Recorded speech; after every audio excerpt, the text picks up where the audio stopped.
All right. Hey there, StarCraft fans. It is me. It is Falcon Paladin coming at you with yet another edition of the Sunday Brute War stream. Thanks everybody who is here today. We've got Key, we've got Dead Infested, we've got 007 Semi-Zoo, we got Barbu. We also have Andreas Holby, a member of the channel for a very long time now. Thank you for your Andreas. We also have Nick, a long supporter as well. We've got John Brown. What was that? Maybe that is Toycop. We've got Kazaki, Stuart Brown, SaviorSword. Litany Against Fear says, when is Falcon finally going to get that Coke Zero sponsor? I don't know, man. I'm waiting for it, though. Get it Altair? Oh, yes. It's daylight savings today. That is why this stream starts earlier today. It's going to start at this time from now on until next daylight savings. Terry the Overlord mug. I don't know if we ended up getting there, unfortunately. I need to talk to my guy and see where we are on that. I thought it was going to get done, but appears not to be on the store yet, so we'll get there. Jerome in the house. We've got Yukmanduik, Nimo Noom, Farewell. My goodness, Christian. Got a full, how many people here? 43 people already before we've even gotten started. Sonio, Kyle, remember the channel, Kyle. Hit that like button already. Bam, excellent. So very good. We've got some replays here for you today. They were sent to falconpaladin@gmail.com with the subject of Brood War. Viewer submitted for the year 2022, which is where we are, and March. We've got, man, how many of these? 1, 2, 3, 4, 5, 6, 7, 8, 9, 10, 11, 12, 13, 14, 15, 16, 17, 18. 19 is too many. We're not getting through 19 today, so we're going to do our best to get the best ones, but I might have to go back through talking to my screeners, man. This is fantastic. We've got a bunch of submissions, which too many is better than too few. If I end up getting like 2 replays one week, I'll be very sad. So it's kind of like this bottom, lower level, higher level thing here. Got a D-ranked TVP that's 3 minutes long. Oh no, what happened there? Game with Lucky Noob, a BBT there as well. Got some fast map 3v3 stuff. Not too crazy for that, obviously. Oh, Stuart Brown's catching this alive today. And yeah, daylight savings is why it's early this week. Some Warhammer miniatures, Litany Against Fear. Pretty good stuff. Got our RJB replay of the week here, featuring apparently Luckyback's in here too. None of these names are RJB or Luckyback, so I don't know what we're looking at there exactly. This is a Nibbler replay called Sacrifice Me. Well, let's start that off. You know why? Because Nibbler, bam. Because Nibbler screened all of the Brood War cheese for me this time around. We're getting a cheese compilation on Tuesday, largely thanks to Nibbler's efforts. So thank you, Nibbler, so much for your hard work there, and let's cast your replay first today. So Team 1 is Friday. We know Friday is a Green Zerg player. His teammate's Nibbler over on the other side, and then it's usually, yeah, Student. This is probably Student over here with his name Books is up. Team 2 ain't not a butt. He is a pink Terran player. We've got Rocky on the left side. Books is going to sleep after this. And then TY Dizzle on the other side here. So it is top versus bottom. Friday Nibbler, Books. We know them. They're all, man, about as far away as they could possibly be from each other. I mean, at least two of the guys on the other team are fairly close to each other here. Yeah, Gouda. It's going to be like provolone. It's going to be Lumburger. All sorts of cheese. Yes, yes, yes, yes.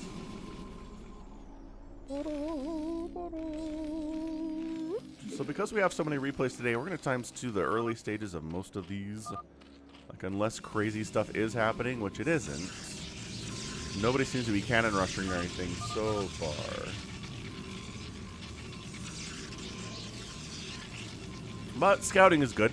Just trying to see if anybody is cannon rushing, anybody is going for like a quick DT rush or a very fast pool, which doesn't seem like that's happening. Pools are on the way now from the Zergs, but nothing that was, you know, pool firsty by any stretch. I don't know, Nibbler. Did you send me 2 replays this week? Don't know. I've got 19 replays in that folder. I can't keep them all straight right now, unfortunately. Ever tried to reproduce as a SC map an engineering masterpiece? No, Barbu. I've never made that attempt before. I'm not sure what you're referring to exactly. But it sounds like maybe that's something you've done. A bit of a contain attempt here by books. No, defense attempt here by books on Friday. So that Friday can macro up without having to worry about getting early aggressed because these cannons are protecting him. What a good teammate. What a good teammate this is. A bunch of zealots out here from Rocky. Who's surprised by that? Nobody. A bunch of Marines out here from Mr. Butt.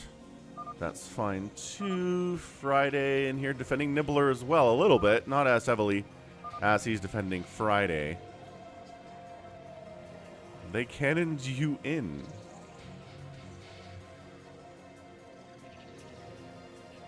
I mean, it's jokes. What do they do? No, you're defending your friend here. It's cool. So here come 1,000,000 zealots from Rocky. He's got 68 supply, and everybody else is at like 30. Holy crap. Oh, boy. They're coming with all the units. That is so many zealots. Dude, this Rocky player is good.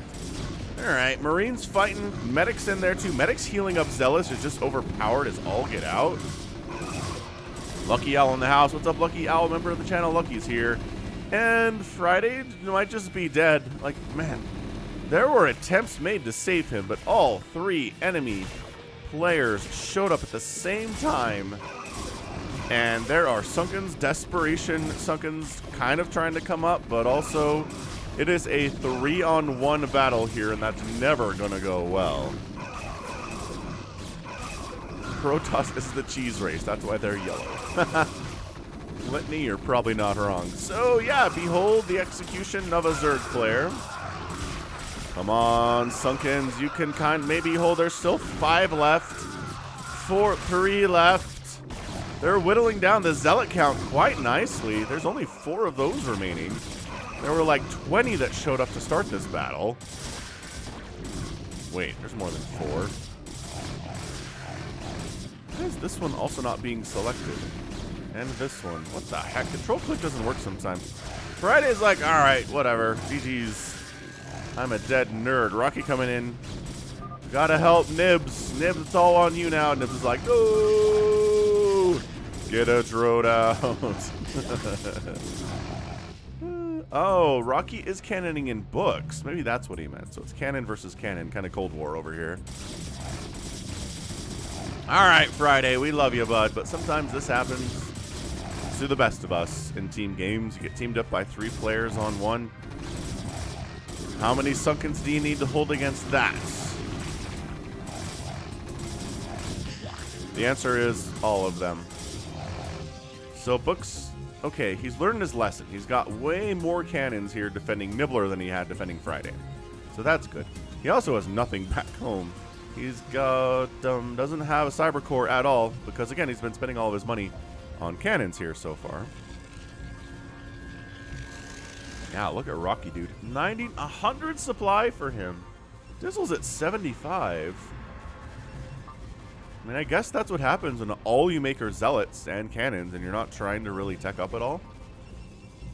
Because, okay, technically, yes, a cyber core exists, but we are not making dragoons. This is zealot time all the way down. Friday is eliminated. He couldn't escape. He couldn't get a drone out. That might have been a drone attempting to escape, but then the zealots wiped it out. All right, man. So it is Nibbler and its books versus the enemy, the trio of enemies, Butt, Rucky, and Dizzle. Muta pack starting to pop out now from Nibbler at 8 minutes, which, again, you can do if you don't have to defend yourself all that much. Also, it's kind of nice that Dizzle's donating some free zealots to this cannonball here. Yeah. I mean, that was bad. Don't be doing that. Jeez. Don't be doing this either. What are you? Just, okay. Dragoon down, Dragoon down. This is... Wow. Okay, now maybe that you're not single filing your way into these cannons, maybe you can actually kill some of them, which, yes. What's up, JLC? Happy Sunday, man. Then the mutas come in, help with the cannons, and the zealots are going to have a bad time. And Rocky is here with his multitude of zealots. But it turns out having mutas available, a lot of mutas available, is going to be awesome. A little bit of Hydra in the mix, too, to assist the Mutalisks in taking out these pesky zealots. They don't have upgrades yet. 0 zealots, man. No speed, no nothing. Okay, so we're held because we have 100 mutas. And we're trying to make...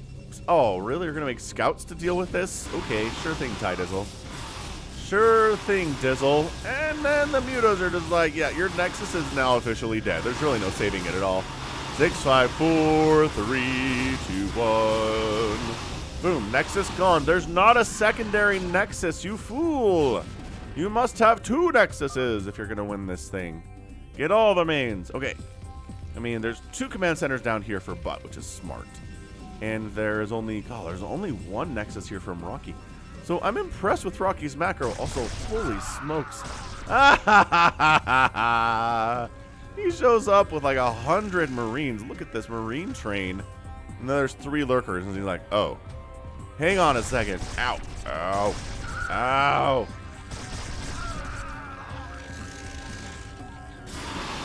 Oh, remember what I said about the 1 Nexus over here that Rocky had? Yeah, it's gone now.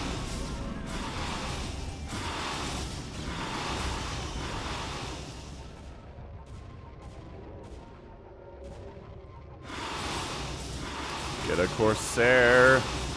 Get a Corsair.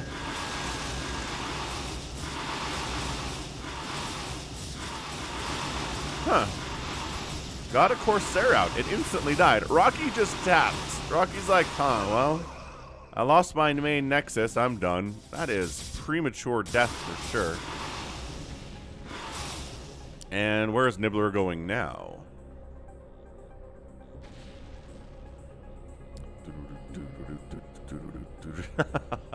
Lurkers are not following the Geneva Convention rules. They're attacking medics. It's true.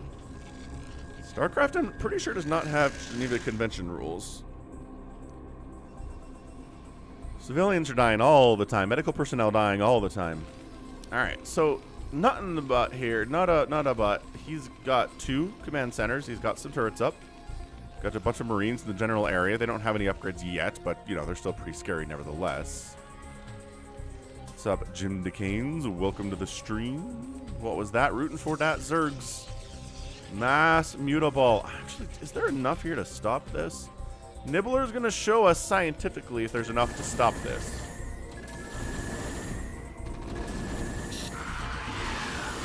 Mutas are definitely dying. We can hear them dying. But command center number 1 is down. Command center number 2 is focused. With no repair happening either. And bam, okay, it's down. Yes, you can do it with the sheer number of mutas here, but feels like you're going to lose about half of your Mutalisks in the process.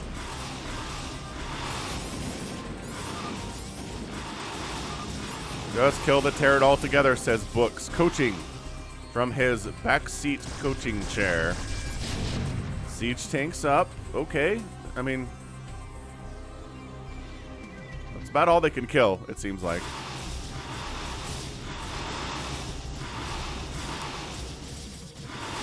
Yeah, the replay said sacrifice me, and it meant Friday. Friday got sacrificed for the good of the entire team. Sounds good, Jim. I'm glad that your routine is complete today.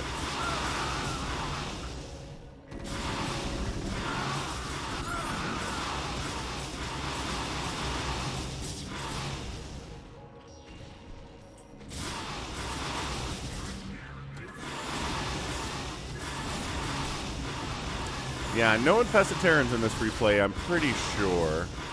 There's a Greater Spire coming in. Command centers are gone, though, so yeah, we're not going to see any of those infested, unfortunately. But do the mutants have upgrades? Nah, man. We're just, everybody's rocking with no attack upgrades. There is an armor upgrade up for Butt here, so that's nice. The mutas probably need to get out of here, though. Sexy cannons. Are you still trying to... Man.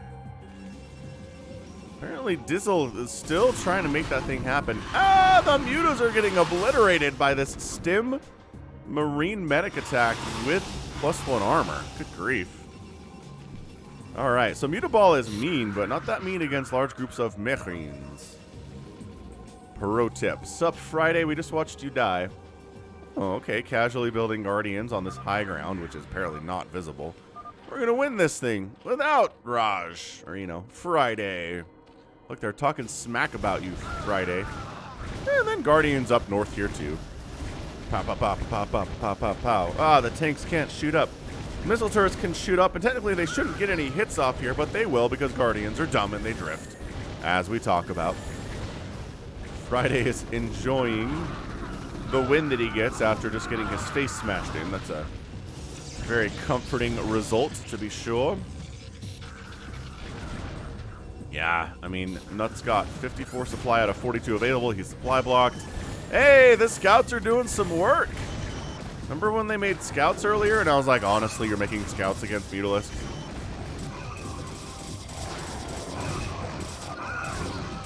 Ah, Butts out. Hey, check it out. Books showed up with some ground units. He actually has some zealots here today. Good game, Nibs, says Books. And Dizzle leaves the game. And that is your GG. That is your GG. Well done, Nibbler. Well done, Friday. Valiantly dying for the good of all. And by the good of all, I mean Nibbler and Books. But Nibbler, Mutaball wrecked quite nicely. Books did a great job defending Nibbler so he could get his giant Mutaball up. Got some lurkers in. Because, you know, the lurkers were really useful. You don't have the lurkers, and it's just the cannons. Maybe things go bad. Pancakes or bacon and eggs. Why not pancakes and bacon and eggs? Why not porque no los dos, huh? So, SaviorSword's in the house. We're going to check this out. This is called SaviorSword's 2v1 bot exploit. I don't know what he's doing exactly to exploit the bots. I know if you go attack a bunch of workers of a CPU, then they will all follow and attack your one worker, and they're stupid, and then they won't have any money, and you can beat them easily. So here we've got SaviorSword going against 2 CPUs. And if it's just the merrily send the workers in a merry chase, then I'm pretty sure we're all aware of that one. But let's see what happens here. Based on how early this probe is, I think that's what we're looking at. But SaviorSword's going to come up, harass, and then there it is. Yep. Yeah. So the CPU is extremely dumb. You just tap something, and they'll chase you. They'll just chase you forever and ever and ever and ever and ever and ever. And then you can just make stuff back home and win. So, yeah, I'm not sure how many people here were unaware of this exploit. It's extremely dumb and hilarious. Wait, he's going back to work. Don't let him do that. On the other side, getting a pylon. Oh, and then we are round 2. Actually building a barracks, though. Careful. Actually building a barracks. Zergs are coming back in. Nibbler versus Hamburger Sasu. Fastest map would be interesting. I think Hamburger would probably win that. But I don't know. What does Nibbler think? No, Terran's back to work. Come shut him down. How did you let them get back to work? And zap. No. No, Zerg player. Back to work too. After all that, Zerg player goes for a hatch first. That's hilarious. Go, Zealot. Go fight. Win. Ah, the probe died. So if you ever want to beat the AI and want to do it in an extremely cheesy way that is exploitive as all get out, you can do this. We have learned, perhaps some have learned here today, And then by the time you show up with a couple zealots, all they've got is one marine, and it's just not enough to stay alive. Never enough to stay alive. And I don't know, sunken. Okay, all right. This Zerg player's got us sunken up, but oh, we're back. We're back to. It is kind of funny to see, though.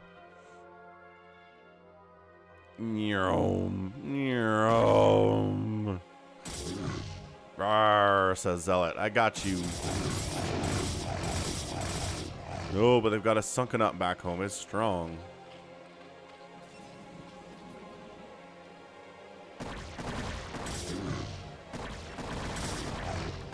Drones are all fighting against this Zealot, which is, they're actually not the worst fighters against Zealots pound for pound.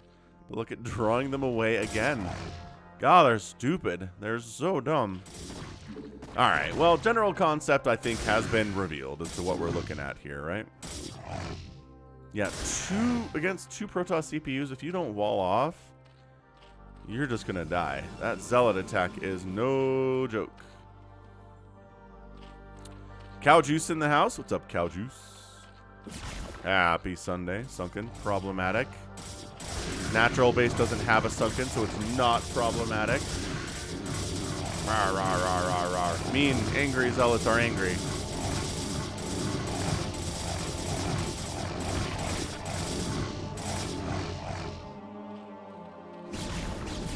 Two sunkens is almost enough to handle this many Zealots, but not really. Pied Piper. Yeah, it's a Pied Piper play.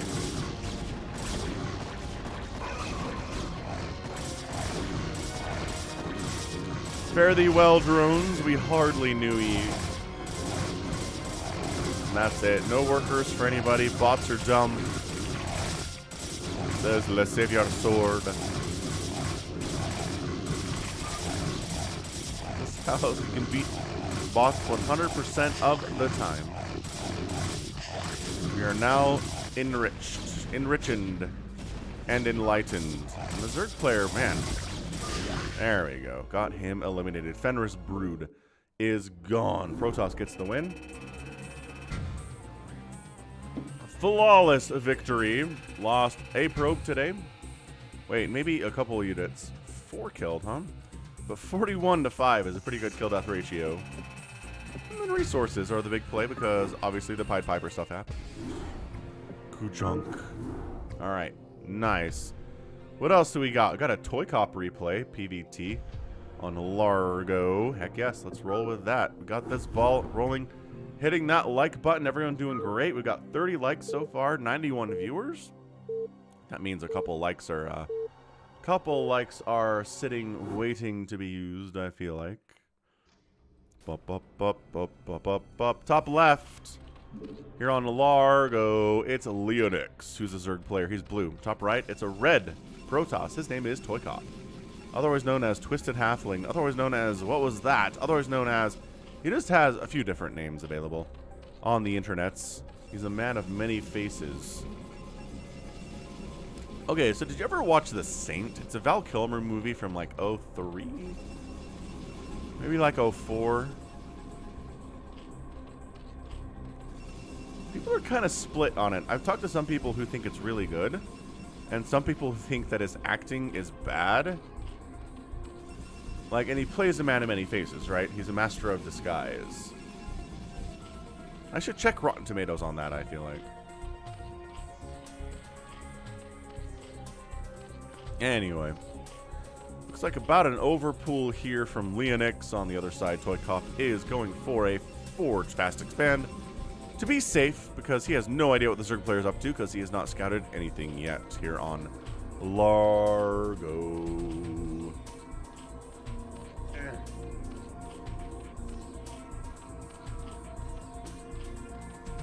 Camera positioning. It's gotta be perfect. Second cannon up, because he doesn't know how many Lings are going to try to kill him. Lings are actually out, but they're just defending at this stage. No, you're just, what was that? Okay. So you're not Toycop. Fair enough. I guess Toycop is Toycop on YouTube now.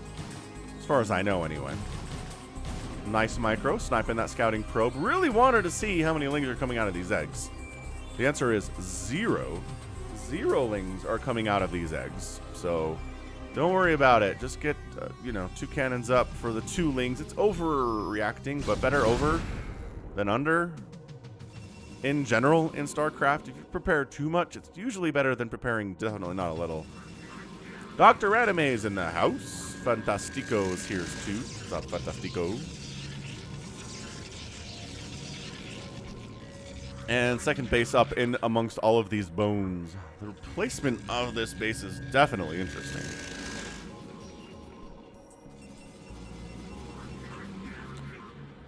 Because now it covers up the bones. And the bones are covered up here too. You never knew there were bones. Third base is rolling from Leonix. Dang. Toycop usually plays team games. For him to do a 1v1 is fairly new, but he knows what he's doing. He's got a Stargate coming up. He's going to get them Corsairs out, cause some problems for the Overlords. Force the Zerg player into some anti-air of some kind, but he's got a Hydralisk Den, even if he doesn't have any Hydralisks yet. Production tab says they're on the way.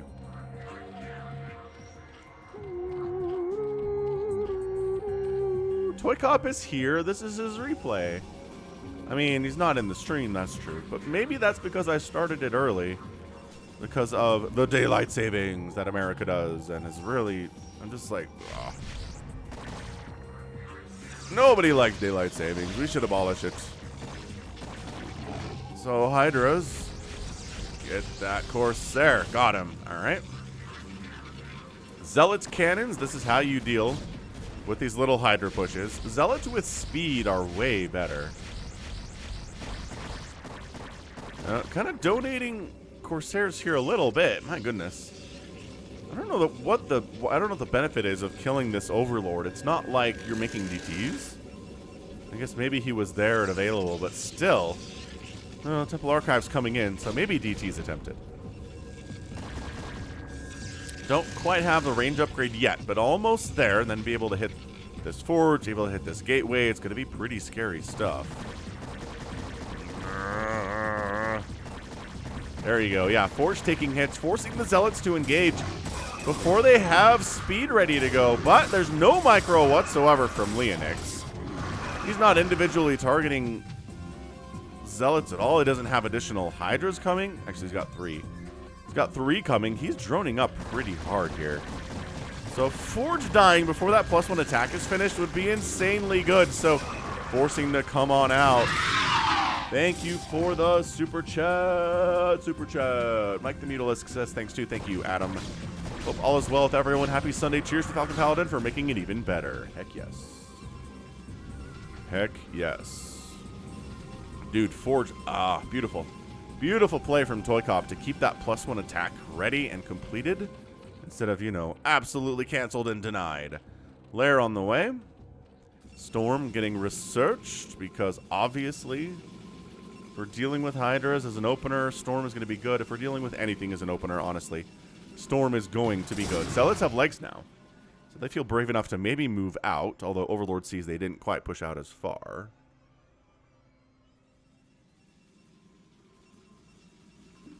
Good thing Brontes the 4th doesn't have that. Doesn't have daylight savings time. Yeah, 10-10 shoe. Boo.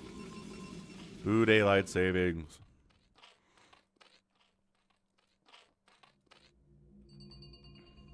Blah, blah, blah. Zealot's doing zealoty things. Blah, blah, blah. Robotics facility coming in. Probably for observers more than anything else. If your opponent opens Hydras, it usually means lurkers are not too far. There you go. Not too far from their mind. Having some detection out is extraordinarily useful in that situation. Storm is up. You can see these High Templar shimmering. That's a great storm. Very good. Softens up a bunch of those Hydras quite nicely. Any more storms available? Yes, actually, this High Templar can do a storm. Oh, Brontes 4th is your planet. Got it. Brontes 4, not the 4th. How's it going, RJB? Got your replay in this folder. Probably do it next, considering you're here and all.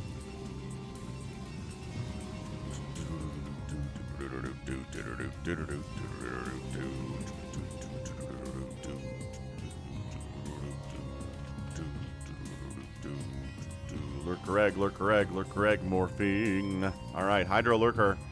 Leonix, pretty solid player, I would say. Good High Templar snipe there. That was excellent. That's what we like to see from a Hydra play.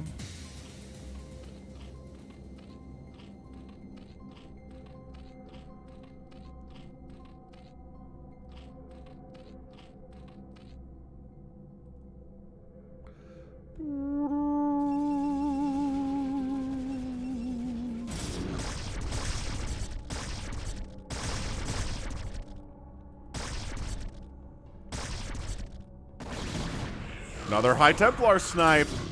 This is just great control, I think, out of Leonix more than anything else. I'm not sure this is necessarily a problem with Toycop, but I mean...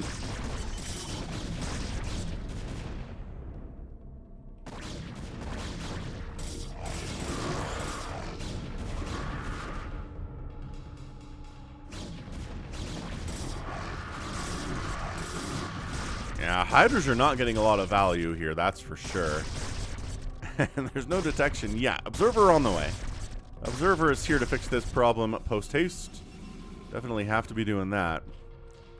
Evolution Chamber coming in for upgrades. It seems really like it's just going to be Hydro Lurker all day long. And there's the Observer. And now the Zealots do a lot better against these Lurkers. Tuna in the house too. What's up, Tuna? Member of the channel, Tuna. Rooting for some Toycop. Absolutely yes. That's what we're here for, is rooting for each other here as Brood War fans and stream fans alike. Makwa Bear into house, totally gnarly as always.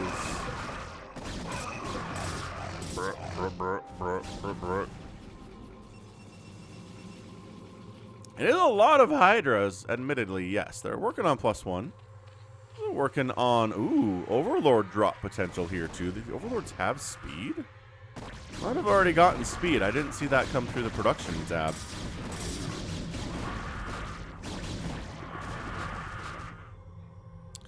Brought. Everybody is dying.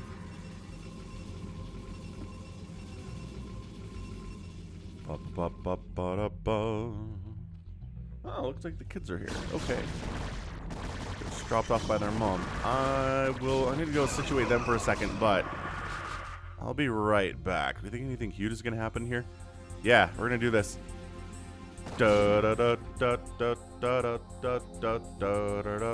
Hold up. In a minute. We'll finish this.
Bonk. All right, we're back.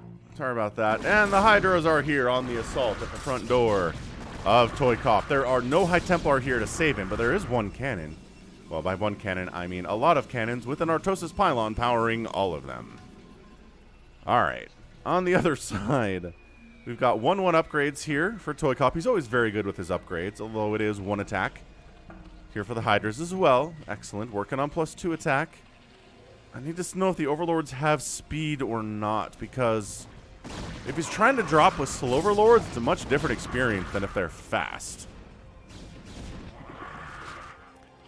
But all of his Overlords seem extraordinarily stationary at the moment, and I can't tell if they have speed or not. Storm is storming all the day. Bottom right base is already running for Toycop. 4th base is done here for Leonix. It's got 200 APM the Zerg player's rolling with. Protoss, you know, 100 APM, 118 or so. Always nice. How's it going, Aki?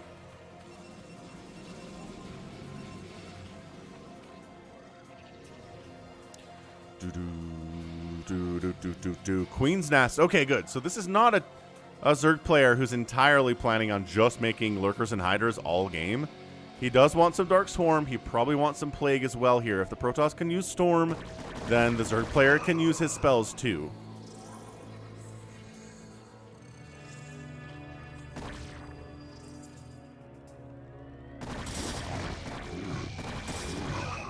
So Zealot scouts 4th base. Says, is there a 5th base down here? No, thank goodness. I'm going to get my own 4th base.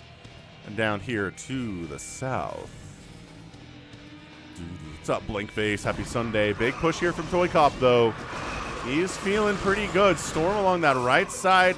I mean, he's just winning every engagement on every front here. He's up 145 to 112 supply. That's going to be a big part of it for sure. That 2 attack kicks in. Really helps him kill these Hydras more efficiently. Yeah, sure. Are there Lurkers? Yeah. Does it really matter if they don't have Dark Swarm? Not really, no. I mean, this is going extremely poorly. Good, fairly well hatchery. Hydras continue to pop in here. They don't have their +2 attack yet. They're at a massive disadvantage that way. Yeah, so 4th base is down to 3 bases. Still continue to expand here. And this is just Toycop. Just having better upgrades, having better macro. Doing a fantastic job against a Zerg player that doesn't have any spellcasting out yet. He's making Panic Lings. He's making Panic Hydralisks here too.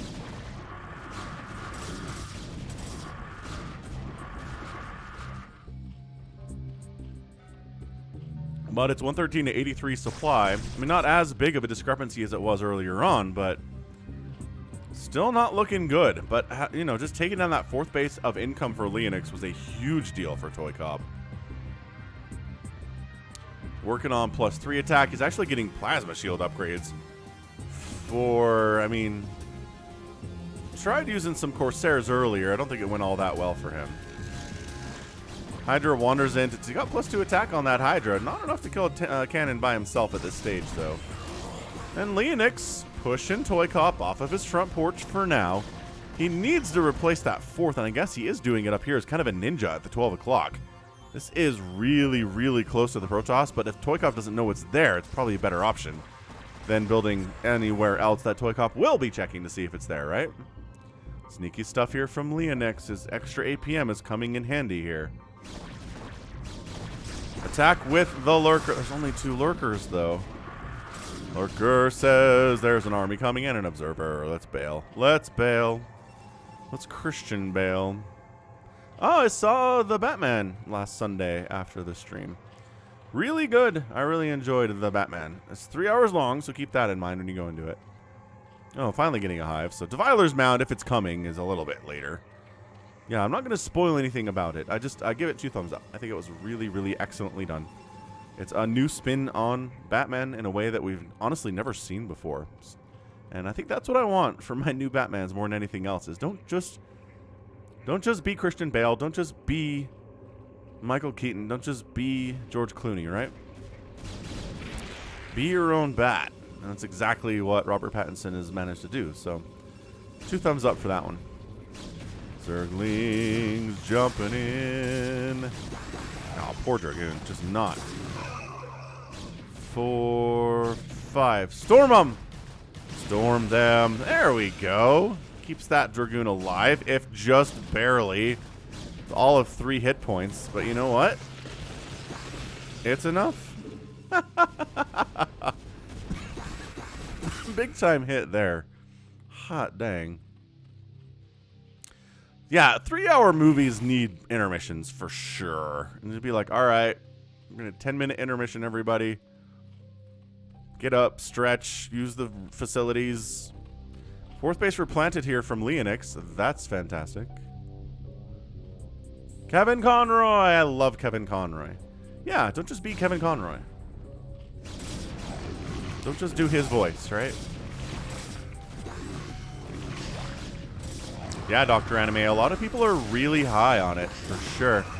So, coming backside, I like the surround attempt here from Leonix quite a bit. Trying to kill High Templar. Does manage to snipe one of those, but guess who found this 12 o'clock? Yeah, that's right. Toycop is here, and he's mad about it. Got +1 plasma shields, +3 attack, +1 armor here at 20 minutes. Not too shabby indeed. Yeah, Adam West Batman. I heard Adam West, when they made the 1999 Adam Keaton Batman, or Michael Keaton Batman, that West was like, I want to play Batman. I'll reprise the role. I did it for years. And they're like, it's good, Adam. Thank you. We appreciate your service. Maxed out army for Toycop to only 108 supply for the Zerg. I know the Zerg can be down at this stage of the game in supply, but not by this much. Not by a full 90 supply. I mean, Toycop's army is a little bit split. I think cracklings would be the answer here. Just a lot of cracklings. Zealot count's not that high. It's largely Dragoon count, especially if there was any Dark Swarm available. But unfortunately, what it seems like as these Lings try to get in here to the southern base and get some work done, that's why there are cannons defending, though.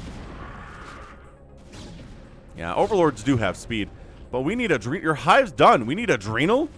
We need a Defiler mound, but, you know, you're just kind of falling apart in every front here. Drones are fighting in Leonix.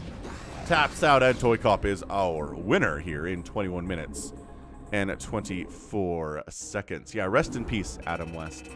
We love you, man. You are a very, very fun Batman. I mean, the Batman that... First TV, first live-action Batman, honestly. An honor, to be sure. 340 to 94 units killed in favor of Toycop. Insane. And then resources are just... They're too close. They're too close for a Zerg player to win. If you have exactly the same resources spent, like almost exactly against a Protoss, you're probably going to lose that battle. Probably going to happen. All right, cool. Well, RJB's here, I think. So let's go RJB. It says 3v3 Lucky. So I think Luckyback's in here somewhere. I don't know. RJB might have to explain who Luckyback is in this replay, because I... can't tell by looking at the usernames, that's for sure.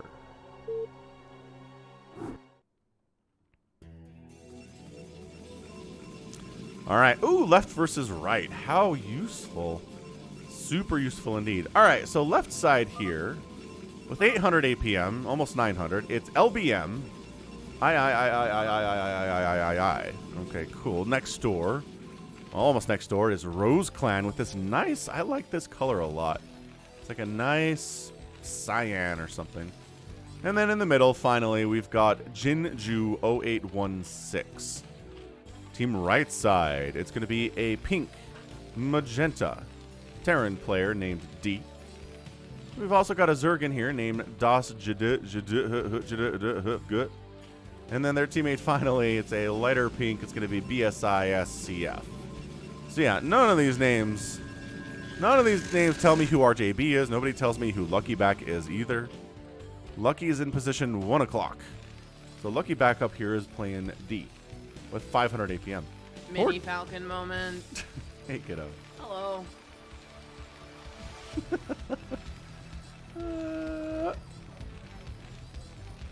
500.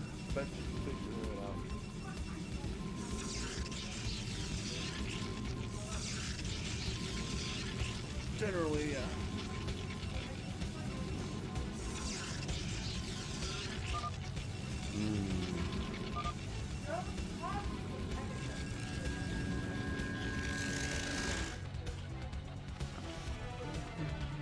Stream has been postponed to 9 p.m. so I can watch, says Critter. See you then. Sounds good, Critter. Stream end will restart in 8 hours.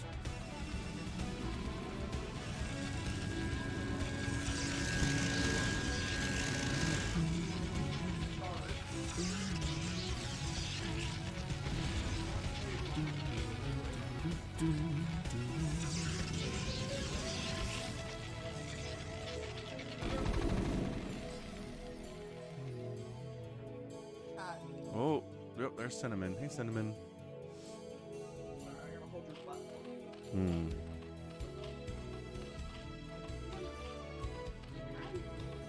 Scion Terran is disguised as resources. Yes, exactly. Blending in with all of the resources on the map. Nobody seems to be moving yet. Defending. Couple vultures moving out here from Rose Clan. Sunkens are up and ready to go for Zerg here.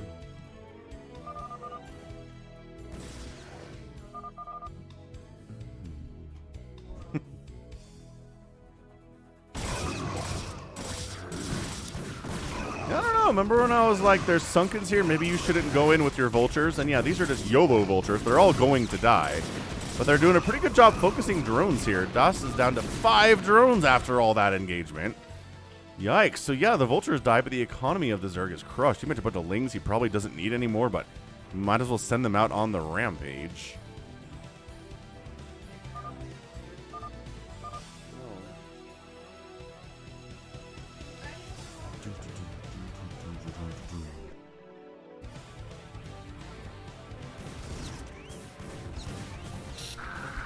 All right, so the Lings do come in for an attack out on Rose Clan, counterattacking on the Vultures. Spider Mines are out, however. Going to be a little bit tricky for Lings and Zealots to get in, but maybe not all that much. Probably needs some help from left side teammates here. Cats prefer Zerg. Yeah, why not? And this is just too much. This is too many Marines. The Zerglings are in the mix here too. DOS trying to get some work done, and Rose Clan might just be completely wrecked. I know Vultures are good, and they're pretty good against Marines, and they're pretty good against Zerglings too. SCVs, body blocking, that's going to help the Vultures get some hits off for sure. Zergling in here has got 1 kill, and he gets an SCV kill and then gets destroyed. So SCV count for Rose Clan's at 14, but going to start falling here if you can't clear this out, and there we go.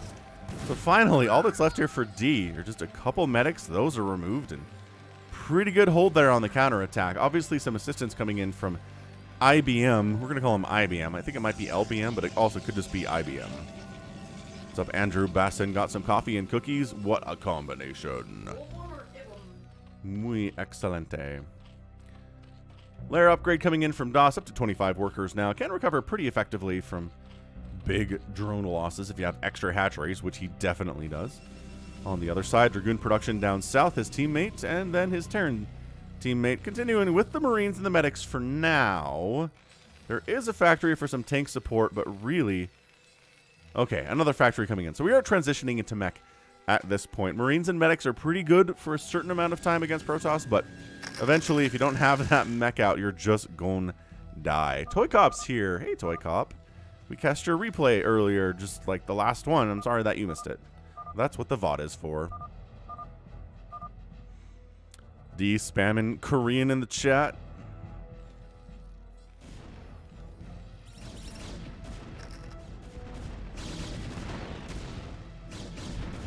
Dragoon's pushing out against the spider minefield that Rose Clan has got tacked up. Not going to be here for long, but it does slow down attacks.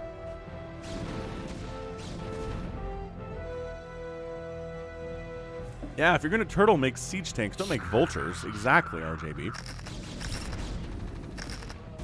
Overlord dead.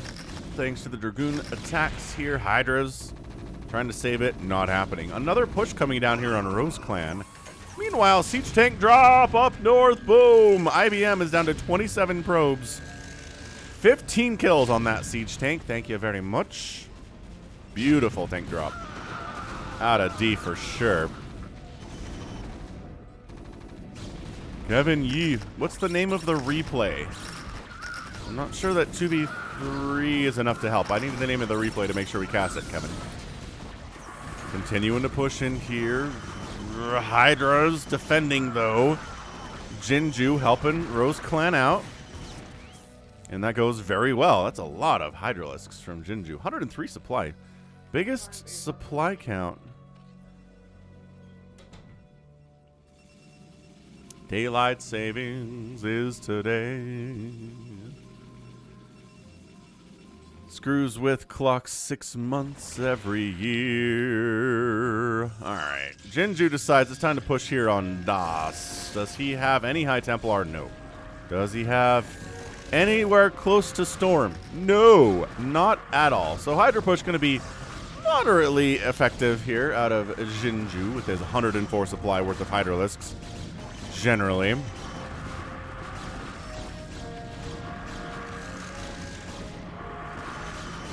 Yeah, it's going pretty well for the Zerg, gotta say. No real reinforcements. No, they are coming. Rose Clan decided not to assist on this attack. You've got this, he says. I believe. Oh, some defensive tanks from D topside trying to assist here. I like that play for sure. Just bypass the tank. Just keep rolling down. Bring in the Overlords in case there's defensive DTs coming in, which there are not as far as I can tell here. Dragoons making bad rallies. Oh, Dragoons. I mean, you're not going to win this battle, but also bad rallies. +1/+1. These Hydras are here to kill these siege tanks. Not very effectively, though. Oh, they killed one. Fine.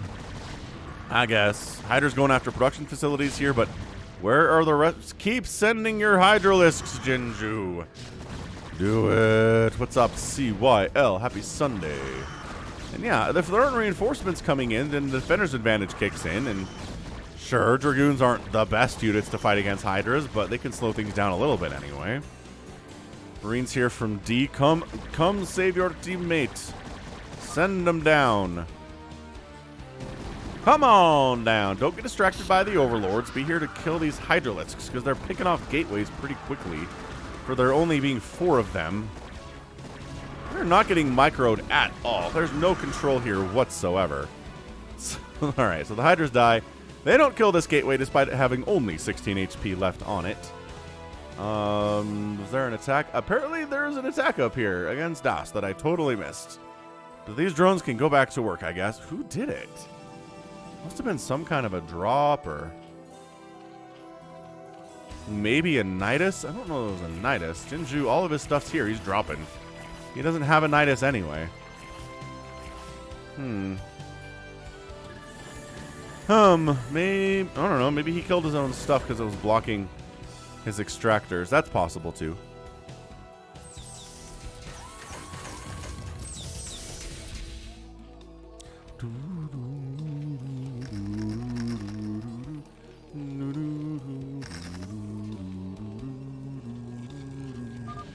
Big drop heading in.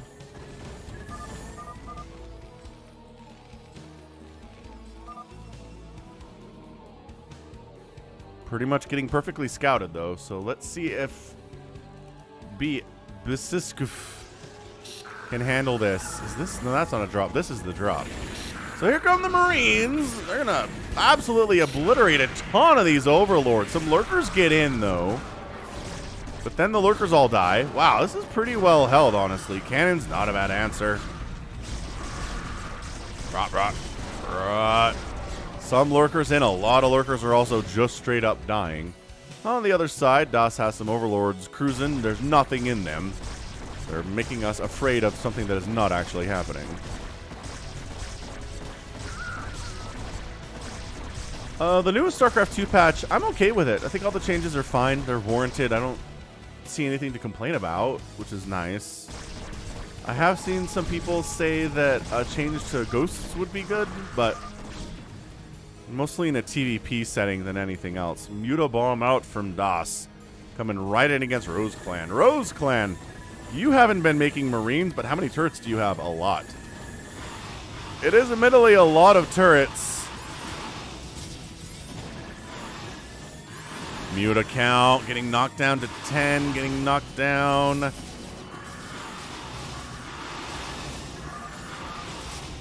Actually doing okay. There aren't as many turrets here as I thought there were. Smash stats here too. Got a smash stats replay coming up as well in the folder. Excellent. So the anti-air is gone except for a couple of Goliaths. The mutas are gonna, oh, some wraiths are here though. Some cloaked wraiths are here. So the mutas are like, the repair on the command center is not bad. It's not perfect, but it's also not terrible either. So yeah, I think we're gonna save this. The repair is good. The bounce is kind of problematic, but overall, I think it could be worse.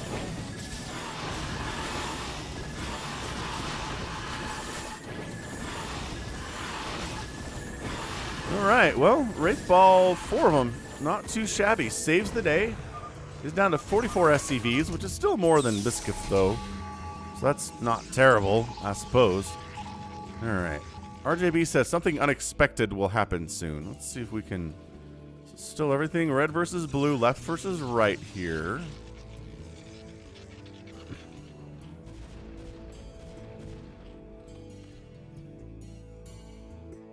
Big drop from IBM. Just wandering right across the map, right through the middle. Takes 1 missile turret hit. The Marines are going to burn it down. Oh, no, it's alive. What? Run! Oh, 6 HP on that shuttle and dead. Wait. Okay. Like, you actually got to attack it, though, Dragoons. Come on. Come on.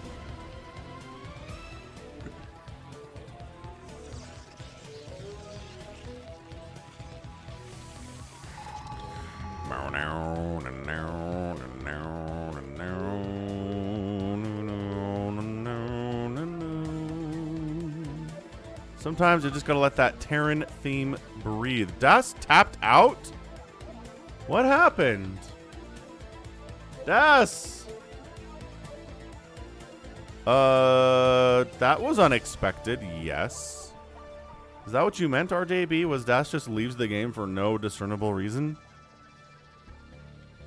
Got tanks protecting him, he's got lurkers and sunkens at the front, he's got a good worker count.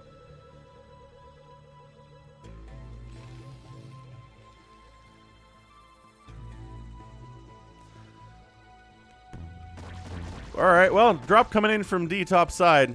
Got a lot of drop ships here. Valkyries in the mix too.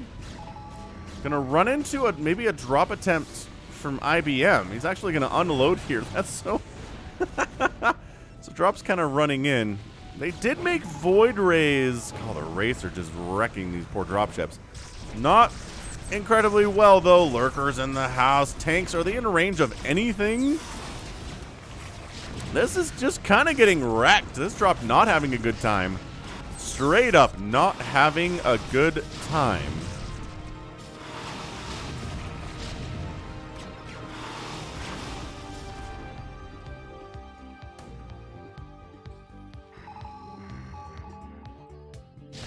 Huh. Weird.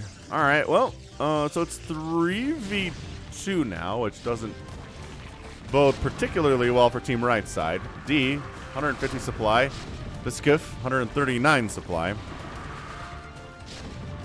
Gonna spend some time actually wiping out this completely dead base.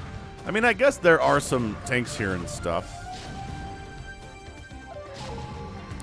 Transcontinental Railroad StarCraft map. That does sound interesting, Barbu. I mean, tanks are still getting some work done here from D. It's defending a completely dead base. I mean, gotta keep pointing that out.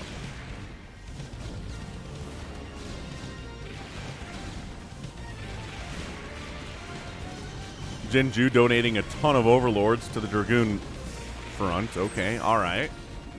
That's fair.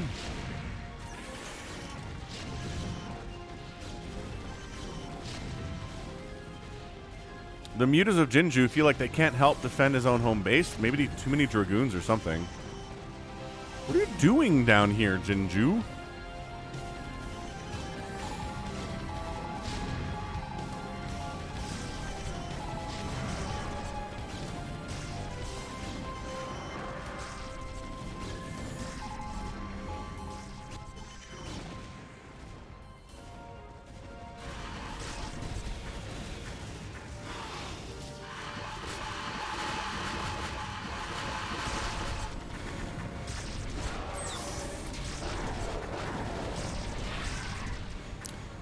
Yeah, I don't know what Jinju's plan is, honestly. I guess he's trying to mute a bomb down here, but his main base is kind of getting tank pushed.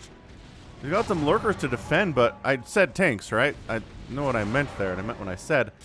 The mutas are going to try to mute a bomb down one of the 3 nexuses that are left here from Biskiff, but it's, I mean, again, there are 3 nexuses here, so sure, one of them goes down, but you can still just go to one of the other 2. It's not as big of a problem. Hey, you're welcome, Jonathan Borden. I'm here for the StarCraft. As per always. Yeah, so Jinju's just kind of... Yeah, congratulations. You slowed down the income of Biskiff a little bit, but it's not game-ending or anything. And I guess you can make some Paniclings now and some Panic Hydras against getting pushed by the only 2 players in the game. Where the heck is IBM? And why is he only at 140 supply?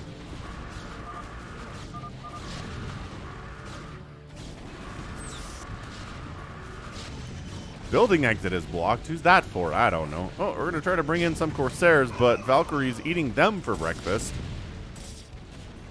I guess he's trying to help, but also he's pretty walled in, which is an issue.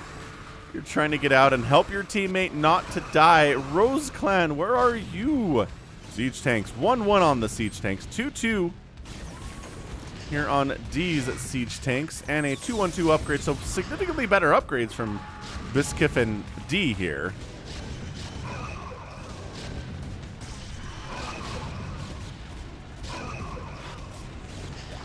Okay, so the reinforcements are getting some work done.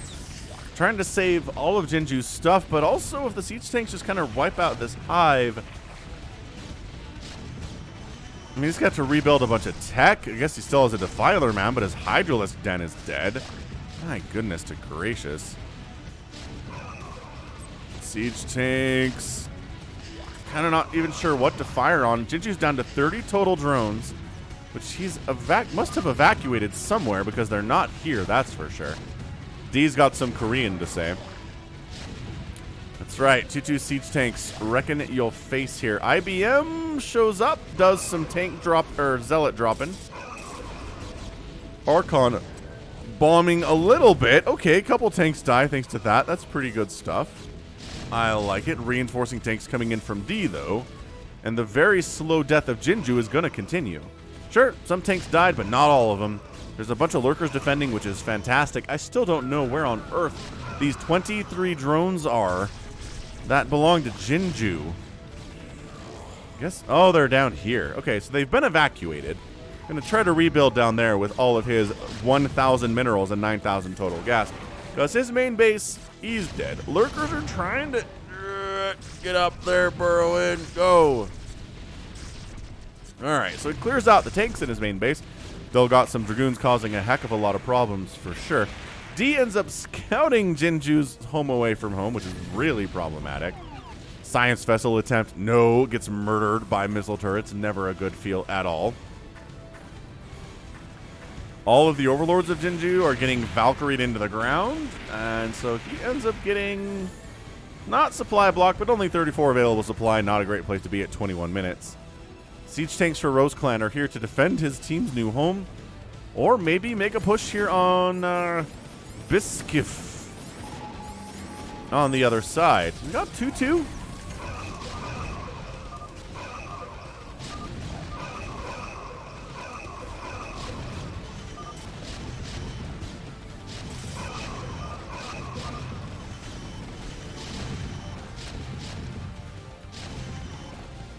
And this push is pretty real. Meanwhile, check this action out. IBM finally joins the party. Sending a million zealots with 2/2/2 upgrades out to try to assist in wiping out one of the other players on the other team. That would make it a complete D alone setup. I mean, these tank positions are good. And sure, making sure that Jinju doesn't come back from the dead is also very nice. But additionally, your buddy down here, Biskup's having a really rough day.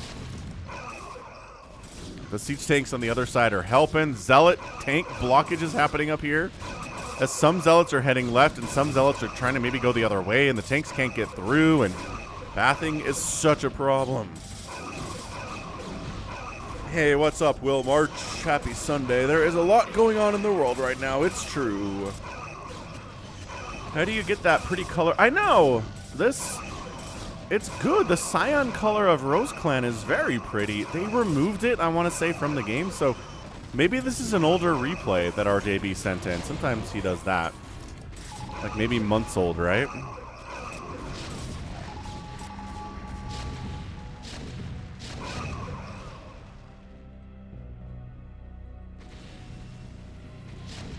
Alright, well, the Zealots decided to head back to try to deal with these tanks, which, again, are annoying.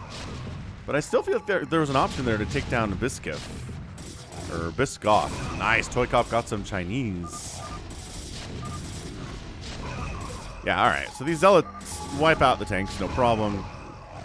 But big old drop heading down. Are we just... Okay, we're trying to make sure Jinju never comes back again. Yeah, a year ago. So this is a 2020 game that RJB sent in. There it is. Unloading directly on siege tanks. A scan does finally come in. But not enough time. Oh, they couldn't kill the final siege tank.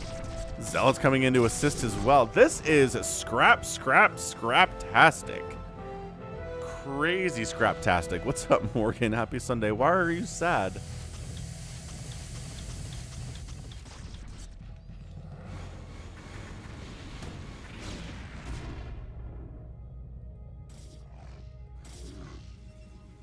Ooh, got some Dark Archon play in here too. That's always very exciting.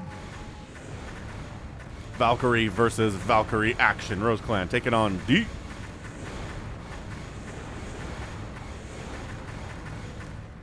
Setting up another attempt at attack here. Do we have +3 yet? We don't have +3 yet from Rose Clan, which I am disappointed about. Yeah, defensive tanks, and it's a little bit harder to get through here now, but on the other side, wow. IBM just straight up A moves a ton of Zealots and DTs right into D's top right base. I mean, doing fine. +3 attack is amazing for the siege tanks, though. They're not even sieged up. They're handling this pretty darn well, nevertheless. Big, ginormous drop on Rose Clan's face, though. Woo! What's up, McCricket? Happy Sunday. Focusing down command centers. The SCVs are trying to fight, but no too much damage.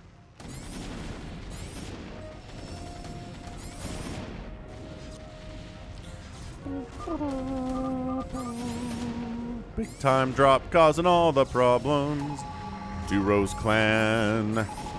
Rose Clan down to 50 SCVs. Not too terribly, I gotta say.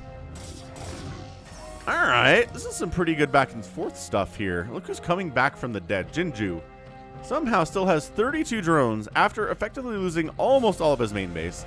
And his summer home got destroyed too. The counterattack from Biskiff is coming into Rose Clan though. So after getting dropped... yeah, John Doe, it's daylight savings. So the stream started a little bit early today, and we'll be starting at this time for the next few months. Storming it up.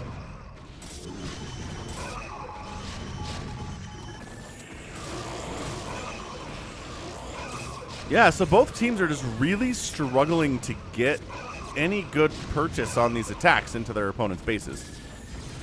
Maybe some production facilities will die, maybe a couple defenders will die, yeah, but largely, sure, Biskiff is fine, Rose Clan is fine, D is fine, right? So anyone who's gotten any kind of a huge attack right in their front door has just kind of handled it. What's up, Mad Sweeney? Happy Sunday to you.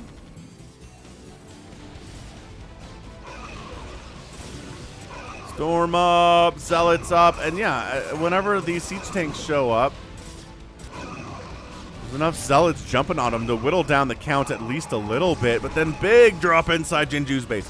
The attempts are still making sure that Jinju is not having a bad or a good time. He's straight up having a bad time. But IBM's here to assist again, doing some more Zealot drops on these tanks. Wow. Every tank ends up getting removed there. That is some fantastic defense. I mean, a lot of drones died, but still 25 remaining. I really don't know where he's hiding these. Are they in Overlords? No.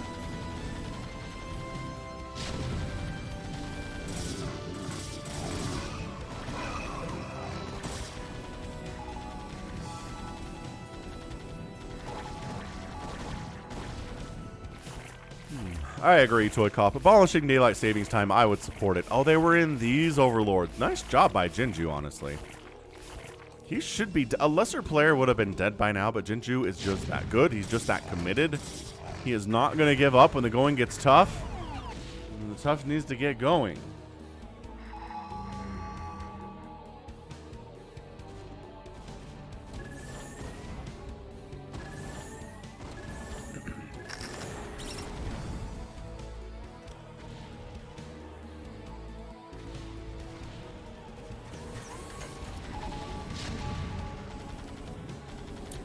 No, Mad Sweeney. I never ended up getting Elden Ring. I'm still interested in it.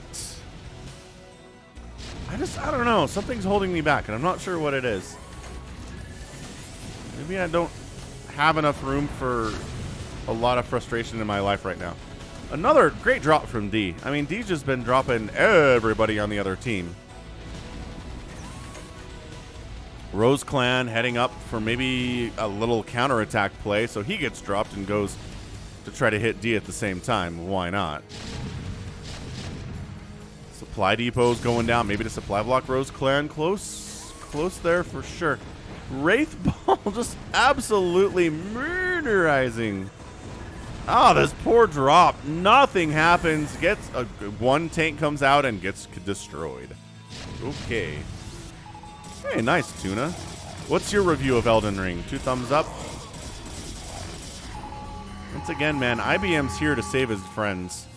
Eventually. He'll get there. It'll take him some time. Meanwhile, hey, tell me if you've heard this one before. Jinju's under attack again.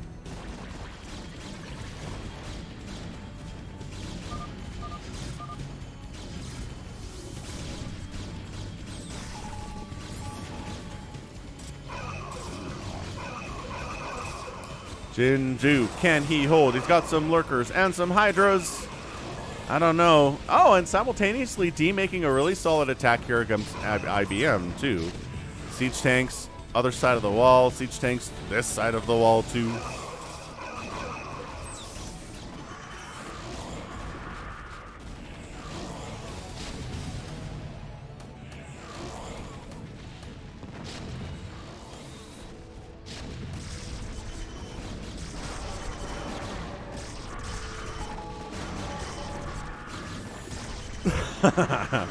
Gabrielle's, as a Zerg player, I don't like this match. Fair, man.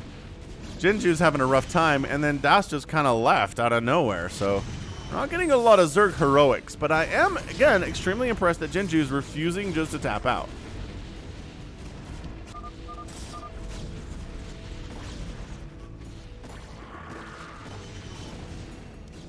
Okay, this is getting extra problematic for Jinju. He could save others. Could he save himself, though? I'm going to try to do that drop stuff as well as he can, but there's nothing in his shuttles. That's not good. Wraiths are here, too. Oh, man, all those drop ships died. It looks like top left might just be dead. IBM not happy. Time to return the favor, says Rose Clan. Let's come up and try to get rid of some of these siege tanks, but maybe these siege tanks first. So unloading his own tanks onto him. Oh, taking huge tank fire, though. All right, so he's going to clear these guys out, but at what cost is the question here. Oh, and you're right. Look at that. B.S. Biskiff is making his own Zerg army using the discarded stuff of Das. Nice. Fair enough. Biskip's got 212 available supply. Nice pickup there. IBM, I mean, once there are this many enemy siege tanks in your base as a Protoss, it usually feels super bad. I like the Reavers, but against siege tanks, it's not really their fight, you know? Meanwhile, Wraiths in here to cause all sorts of problems for Jinju again. Jinju, no, Jinju, worker count knocked all the way down to 2. He was doing so well. But the enemy Zerg army is coming for you. 232 available supply. Do we need enemy Zerg army to win this thing? I'm not sure that we do. Jinju seems entirely dead. Yeah, Rose Clan's alive, though, so that's nice for team left side.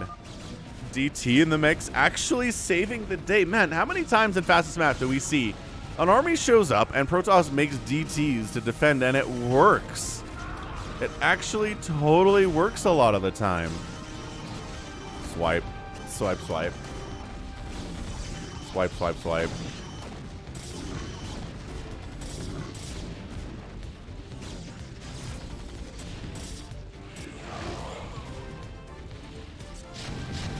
Jinju taking tank fire, but what else is new? He's at 0 drones now, so he can't lose these hatcheries. If he loses these hatches, he's dead. Lurkers. Dropping. Are we dropping? We're trying to drop. Whoa, what are you doing? Burrow! Oh, they got dropped in a good spot, and then they ran away. Okay, well, Lurkers aren't going to do it. Also, this is still happening. I think D and Biskiff have pulled this off. 208 supply for Biskiff. His units are drones for the time being, though, so that doesn't really help as much for the army value.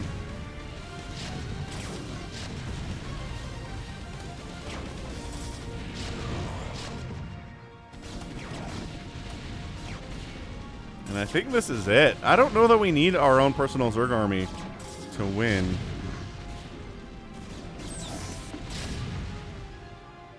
Observers are overrated, says Toycop.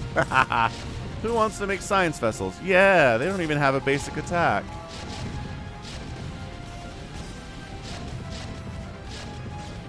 Hey, Matt Sweeney. Yeah, that was crazy, huh?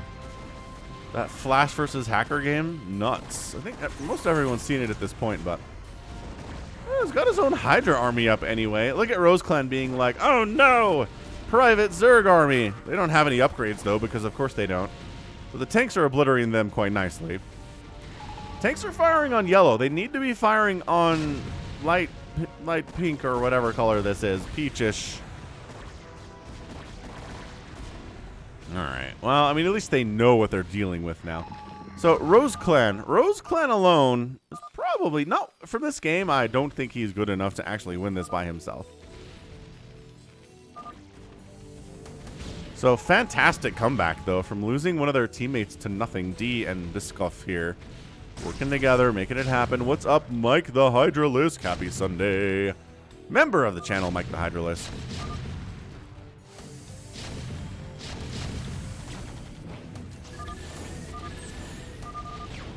And that's your GG. IBM leaves the game. Rose Clan's like, well, I got some Goliaths and siege tanks down here, but he taps out too. GG. Nicely done. And our winners. Fantastic play. D and Biskiff are your winner. So, sure. Whoever was who here, I'm assuming RJB was on the winning team there. That would be my guess. Bring Terry back. Man, yeah, D with 1,200 units killed. Way more than anybody else in the match. Resources here too. IBM mining the most minerals and the most gas, but getting outspent by D. And actually outspent by Rose Clan too, so spending's a big deal. Luckyback self-advertised a Rose Clan there at the end. Oh, Luckyback, you're funny. Alright, I'm gonna step away for a minute, but we'll keep this ball rolling. We've got some ZVT, we've got some PVT, more PVT, some 3v3 stuff. Fastest map Aroonies. We've got A lot of fastest map stuff. Got a D rank TVP. Got a democracy game. Okay, hey, democracy's back. I guess we should do that next then. Traditionally, he back says he lives is the replay. D is Luckyback, and RGB wasn't in there. Got it.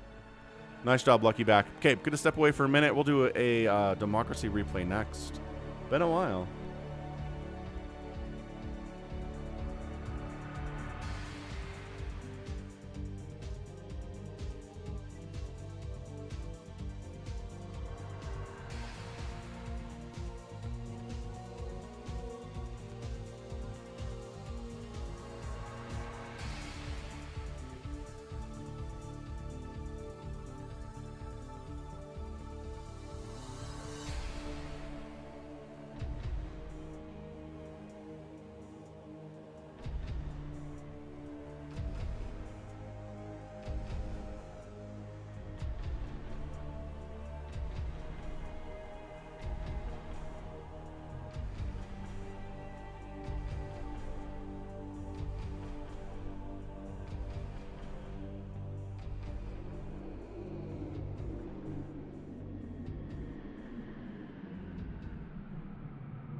Sorry guys, the mic was off.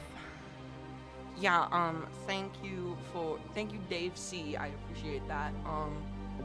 Hello is Mini Falcon. Headphone. Got it. I get my headphones. His are kind of use this. Hello Morgan. All hail indeed. Cow Juice is a nice username, dude. I like Cow Juice. What else does he have on here? Oh no, what have I done? Alright. Wait, trust me. Go there. We're gonna... Okay. Oh no.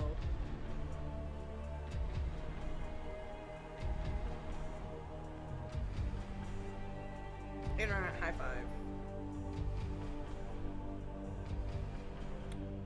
I mean, I would, but I know absolutely nothing about casting, and I'm really bad at it, and I'm really, really bad at StarCraft in general, and I pressed a thing, and now I don't know what to do. I am doing it. I'm doing the best I can.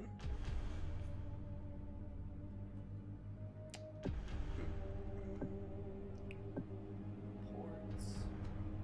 All that stuff. Well, there's that. Oh, it's only showing this, so if I take my thing off, it doesn't show.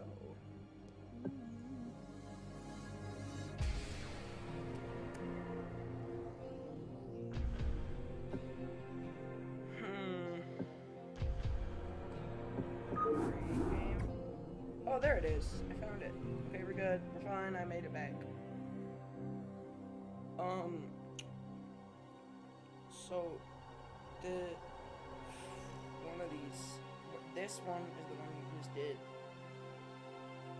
So I'm gonna do sacrifice me.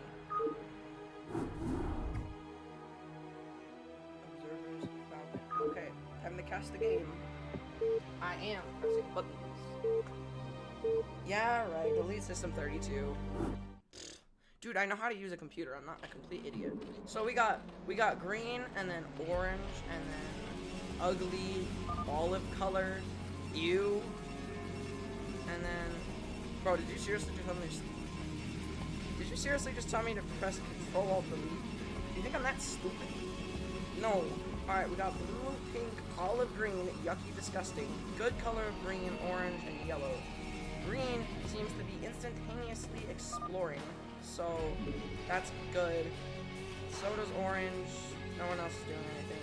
Yellow is collecting. Blue is collecting. Everyone else is collecting. Olive's trying a little bit. Yeah, orange and green are just going off of their overlords. Yeah, there are other mini factors. There are two others. So they're exploring. Everyone else is gathering materials. Olive is a thing.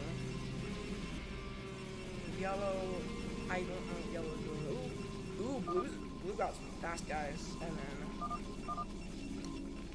yeah, blue got some fast guys. Pink is just going. Yeah, blue got a really fast guy and is just going with that, dude.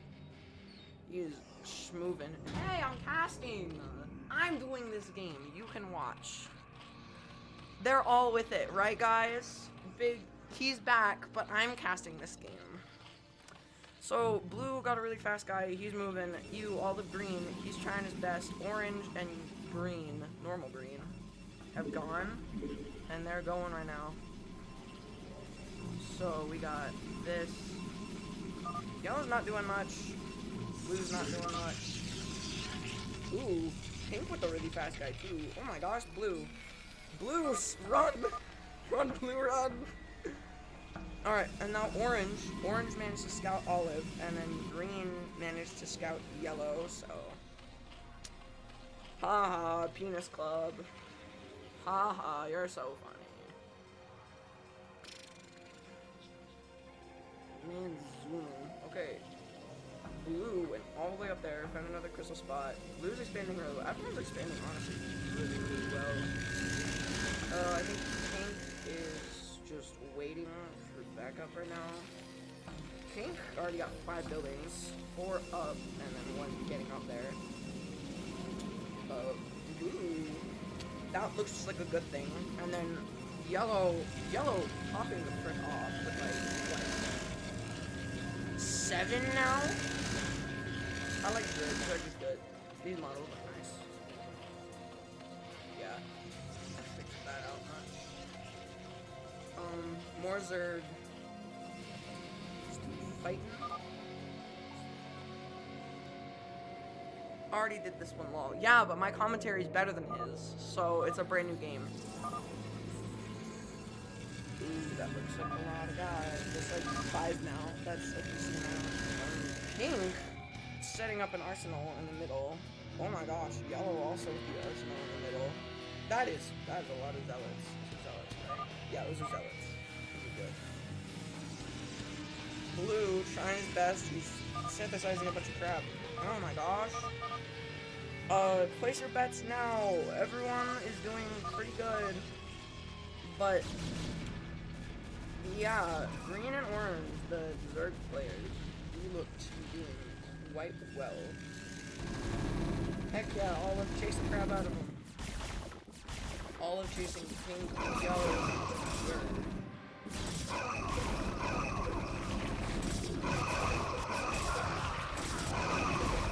Oh no, I ruined the weather. Silence. I am his predecessor. I would never ruin anything of his, ever. I am superior to him, if anything.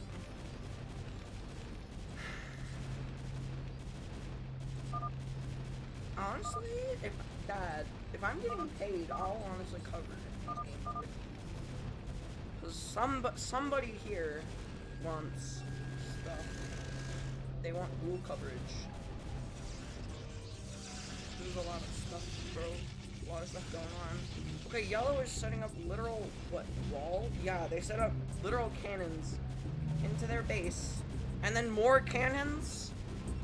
Yellow and blue playing the long con out here, defending. Yellow's setting up a whole bunch of stuff. Oh, 4 green. That's getting decimated.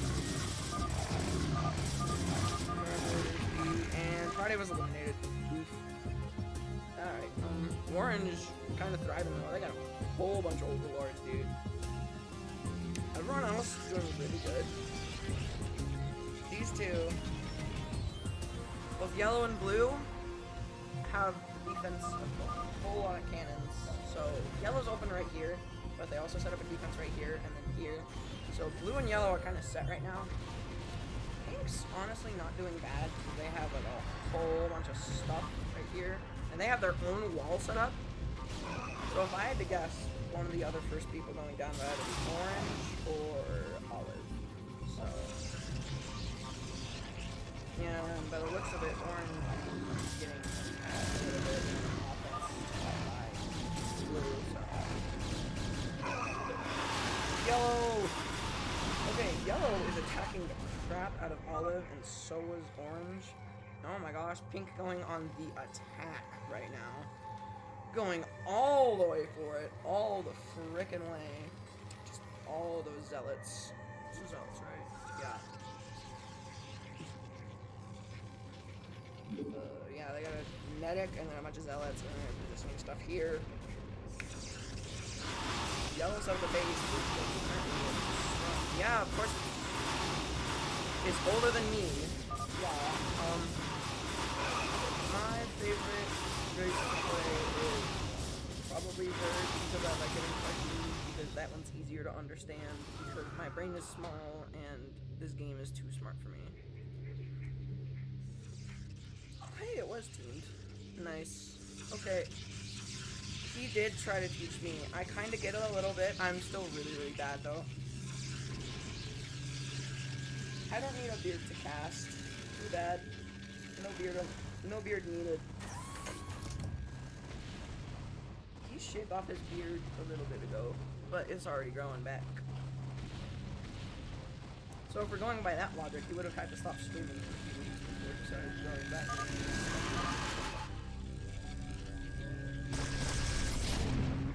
Oh my gosh.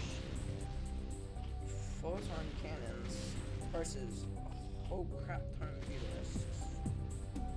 We're on the same team. Yeah, Zerg is kind of fun, but I also like the friggin' crystal aliens, the Toss or whatever. Is that the one? I feel like it's the last one. You guys are dead. Yeah, I like this one right here.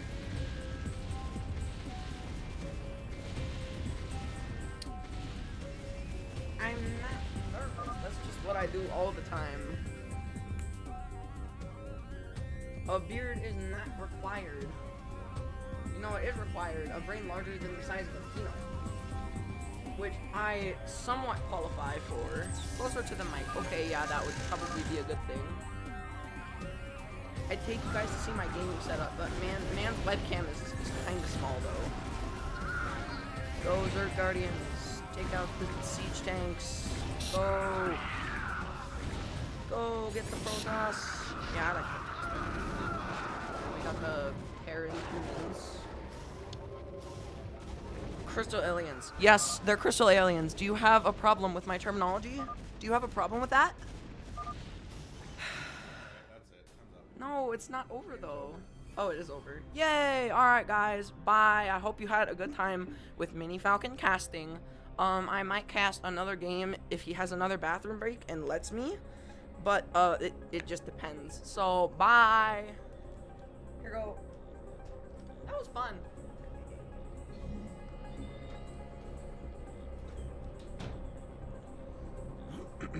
Okay, so that happened. Yeah, probably should have cast a game that hasn't already been on the stream, but we'll keep it going. Okay, so we were gonna do democracy. What happened to doing democracy? You guys talk him out of that? Okay, so the He Lives replay. There we go. So it's gonna be He Lives featuring democracy, which we haven't seen in a long time. I'm glad that you guys, some of you enjoyed his casting skills. Gotta work on some of the basic terminology with him. Crystal aliens is not gonna work in the long run. All right, so top versus bottom. should be good. So team 1 here is going to be our pink Protoss. It's going to be Das Vadia. Boop. Next door to him is Democracy, who is his teammate, and then a... Nope, over here. Zerg player. Doing that. We're going to call him V. Team 2 is Gato CSU, which is like Cat from Colorado State University. Something like that. We also have Cake in the bottom right, and Yardadick 3. Not Yardadick 1 or Yardadick 2. It's Yardadick 3 here. He wants to take over the Empire. Maybe he does. Sometimes sons are into that. Sometimes daughters, too, actually. My daughter might want to take over the Empire. Alright, excellent. It was like Game of Thrones. It was, except I didn't take a crossbow bolt to the gut. That didn't happen. So, okay, Democracy and V are out with both Lings early. And if you get in there now, the cannons aren't really a problem. Okay, bam, sucker. Here goes nothing. Cannon down, cannon down, cannon down. And yeah, Cake is dead. Cake just got double early pulled. Went for a Nexus before cannon. Oh. Yeah, he dead. All right, so this is just... This is just democracying up. It is democracy. Also, what do you mean missile aliens?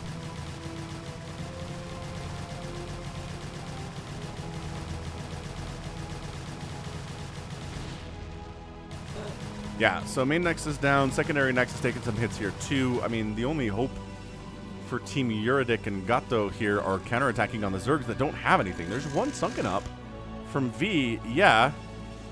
Democracy over here has a sunken up as well.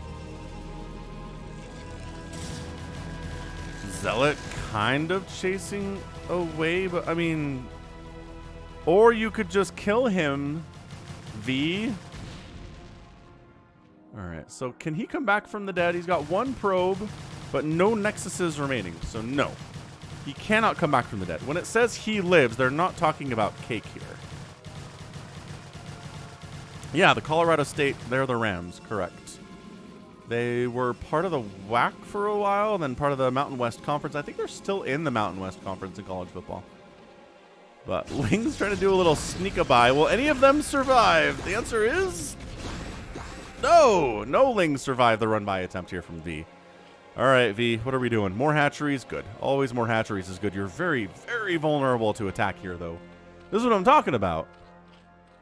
If somebody goes for early pool, they don't have anything back home. And if they do make anything to defend after early pool, their economy's in the garbage.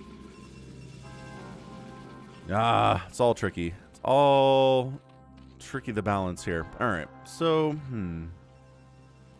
it's instantly a 3v2. Very quickly a 3v2. Das, we're going to call him Das, because I can't say Vita, Das Vita, Vita, 5566.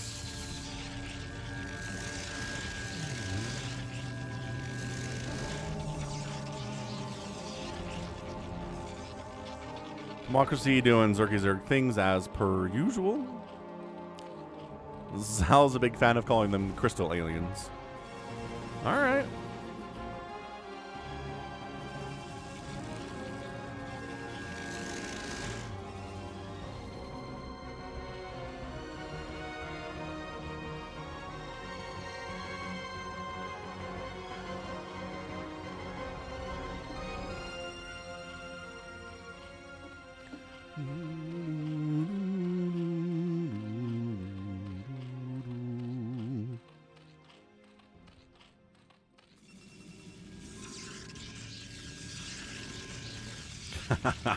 Two APM. I don't think anyone has 2 APM at the moment, except for the dead player who's at 0 or so.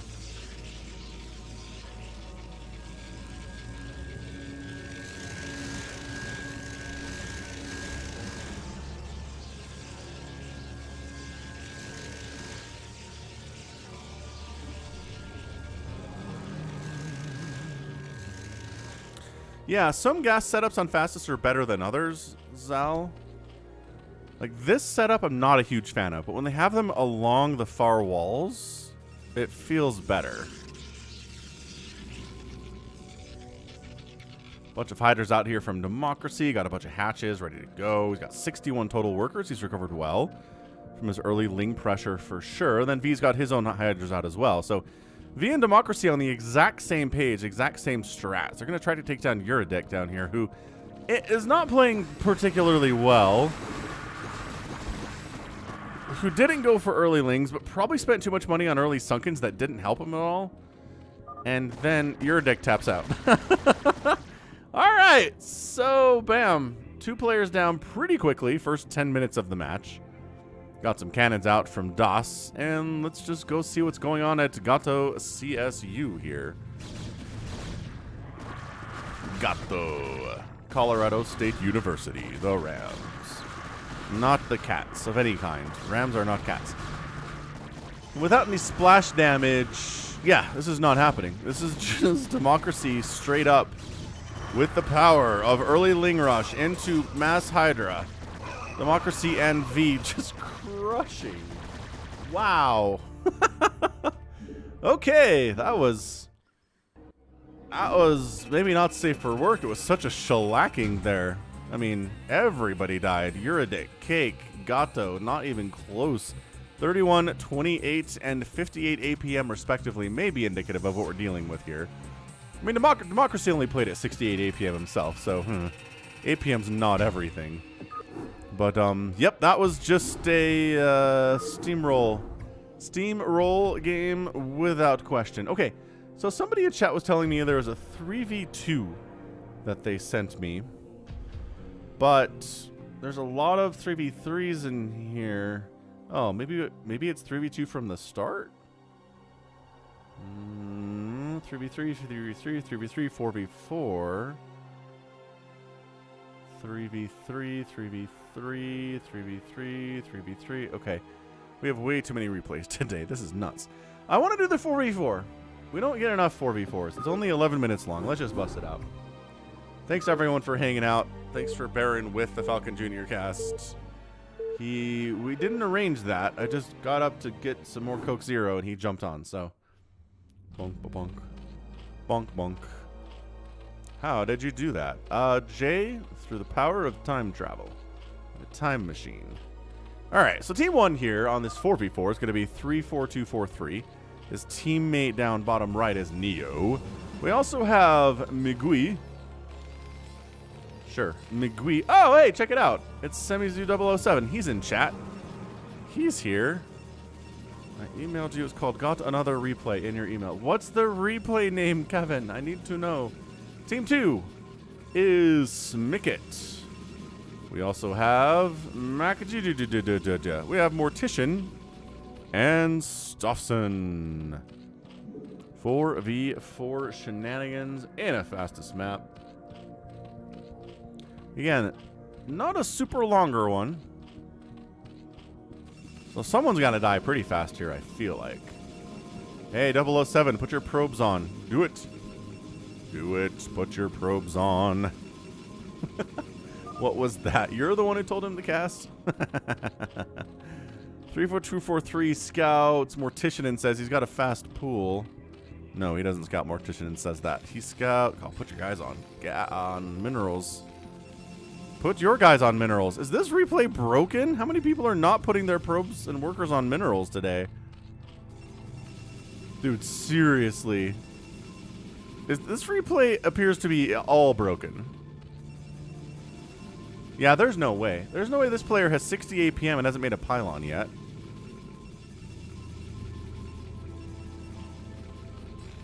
Yeah, Terran hasn't done anything either. Busted replay. Oh, yeah, that would explain what's happening. Bummer.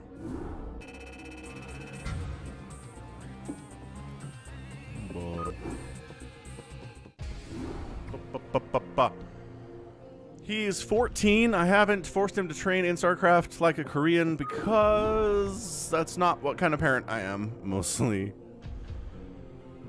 Okay, we will move on to Lectura versus Great Escape, a ZVT on space. Great fun, it says. Oh, mini Falcons in chat now. How's it going, son? Bonk, ba-bonk, ba-bonk, bonk, bonk. How does he have my same icon? That's interesting. So top left here, with 700 APM, it is our pink Zerg player. It's going to be Lectura. And in the bottom side, it's going to be a yellow Terran named Great Escape. Great Escape.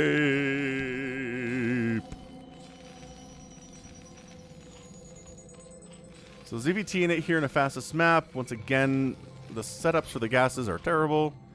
But these guys apparently don't have as much of a problem with it. Trained your little brother to take on computers in fastest when he was 3. Awesome. That sounds super cool. StarCraft is pretty challenging when you're 3, I imagine.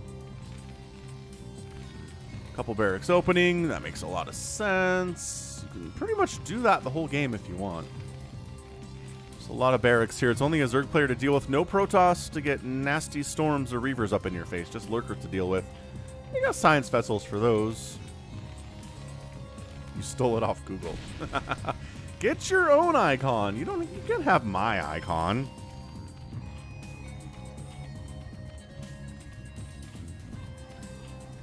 Oh, this is a Smash replay sent in. Excellent. I hope I enjoy it too, Smash. Stuffed chicken dinner for tuna. That sounds delicious. Like a good chicken. Actually, we need to talk about your homework, don't we, Scott? Things are not going particularly well there.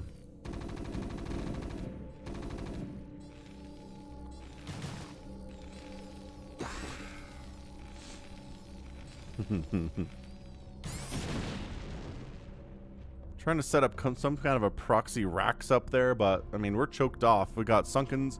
Going to be really hard to get through there. A third Sunken would probably be ideal considering the number of Marines we're seeing here. Factory on the follow-up, probably for some siege tanks to help break through these Sunkens, but you can just drone a whole bunch here. Is Lectura.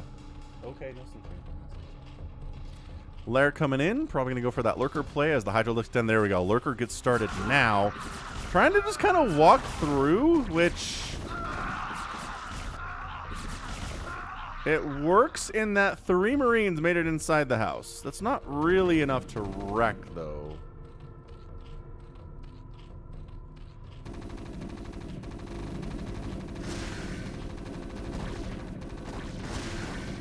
And drones have to fight to save their own lives, which they're not big fans of, but hey, it worked in the end. Oh, this guy's up, but there are Lings in the house, and sure, he's got stim, but no medics to heal him. And he just kind of gives up on his fate. All right, cool. So Great Escape, 30 workers. The attack, the run-by was kind of cute. That was fun. Didn't work in the end, though. A couple drones died, so not a total failure. Got some fire bats out. Actually, multiple starports. Are we mass wraithing here? Hold up, hold up. What is this play? I thought it was siege tanks. No, it was not. We're getting siege mode.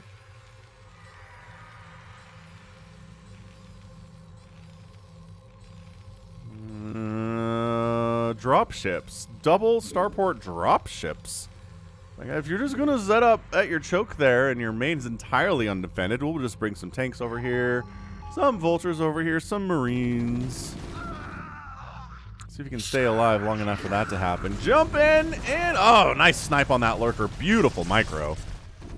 Beautiful micro. Another one dies. Great Escape. Killing Lings. Focusing. Oh my gosh. Another Lurker dies.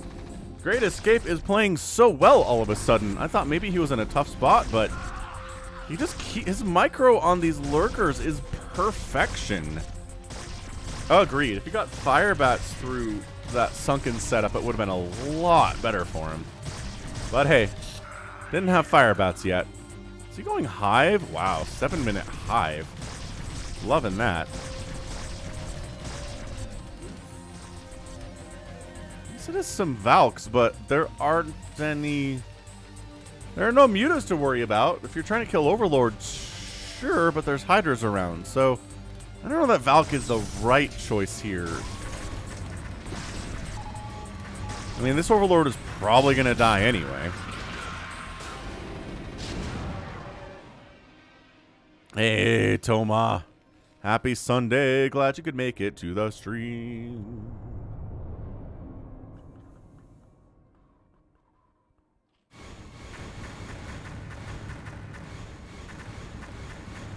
Just like watching Valkyrie attacks. We don't get them a lot.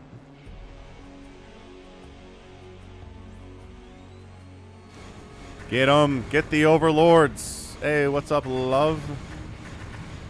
Glad you could make it to the stream today. Hope things are fine for you in Bulgaria.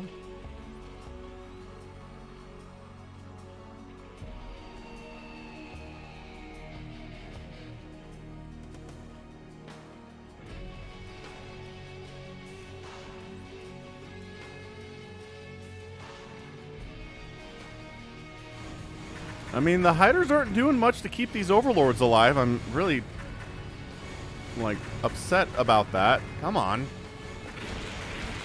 I mean, they showed up, but only after the overlords were dead. They did avenge one of them anyway. So one of the Valks dies. Is the Zerg player supply blocked? Kind of. 81 available supply, but using a full 80 of it. Defiler Mound coming in. And for now, it's kind of just mass Valkyrie here. Valkyrie prepared indeed.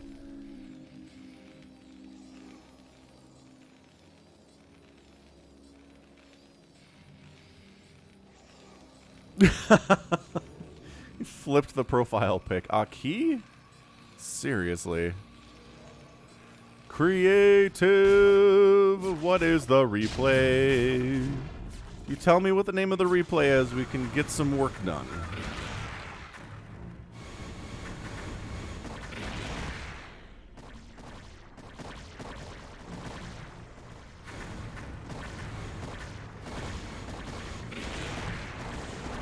I mean, yes, killing overlords is real nice, but I'm not sure it's worth the expense on these Valkyries.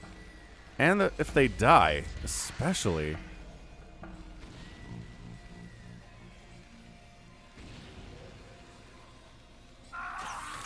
Siege tanks making sure these Sunkens are not having a good time. But hey, Consume's almost done. Dark Swarm's going to be up, and the game will change instantly at that moment. But we're meching. Great Escape is going for them tanks. Terran fans are going to rejoice because we have had a lot of replays of ZVTs recently where there is no mech happening at all. It is Marines and Firebats and Medics and Science Vessels. So I'm seriously just kind of YOLOing Valks in here. Good grief.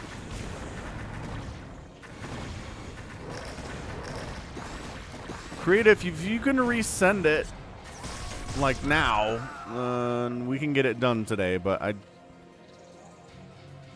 otherwise, I don't think we're going to get it done without a replay name. 40-minute 2v3. Was the subject of your email Brood War, Kevin?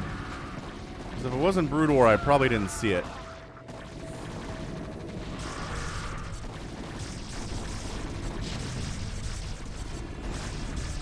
Can I give out channel perks? Or do I still have to pay? What? What are you asking?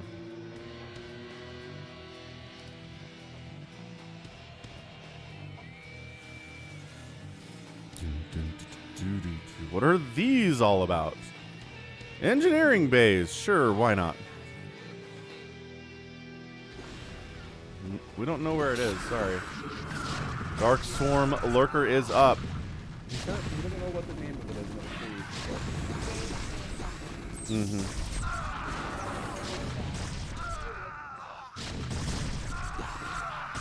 Sometimes it's distracting.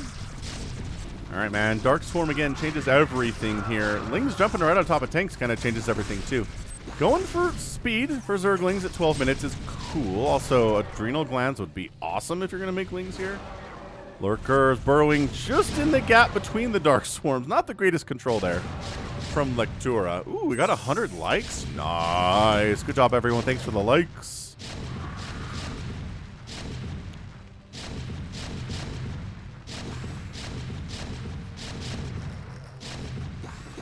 Oh, it was called Got Another Replay. Yeah.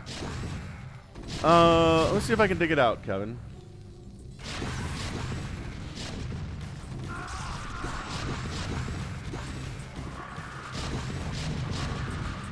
So far, tanks are just kind of holding the day here, no problem.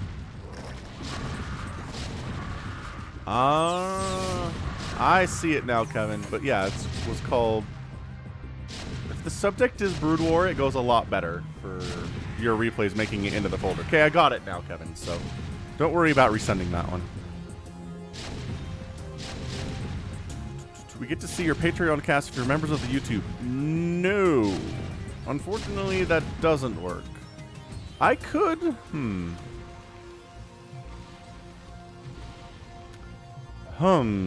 I think I could set that up, actually. Lucky Owl. The way it works now, no. But I think I could pull that off, yes. Oh, Lurker Ling drop heading on down the south, but will be scouted. Oh my gosh, the Valkyries are right here. Do not send Overlords. Abort. Abort. Abort. Yeah. Unloading here is much safer than unloading into a million Valkyrie land. Also, science vessels on their own solo journey. And by solo, I mean there are 4 of them, but they don't have any support. Are they just going to try to irradiate? They're probably going to go for an irradiate on these drones on the minerals, but these Hydras are very ready for it. They saw this coming, thanks to, you know, flying right through these Overlords. So, vision has been very good for both players. Metasynaptic node coming in. Ultralisk Cavern on the way here, too. I don't know what you guys think you're going to be able to do. Yeah, Chinese food always comes with a ton of Chinese food when I order it as well. Jay Vickers serenading us with song. Are you... So just irradiating all the defilers. I kind of like this. Just wandering into Zergland and just irradiating defilers, and some of you getting out, but also most of you dying. Huh. That was interesting. 3 kills on that Valkyrie before it goes down. A little bit of a Marine push at the front. Doesn't really accomplish anything to speak of.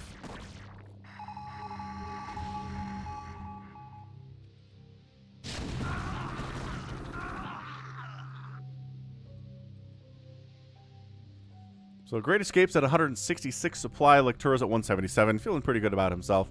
Got that Dark Swarm. Got that Nidus, which for what reason I don't understand. Guess maybe you set up a home away from home in case your main dies, and then you can Nidus escape there, but we don't see a ton of Nidus in ZVTs and Fastest Map. And ZVTs in general, honestly. Well, Fastest in particular. Dark Swarm Lurker trying to defend against these Marines. Very good against the Marines. Siege tanks from this angle can actually get some splash damage off inside that Dark Swarm on those Lurkers. We'll see if that works out or not. It's more of a can thing than a does thing. Yeah, it doesn't seem to be taking any damage this time around. Angles really matter here, and I don't understand quite how it works 100%. But ship weapons getting upgraded for maybe battle cruisers? Maybe some wraiths are in the future here. Dark Swarm does wear off eventually, and then everyone's in trouble. Ah, secondary Dark Swarm comes up. Yeah, farewell. I cast 5 times a week. Got new content on the channel 5 times a week.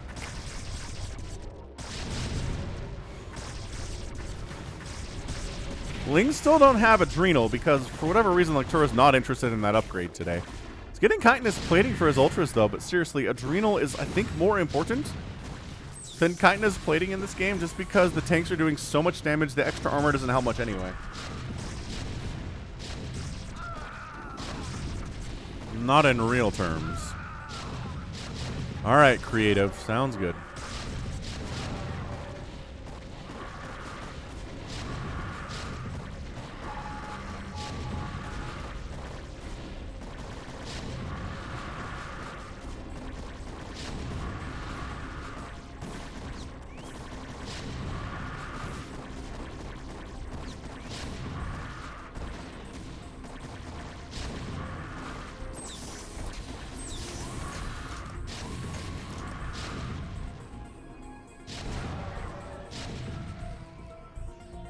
Across the bridge, siege tanks doing siege tanky things as per usual.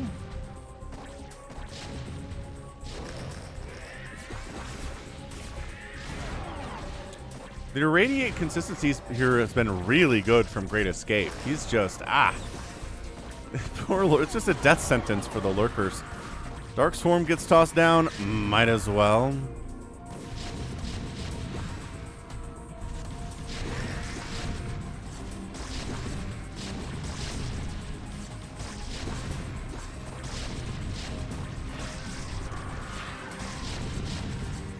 Looks like it's going to be held by Lectura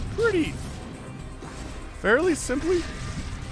Man, if these Lings had Adrenal, I'd feel so much better about this. We're getting Anabolic Synthesis, which is nice. Still going for this whole mass science vessel thing. Why are we getting attack upgrades for air if all we're making are science vessels? I guess the Valkyries benefit from it, but how many of those are there?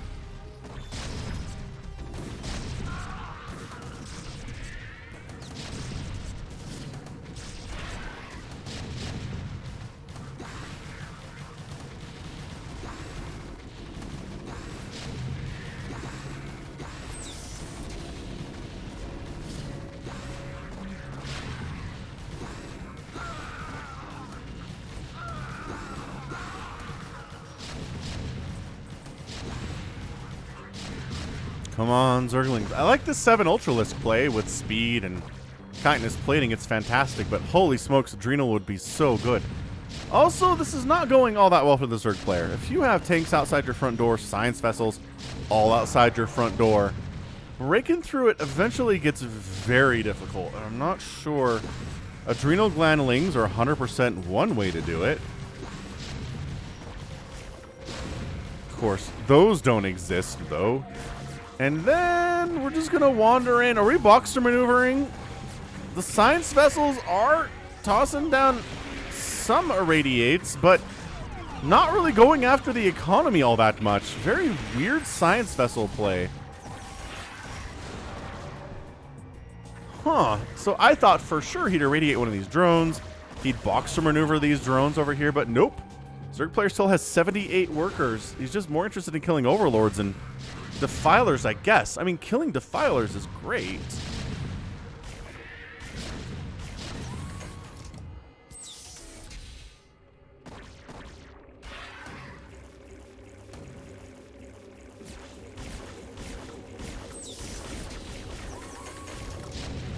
So him building mass vessel is the correct way to play this as creative. Okay. I mean, it's fine. He's just not hurting the economy at all.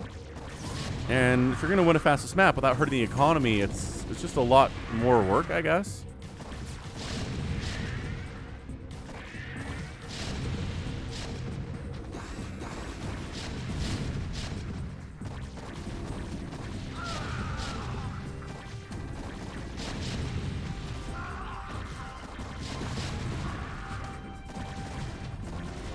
I don't know. Zerg player kind of casually making this happen, but surprise backstab from the other side of the map. A ton of Ultralisks with speed coming with Hydra and Ling support. The siege tanks are aplenty, that's for sure. The Lings don't have Adrenal. That's also for sure. There's too many tanks for this ground stuff to work, though. Okay, so we Nidus in order to make that backstab happen. Fair enough, sir. Clears out the attack at the front pretty effectively, too. I'd love to see him get Adrenal and a million Zerglings, because he's sitting on 11,000 minerals. Build stuff, Lectura. Build it, please. Oh, man. Just, okay, making 12 Hydras at a time, which counts. But look at all this extra larva you have here. There's at least 12. Make another 20-something Zerglings plus. 50 Zerglings, maybe. Hydras have 3 armor and no attack upgrades. The tanks are at 3-2. And Great Escape says, hey, you have stuff over here. I know it. And he's building more stuff over here. Okay, I don't know that he needs to necessarily, but fine. But fine. Plague getting researched. Still not working on Adrenal Glands.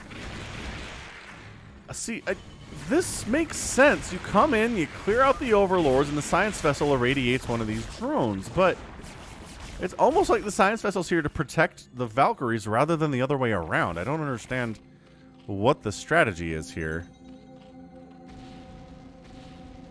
Many Falcon would have got adrenal glands. You are not wrong. You definitely would have.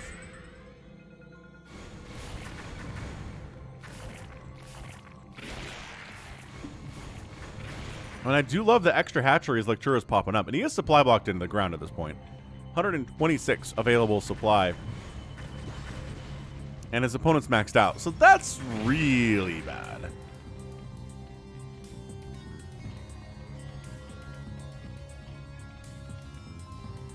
But if he can get his supply back up, make a ton of overlords, he's making 14 of them right now. Might be able to remax here pretty quickly, all things considered. Dark Swarm is up.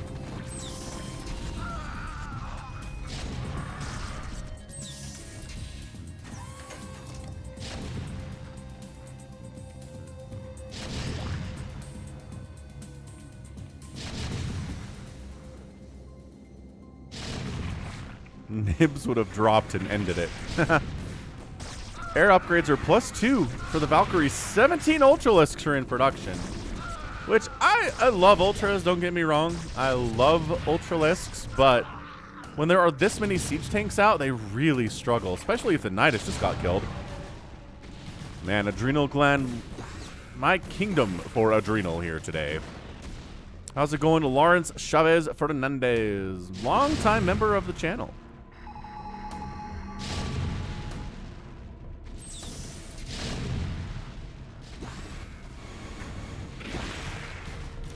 The Valkyrie Science Vessel offensives are pretty good. I mean, not traditionally how we'd see them used, but it means you have a lot of irradiate available for when 17 Ultralisks show up and try to ruin your face. Yeah, the siege tanks with +3 and plus the irradiate damage, it's just these guys are not going... They're not going to make it into the Terran base. Look at this.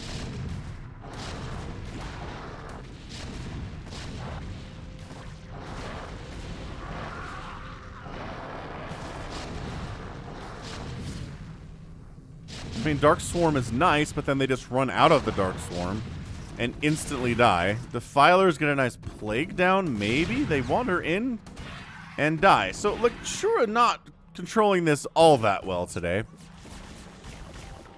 Valkyries, again, just kind of hanging out in the Zerg territory. How are you doing? Good. Doing great up here, thanks.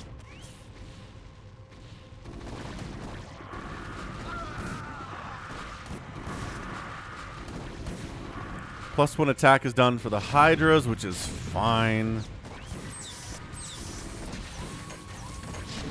Marines have 1-1, max at 3-3. Valks are at the 3-3 as well. So 3-3 upgrades on those Valkyries is pretty insane. Probably overkill, but definitely an unorthodox ZVT here. To be fair, Brood War is hard. Stodo is not wrong. Stodo Elite. Home away from home, summer home getting obliterated by the tank forces, as we would expect them to be. More drones coming in. Lectura's like, what I need is more drones. And actually, he did spend his cash with those, like, those 2 round of 17 Ultralisks. Yeah, that's going to be expensive. To be fair...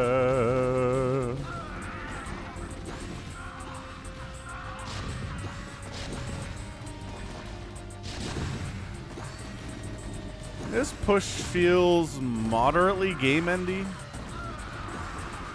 I don't know that we need the Marines all that much. The siege tanks should be ample to handle this. I guess maybe he's worried about mutas showing up, but... It sure doesn't seem to be all into it.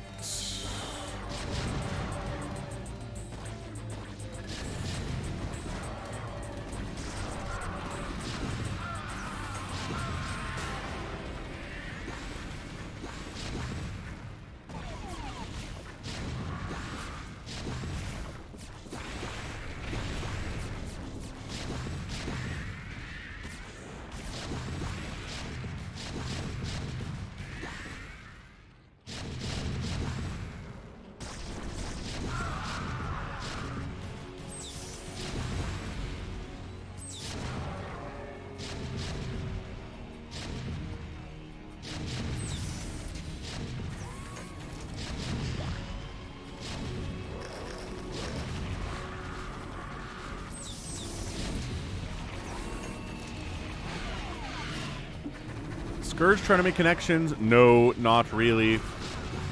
Another round of Scourge trying to make connections. Better. By that, I mean one Science Vessel. Oh, okay, okay. We stopped running. A couple more Science Vessel die. All right. Lectura, 136 to 195, though, is really not lying. And Panic Lings being created when they don't have adrenal glands is just the saddest. The saddest of things for a Zergling. Yeah, 29 Lings. 29 sets of Lings in production here. They've got 3-3 and no adrenal. Valkyrie's still trying to kill these overlords. This is amazing. How's it going? SDFA, SDFA, SDFA, SDF 4-2. And as usual in fastest map, once your enemy has about 15 tanks inside your base, you are going to die. Traditionally. It's a very traditional thing. It's like Christmas. Don't celebrate Christmas in the Kaprulu sector. It's when there are 18 tanks in your base, you die. More Lings being produced. I mean, he's wiping out tanks. He's casually pushing the Terran army back a little bit here. Ultras come in the backside. Did he get another Nidus up over here? No, he just probably produced them over there. Fair enough. I mean, again, the Ultras are fully upgraded, so they're doing what they do. There's nothing missing from them. Man, I cast 3 or 4 different StarCraft 2 games last year where the Zerg player utterly forgot Adrenal existed. And this was like elite, best Zerg players in the world type of players. It was very frustrating. Hey, I got to radiate off. Oh, and then the burrow happens. All right, so Lectura's got some burrow ready to go. That's nice. Thank you, Smash. I do try to practice my SDFD repeat.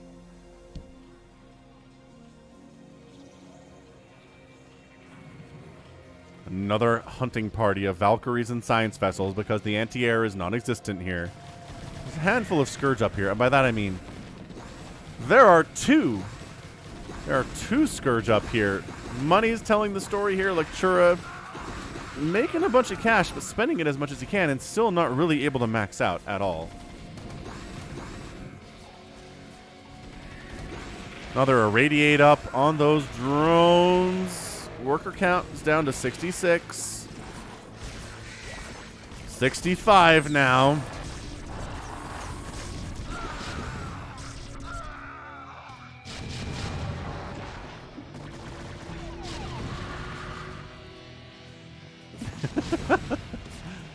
He's supply blocked into the ground again. Finally irradiating workers. Not getting a ton of value off of that, though. The workers are dying too fast. And also, some are still burrowed down here. Unburrow! He's really struggling.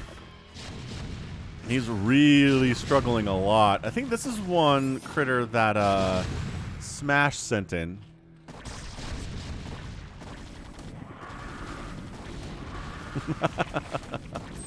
Well, I'm glad to hear I could make your day. SDF, ASDF. Every Overlord that pops out keeps getting killed. Lectura! GG's! And our winner is Great Escape. Which is a fantastic movie, by the way.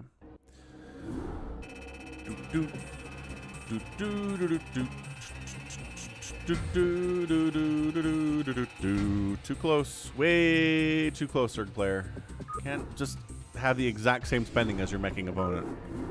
Not gonna happen. Not gonna happen. Alright. Next up, we've got some replays. They're from people that we know. Da da da da da.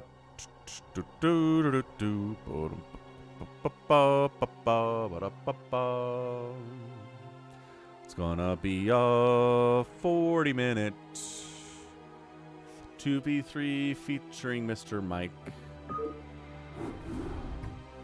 Da da da dun dun.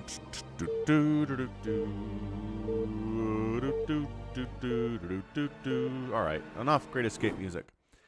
Let's go 3v2. It starts out as a 3v3 though. Top versus bottom. Mr. Mike, top left.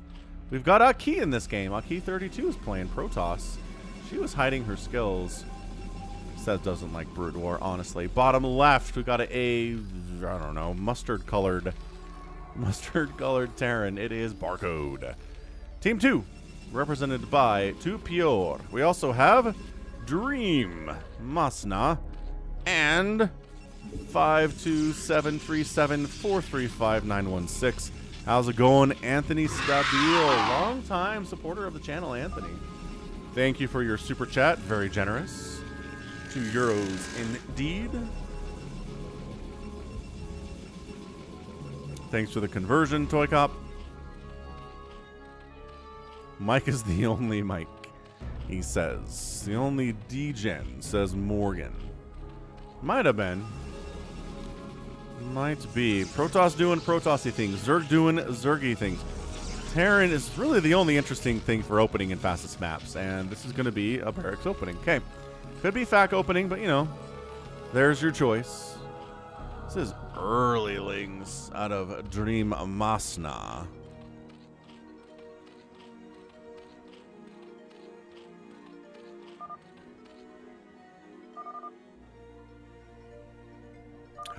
Are we proxy? Oh, we're doing it. No, wait, what? Why are you? What? Dream Masna just fast expanded. What the heck are you doing?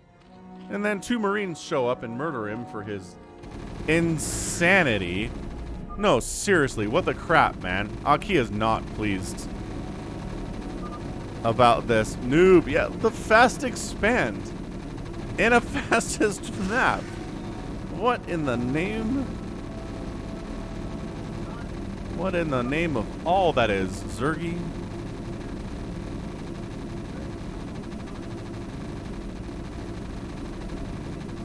Well, I mean, he's got a base up here temporarily, but if anybody finds it...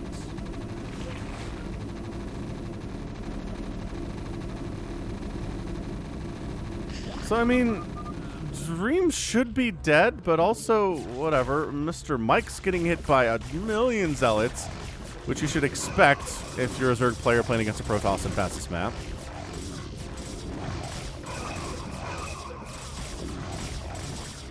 Do you have enough Sunkens to defend against this? The answer seems to be probably not. Sunken down, sunken down. These guys are attacking. This one's in a really bit of a difficult position. What are you doing, says Barcode. Someone coming to try to help. Some fire bats and Marines are trying to come help. Yes.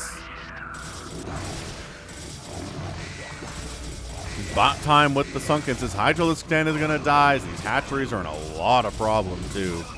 A lot of, not problem, a lot of difficult situations to be sure. But Barcode is here. Try to save his teammates' patootie. You have any money? He says. 200 minerals. No. Oh, he lost his main base, too. That totally stinks. I mean, the Zealots are finally getting cleared out, but these guys have been putting the hurt on. And by that, I mean, Aki is here to help as well. So, yeah, all 3 teammates had to work together to save the day here. Drone count for Mr. Mike is 7, and look who's still alive, Dream Masna. He's got 23 workers. He's just set up here, just like was planned, I guess. I don't know. And yeah, mech openings and TvZs are totally viable. Yeah, Anthony. 100%. It's an option for Terran. Blue should have fast expanded, says Toto. Yeah, should have taken from Dream Masna's book and just expanded down here, let this die, and lived like this is going on. I cannot believe this is happening. That's hilarious. Alright, times 2 this thing, because it's moving.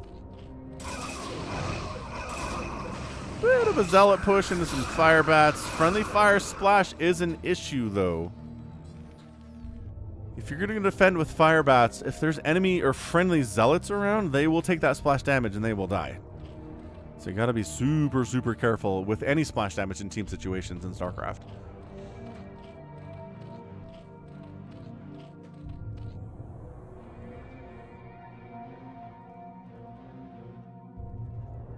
Hallie throws down that like. Thank you, Hallie. We're at 114 likes, which is fantastic.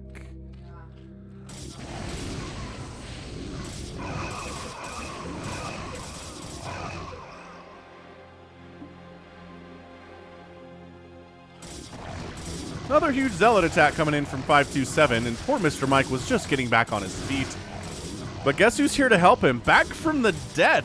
It's Dream Masna.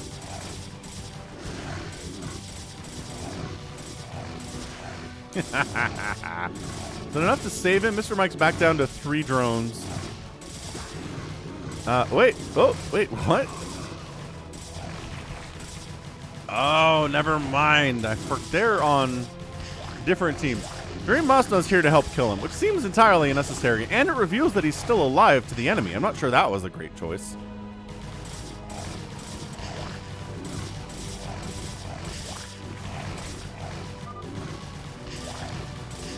Hucky throwing out the leave bad manner. Leave.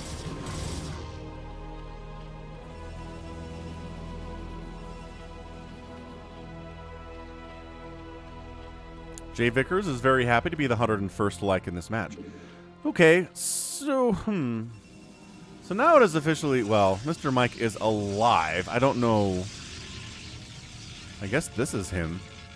So Mr. Mike builds on the corpse of Dream Masna and is trying to hide out here, but he ends up getting scouted by 527, and bad times for Mr. Mike abound.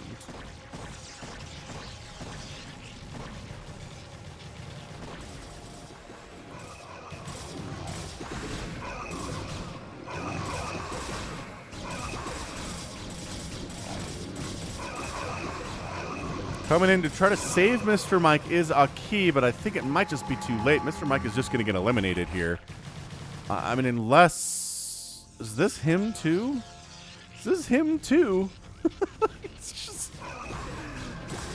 he's doing anything he can to stay alive. I definitely can feel for this.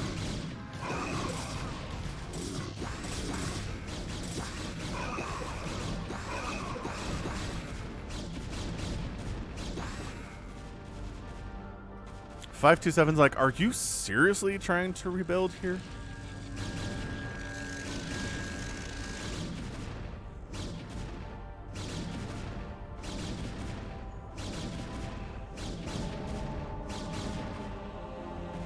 I like how Dream Masna's letting this thing finish. Mike's at 2 drones. I don't know where they are. He's at 16 total minerals. He's very, very, very close to being eliminated here. Does he have... Oh, these are his drones, but that's it. Mr. Mike throws out the good luck, fellas, and he taps out. So he did his best. He put in some really strong effort here, but was not able to stay alive long enough and help his teammates win the game. So at this stage, it's going to be yellow versus everybody else. So that's pretty good. Aki and Barcode versus purple, blue, and pink. Again, Dream Masna's doing really well for somebody who did a super dumb strategy early, but got a bunch of lurkers and hydras out.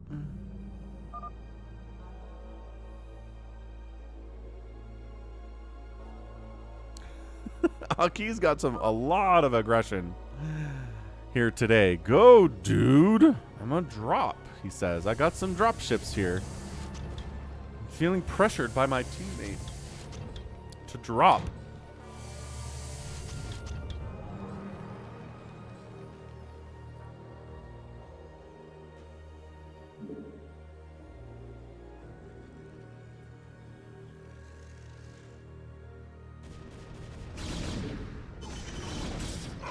Aki decides to try to make a move on next door neighbor to Peor. Should be fine. I mean, 200 to 150 supply is a pretty decent advantage. Upgrades are 1-1 for Aki and also 1-1 for Peor.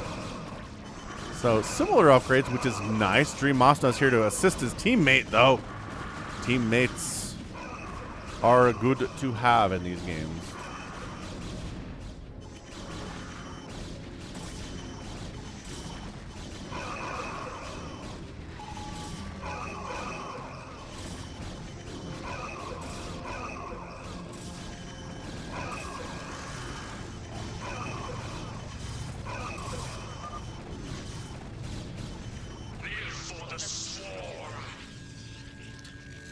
Thanks for subscribing, Konstantin Kostov.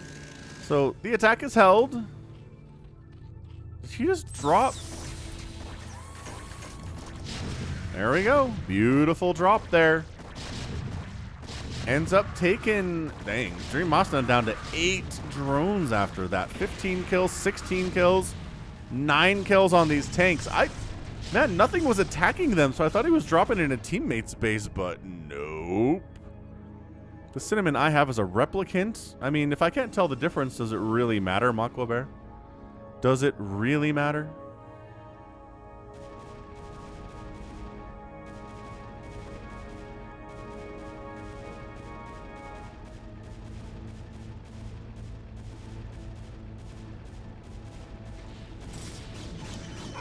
.527 tries to throw up a little bit of a base in the south here, but Team Yellow says no. This is our base.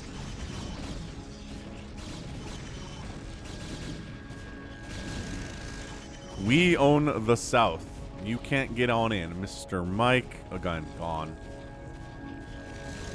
Rest in peace, Mr. Mike. We hardly knew you.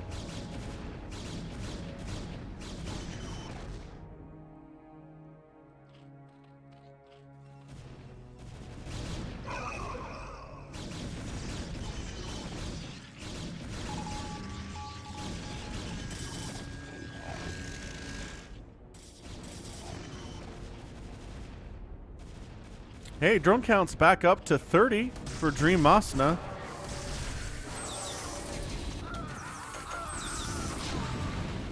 It's a little bit lower than that now. 17, 16. Oh, big attack at the front. Protoss versus Protoss. It's Dragoons versus Dragoons all the day. I think Dream Masna might be dead for real this time. All he's got are drones and lings, and I think all the lings just died. Production tab for Dream Masna is absolutely nothing. Thank you for the subscription, Jonathan. Wow, Skowski?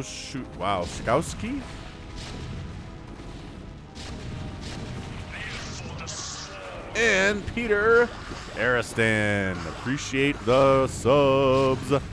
Anything happening down here? No, it looks like Mr. Mike is kind of winning, though. He's got 212 upgrades. Barcode is also at 212, so again, pretty even Steven here today on that upgrade stuff. So Dream's down to 10 drones.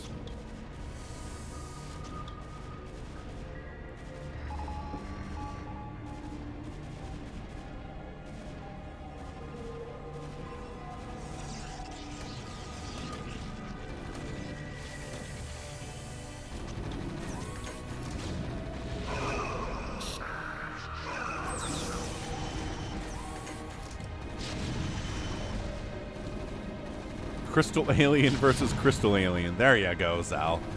That's what we're here for. So 2PR should do a little bit of a better job at handling this, but doesn't... Still struggling quite a bit. DTs for defense. No, there's science vessels, though. Oh, and a scan, I guess, just in case. But there we go. Some Zealots and DTs and Dragoons. Does get rid of this drop. After killing a couple gateways, nothing too major there. Wow, this cannon setup there is interesting. From 527, a couple drop ships just on the way home get picked off, which is crazy.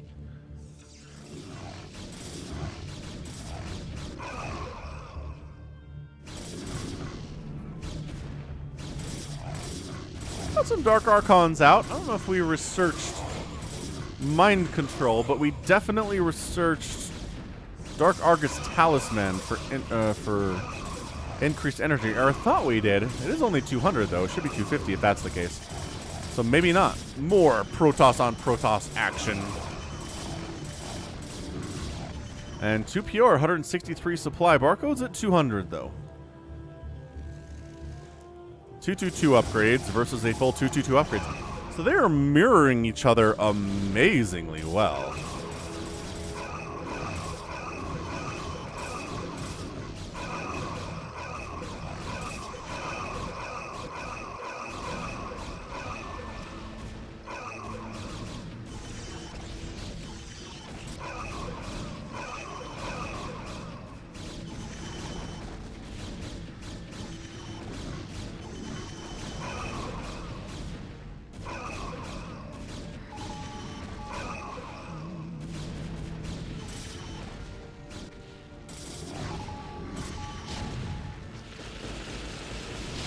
Trying to get rid of this little cannon setup that 527 is interested in building everywhere and anywhere. Oh, wait. Are these his?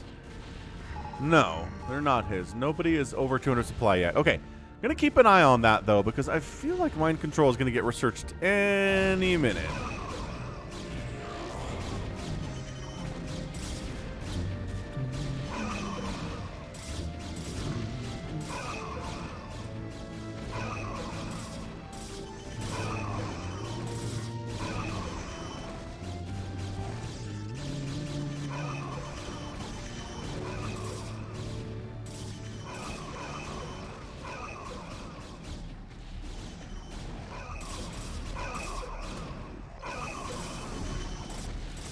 Two Piora and Barcode are mortal enemies in this match. I guess Aki is involved in it here too. Just siege tank drops non-stop. Just absolutely wrecking here with +2 attacks. Should probably have +3 by now, but that's all right. I think we're doing fine with it. Storm to try to deal with these tanks. It does bring them to about 50% health. Bruises them up quite nicely. Okay, all right. And then you bring maybe some Zealots and Dragoons in to seal the deal and finish them off. And there you go. This is some really good Protoss stuff. Thank you for subscribing to the channel, The Nahaj.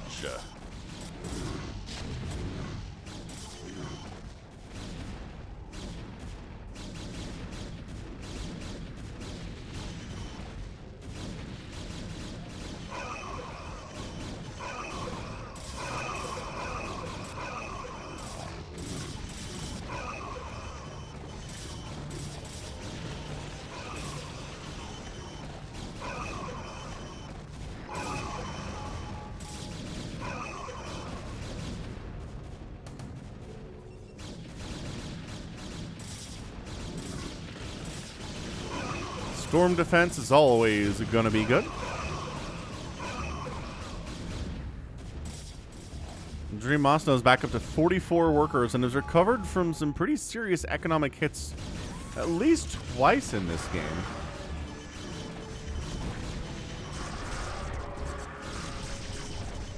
Siege tanks have arrived for more traditional front-style attacks.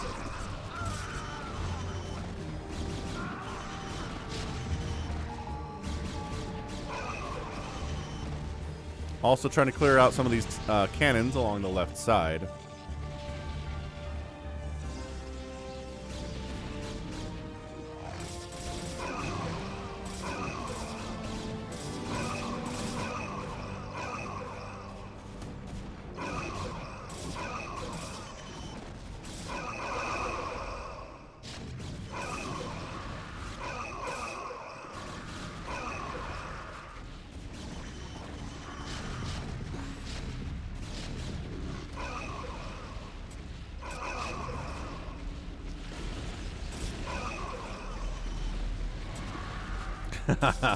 Forget units, more cannons, always more cannons. Defensive matrix being used on these tanks, excellent. Very good stuff to see. Spellcasting is always nice. Does it save their lives? No, not especially. Absolutely not. Do these zealots not have speed? No, they do. Okay. Just for a second they looked real slow and caught up, but 323 upgrades now versus a full 333 upgrade from Aki, continuing to just push in, trying to whittle down from the front. No attempt to destroy the economy of the Protoss. The cannons are making that difficult in all fairness.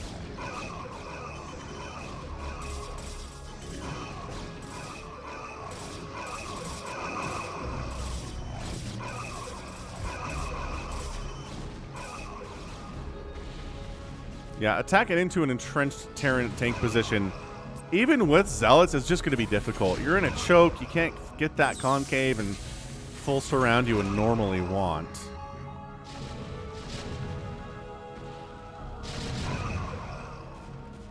Trying to jump in and kill a couple of the tanks on the other side of this wall. Great positioning.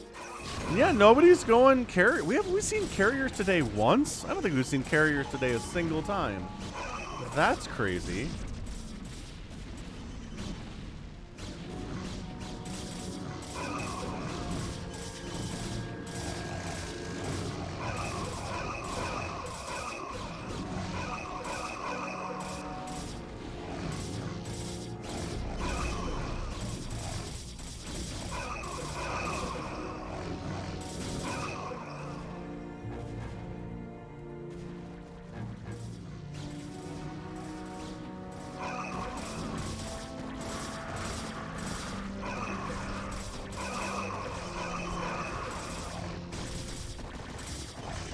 Trying to push on Dream Masna. He's really just been in love with the Hydras and Lurkers today. He has no upgrades on his Hydralisks. Okay, if he has a downfall, that's going to be it. It has 1-1, like, starting now. But it is pretty late. And against the incredible upgrades, the 3/3/3s here of Aki, it's not going to work at all. Another huge tank drop. I think Dream Masna might just be completely dead here. I mean, the Lurkers are trying to defend the day, and maybe they're going to clean this up.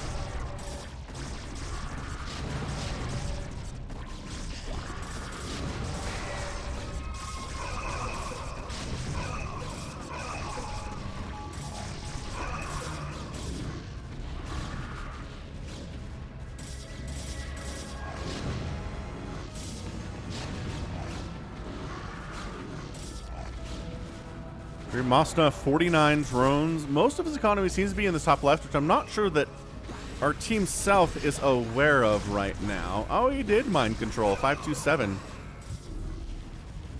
527 has his own Zergy stuff. Here it is. This is his hatch next to the pink one. He's got his own drones out, too. Okay, cool. So, I mean, that's going to help, obviously.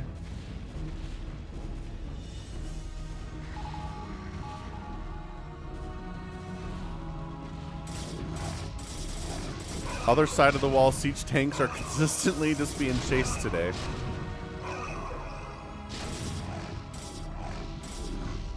Aki floating 17,000 minerals and 6,900 gas, but is maxed out at least, so that's good.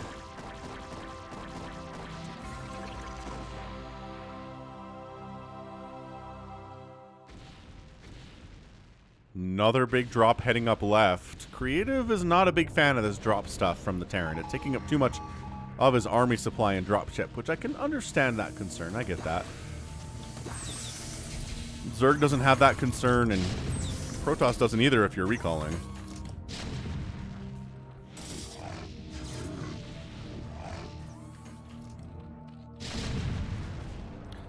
Love the sound of siege tanks in the morning.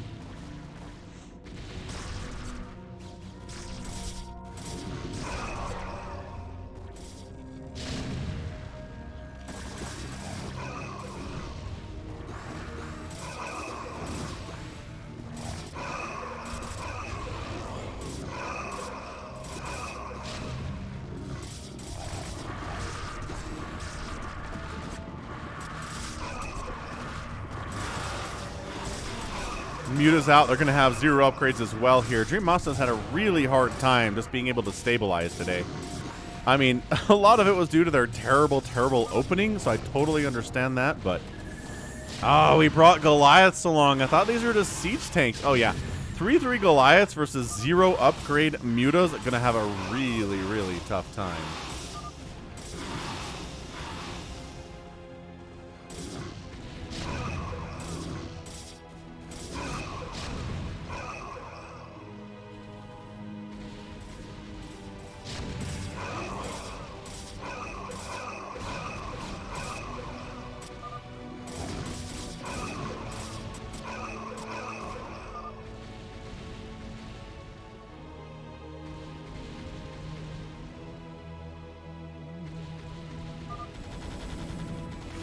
Oh no, the personal Zerg army of 527 is getting massacred by Barcode here too.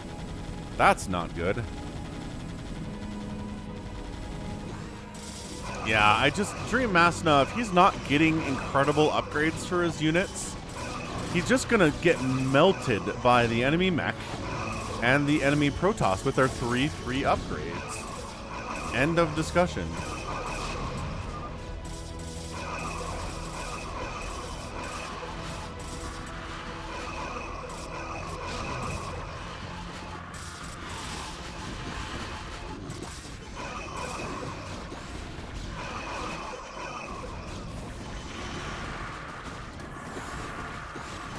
Yeah, working together here. We've got Aki and Barcode teaming up.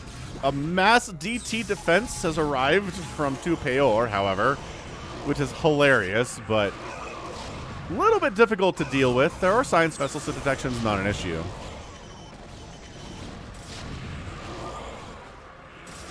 Hey up, what was that? Welcome back to the stream.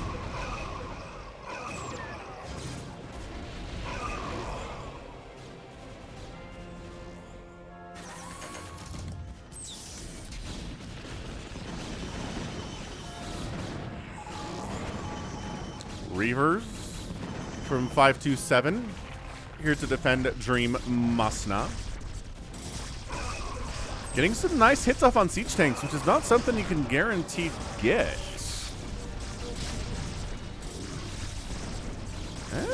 Dragoons pushing Dream Masna at 50 supply, and again, it's just struggling mightily to do anything that resembles elite mass maxed out Zerg play.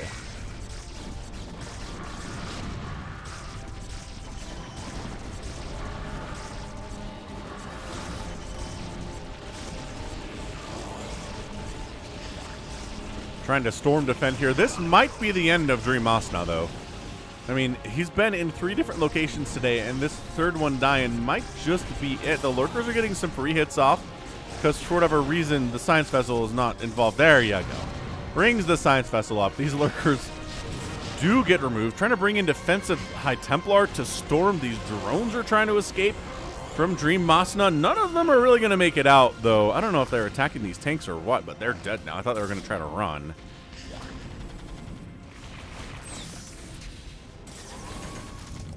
All right, so all these hatchers are going down. It's kind of a slow process. 527 is trying to assist his buddy, keep him alive here. 2 Peor on the counter attack. It's like, well, keeping Dream Masna alive is not going to help. Let's maybe walk into a million siege tanks with DTs. Kill a couple of the tanks. That's nice.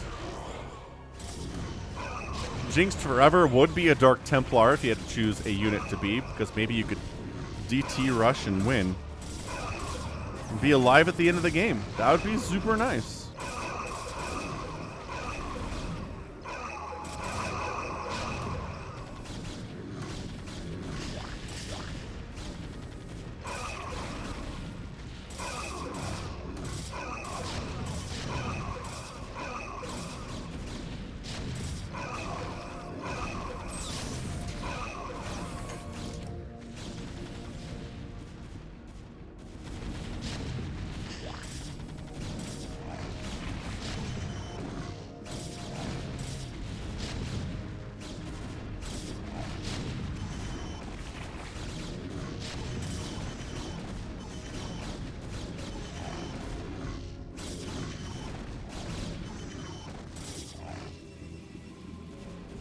Building his own Zerg army inside his main base. Probably a safer place for his own personal Zerg army from 527.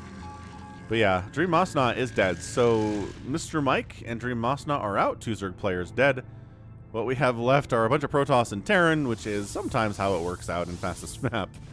Zerg tends to be a little bit tricky. Dream Masna's 2 drones that he has remaining are going to try to rebuild his home. He only has 200 minerals, though. Did they save one of his hatches? No, they didn't. Oh my gosh, he's building one here. Why would you long... Oh, no. He's got one here too. Okay. No, that's... Yeah, that is Dream Masna. Okay, so Dream Masna has an economy. I cannot believe he has not tapped out. That's crazy pants. VMon1002, member of the channel, wants to be an observer. That's probably a pretty safe job, too. I think I agree with you on that one.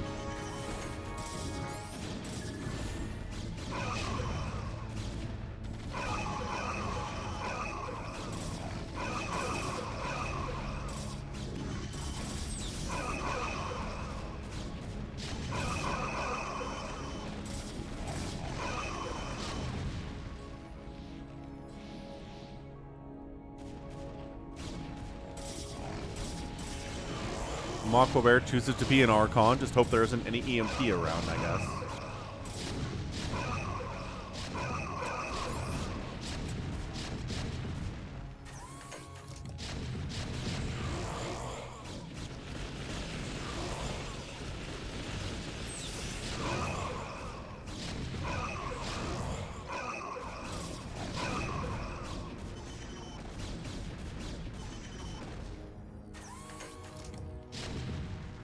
More teamwork here from Aki and Barcode. I mean, they've just been... Aki's got his own personal Zerg or Terran army down here. Okay. So Aki going to increase the tank count quite a bit. So both teams have a mind-controlled pet Terran or a Zerg army on their side.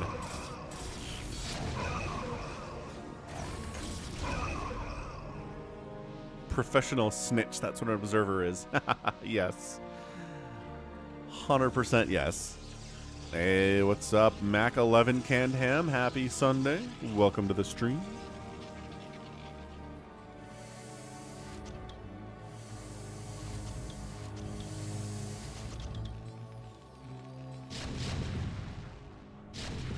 This contain is pretty nuts, though. Got supply depots coming up. Got missile turrets at the top there, too.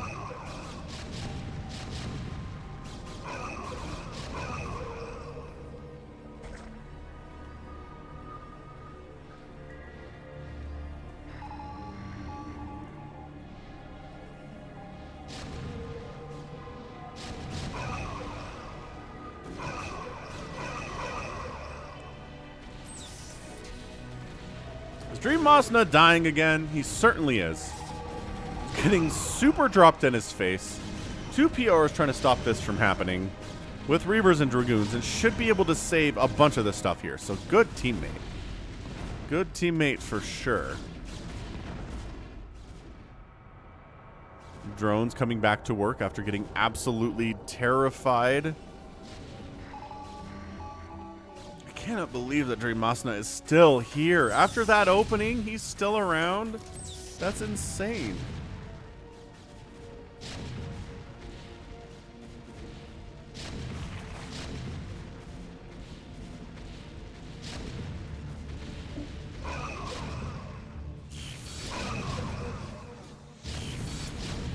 Trying to come in to Peor and get rid of this center that's being held. If you're, I mean, look. If nobody's going air, then holding the center is insanely strong. That's exactly what Aki and Barcode are trying to do here. And Dragoon Siege Tank is a pretty solid way to do it.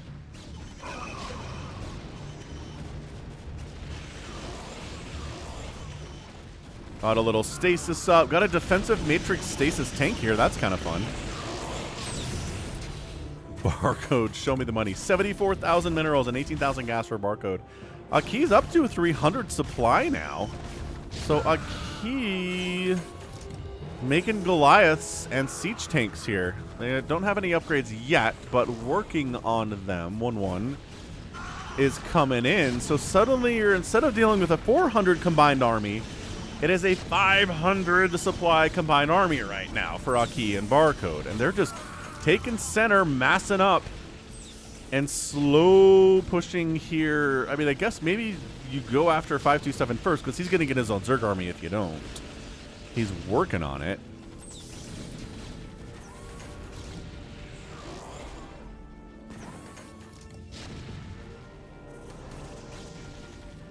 Siege tanks wandering into cannon fire range. You got to do it.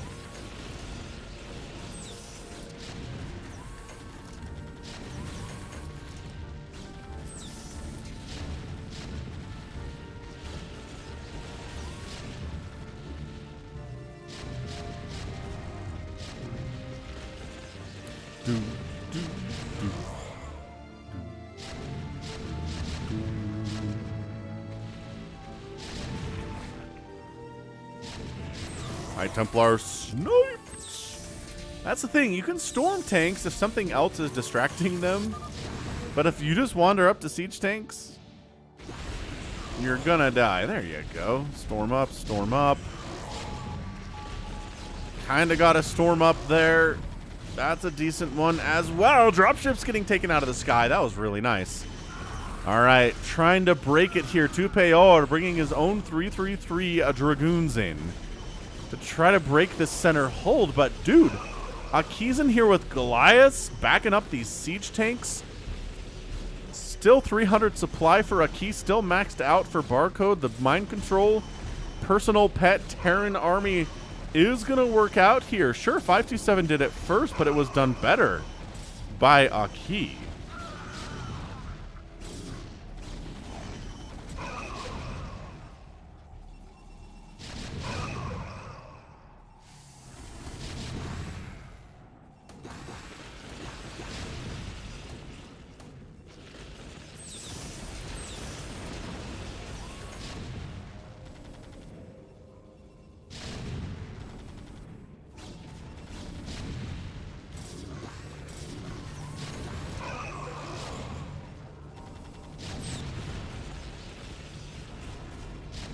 Yeah, at this stage of the game, it just feels like Aki and Barcode have got this thing. Dream Masna is just not happening. 2 Peyor's maxed out. 527 is maxed out. But as we always say, once you have 15 siege tanks in your main, it's really hard to win the game. That actually kind of rhymes. StarCraft rhyming with Falcon. And poor 2 Peyor continues to try to assist, but he keeps wandering into all these tanks with his Dragoons. He needs a recall, or he needs to bring some stasis into play or something.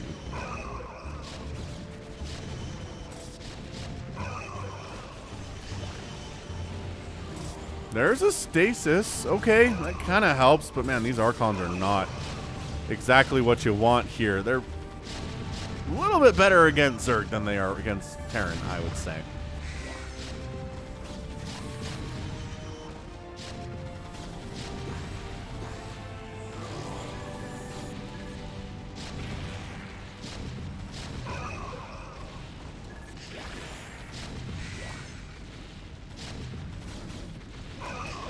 And I think that's it. And I think once you have 30 siege tanks inside your main base, and some of them belong to your Protoss opponent, you're not feeling good about it. 347 supply for Aki. He's already got 1-1 upgrades. He's working on 2-2 for him. Really playing this well. Aki with the offensive GG, which kind of tracks of how Aki's been playing and acting all game. A little bit of bad manner consistently here. 2 Peyor sitting on 15,000 minerals, just 13,000 gas. Is producing a Dragoon. He seems to just be done. He's only 150 supply. He could be making more stuff, but he's out. His APM is dropping. He's like, I don't know what to do about these million siege tanks in the middle of the map. And yeah, I get it, man. I hear ya.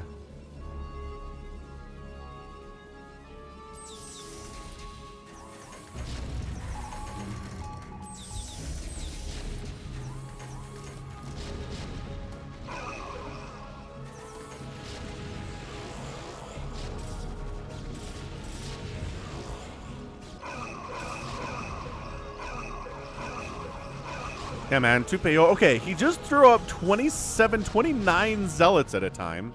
Like, well, Dragoons aren't working. Maybe my fully upgraded Zealots will do. But it's just, okay, he's going to give it a shot.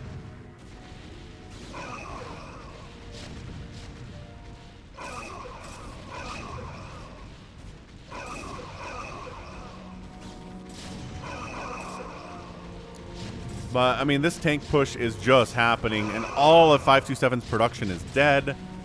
And, I mean, Aki's got a complete other Terran base over here. This is great for him. Protoss up, Terran up, both belonging to Aki 32.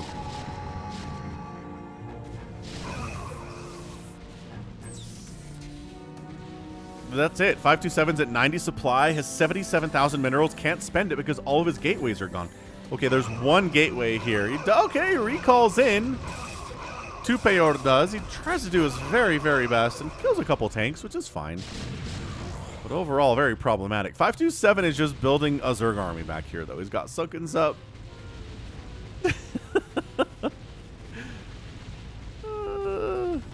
I don't know if he's going to be able to actually pull it off. We've evacuated the probes from the main, which should have happened a few minutes ago, and it looks like it did. Because 527 still has 39 probes instead of, 0.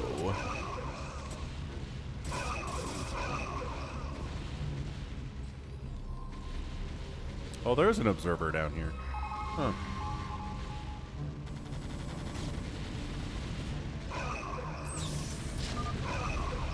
And 2 PR taps out. He's like, yeah. We done. We complete. 527 is still in this thing. Got all of 30 APM.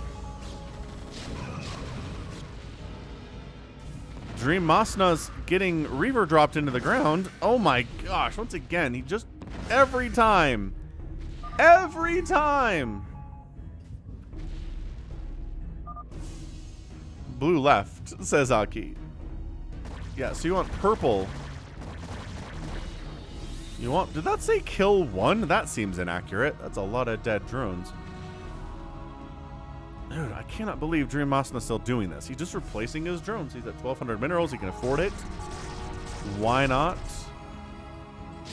Little detection to deal with these lurkers is not going to be a problem.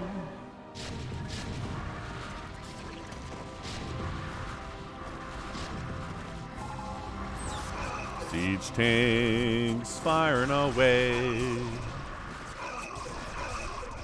What's up, PO Lab?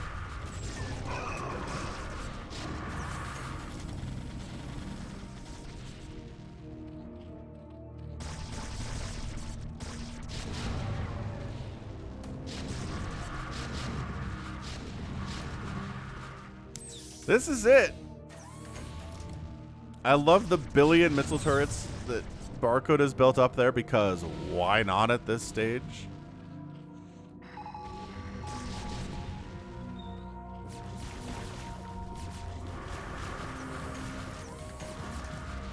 .527 is working on killing his teammate here. That's what the Reaver was for. That's what these Lings are for.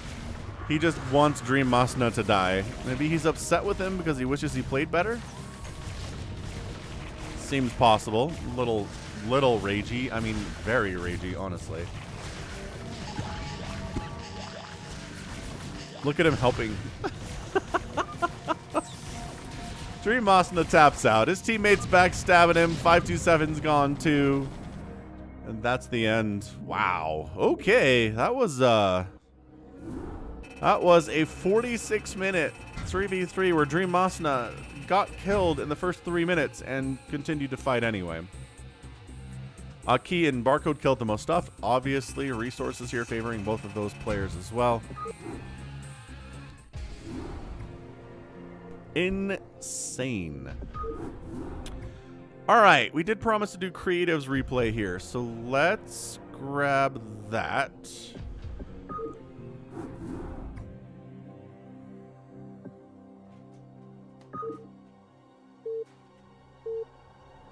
Thanks for everyone who's hit that like button so far. We're at 127 likes. Thumbs up. We can probably make 150. That's probably a possibility here. All right, cool. So, top side, we've got a teal Protoss player. Oh, yes. His teammate is going to be Einen. He's a yellow Protoss. And then Creative is down south playing his Terran. Pink Terran, to be specific. Team 2 is the Rocco. Or the Rocco. We've got Dober, 78, and Miam rounding it out. Creative says he's going to go mech. Let's step away for a minute and be right back.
Strikes again.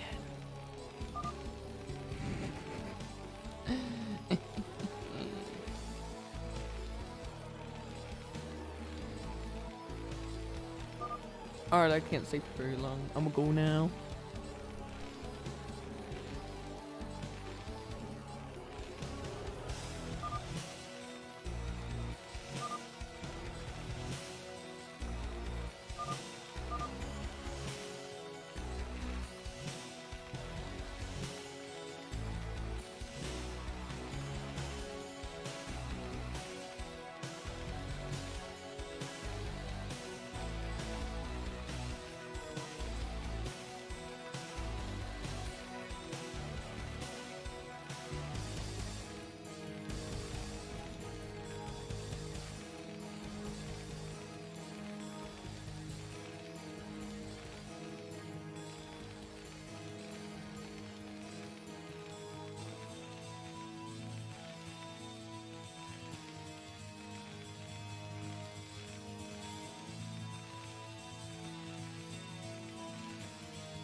Oh, shoot.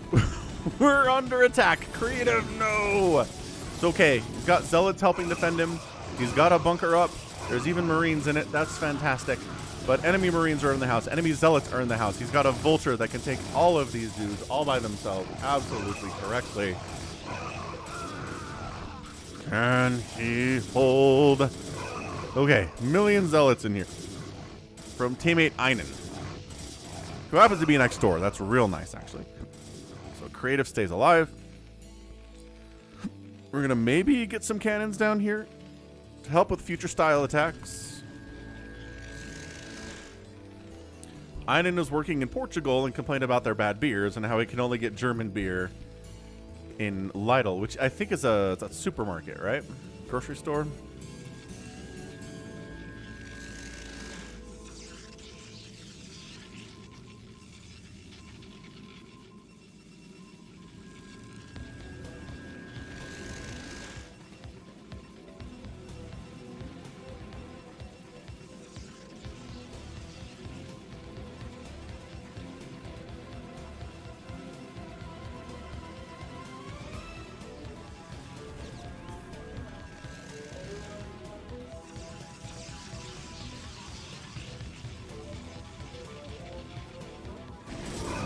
A little bit of submarine firebat action versus Zealots here on the left side of the map as well.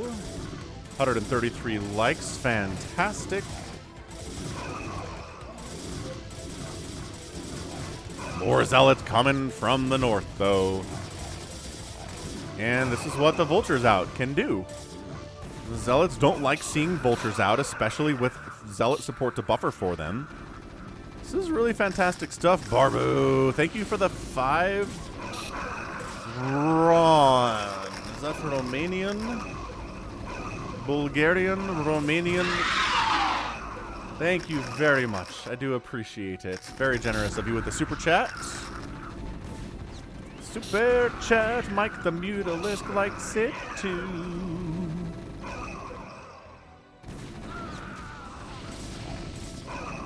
Hey, Josh York, EMT school. Nice.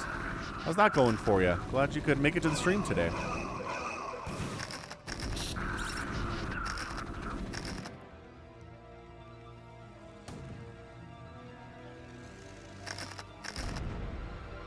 Now they're pushing on creative. That's what the tanks are for. That's what Los Vulturos are for. Romanian money it is. Thank you, Barbu. Much love. Spiner mines help dealing with these Zealots. This is a lot, though. Kiting. Lot of pressure, though. I mean, this is the Rocco doing his very best with Miam's help to make sure that creative dies. Those cannons would have probably come in handy. Going after add-ons.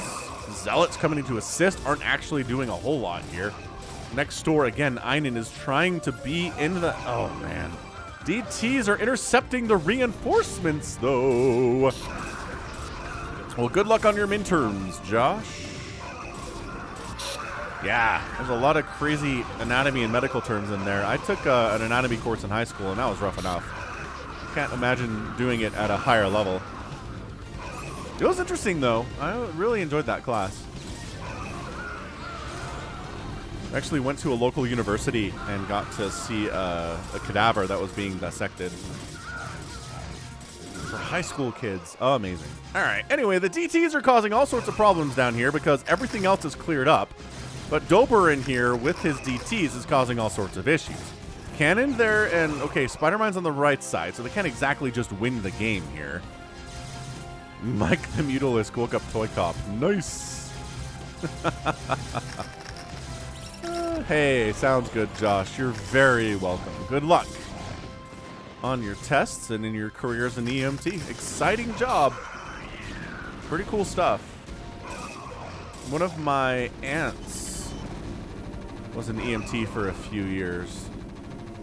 I think she ended up being a hospital administrator or something, but yeah, she had some crazy stories from that. Man, Dober really wants creative to die. He is focusing on him extremely hard. Squiz Squad is a former EMT. Nice. Squiz Squad, what's your craziest EMT story you can tell us? Because Kratos getting his butt kicked right now. He is losing factories. Okay, coming in to assist again to save his butt is Einen. Einen is here for assistance, bringing his DTs. They've been doing work. Oh no, his own DTs this time. Never mind. First time DTs, and they are cleaning up house. Cleaning up house. All right, so production is really bad for creative right now. He's sitting on 3,700 minerals or so, which is bad.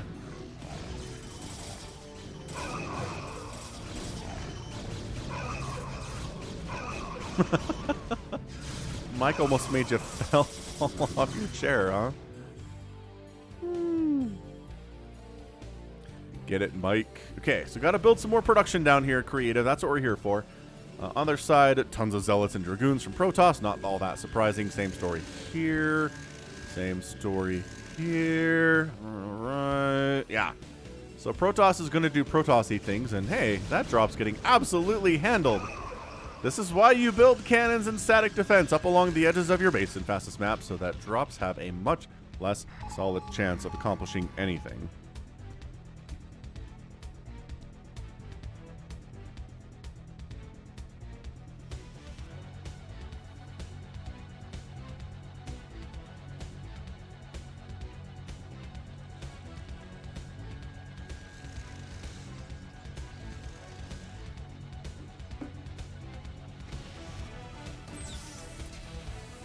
Whew. So everything's pretty chill otherwise. Oh, here we go. Heroin overdose, where I pushed Narcon into his nose. He sprang right up off the stretcher and projectile vomited all over this firefighter next to me.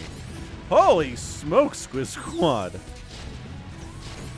Wow, tank drop does get some work there. Creative still has 55 SCVs, which is fine. Einen's at 90 workers and kind of killing everybody economically right now.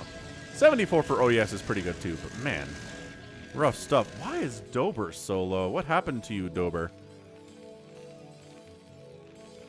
Wait, Dober's over here. I don't see any indication bad things happened to him. He just doesn't have a lot of probes, I guess.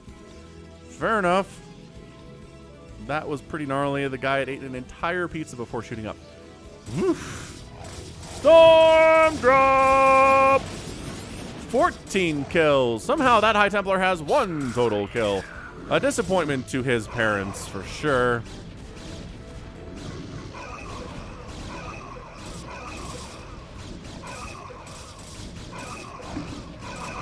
Big PvP battle. We've seen a lot of these today. And breaking the cannon contain. The little half-hearted cannon contain here from OES.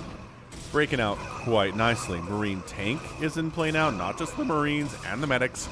Storm is out, in all fairness. Yeah, the Rocco's at 153 supply. Einen's at 185 supply. So those two players having a great game for sure. And pushing north here in OES. Can Einen save him? Can Creative come save him? Creative's got a bunch of mech down here. It seems like he should be able to come up and help to some extent because he's getting pushed real hard right now. But guess who's coming in for another storm drop? Oh, yeah. Get it. Get it. Oh, that's brutal. 10 kills on that one. 5 kills on that one. How are there not more dead things here? Miam is down to 19 total SCVs. Are we back for more? Okay, at least you're killing the High Templar this time, and they're not allowed to escape. But by golly, oh yes, is getting crushed. He's getting absolutely A-moved up to the north, all the way to the wall. Fare thee well. All right, well,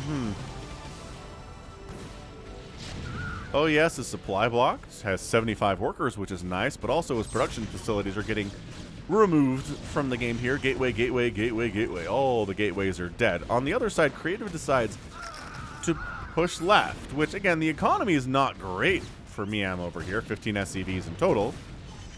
So he really shouldn't be able to defend himself all that well. So not a bad decision. I guess we just let OS, well, I guess OES is getting help here from Einen.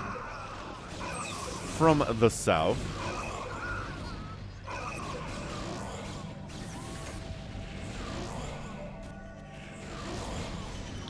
And I think that's it. Oh, yes is dead, unless he wants to set up in a home away from home and go to that one.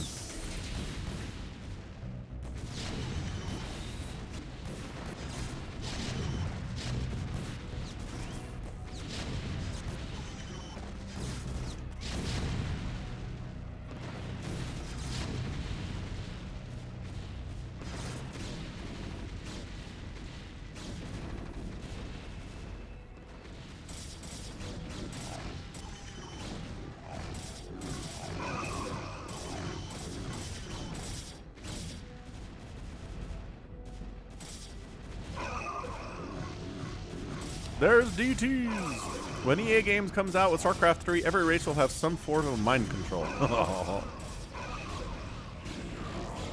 It's Microsoft, man.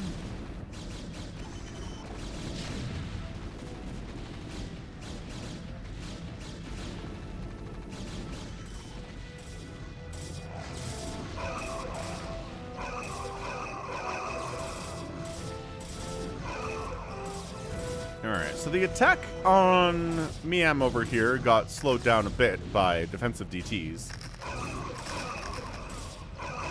who are still kicking butt, but he's only down to 3 SCVs, so he's not dead, but he's pretty dead. Miam's basically dead. Oh Yes is basically dead. Has Oh Yes been able to set up anywhere else? And the answer seems to be yeah, bottom left is where Oh Yes is sitting up with his 4 probes. Is Miam expanding anywhere else? The answer to that one seems to be a very solid no, but he's not officially dead yet.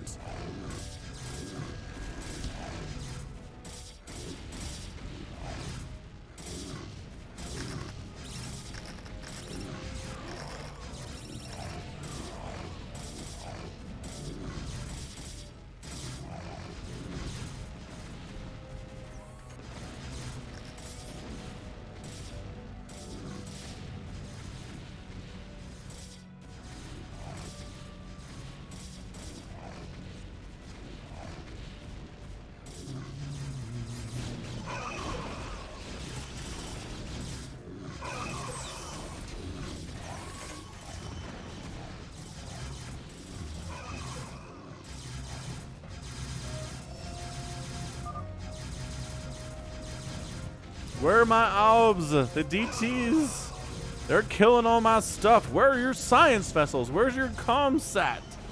ComSat energy is here. You got 2 scans available. There they are.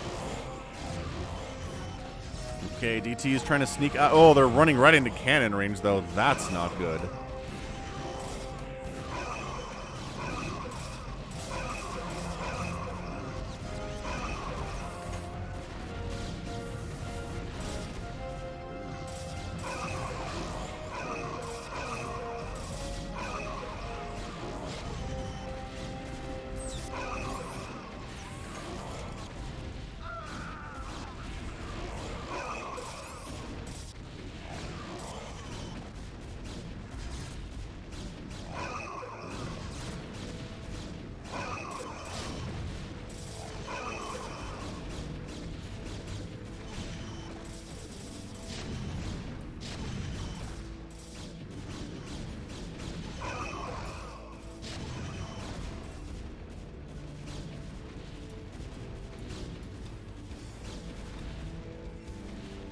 Attempt to drop up top left.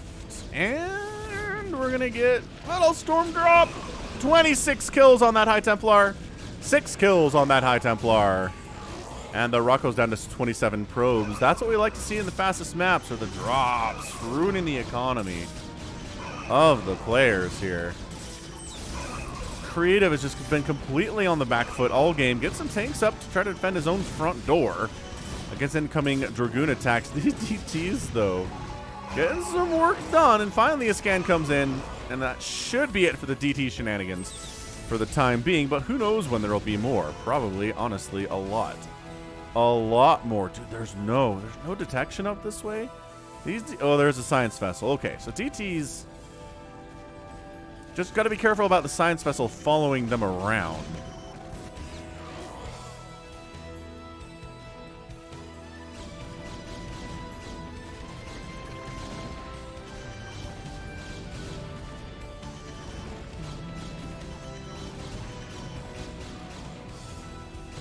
Siege tank drop a Rooney, trying to get rid of this home away from home setup that OES is at. He's back up to 50 workers, man. He's fine. Rocco, who I thought was dead, is actually still okay. He's back up to 37 SCVs now. Got an army on his front doorstep. Hey, good night, Barbu. Thanks for the super chat. Have a great night.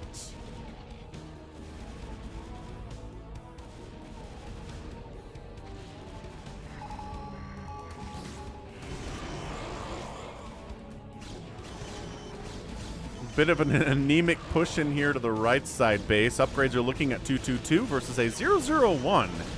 So the upgrades here from Dober are not all that great. And as a result, Storm can maybe even it up.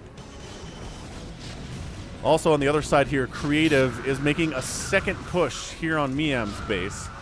Recognizing he's rebuilt his economy, but for how much longer?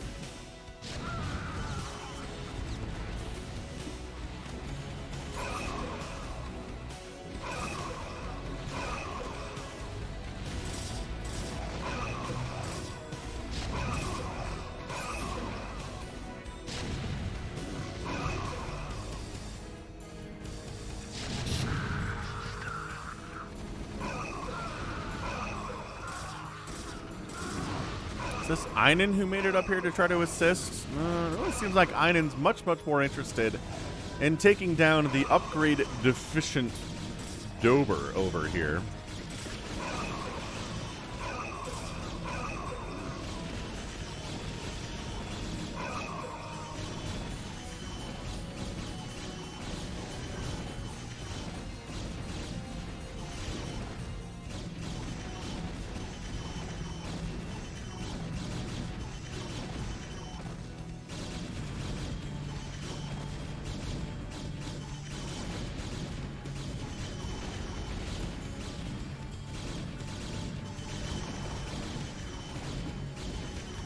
Yet he still seems to be holding. Siege tanks getting dealt with other siege tanks and reavers up in here. And once again, he just holds on. He's just... Miam over here is getting severely attacked, holding on. Same thing with Dober, severely attacked, holding on. Might be nice to team up. Go for some kind of an attack that way, but I don't know. We'll have to see what we get.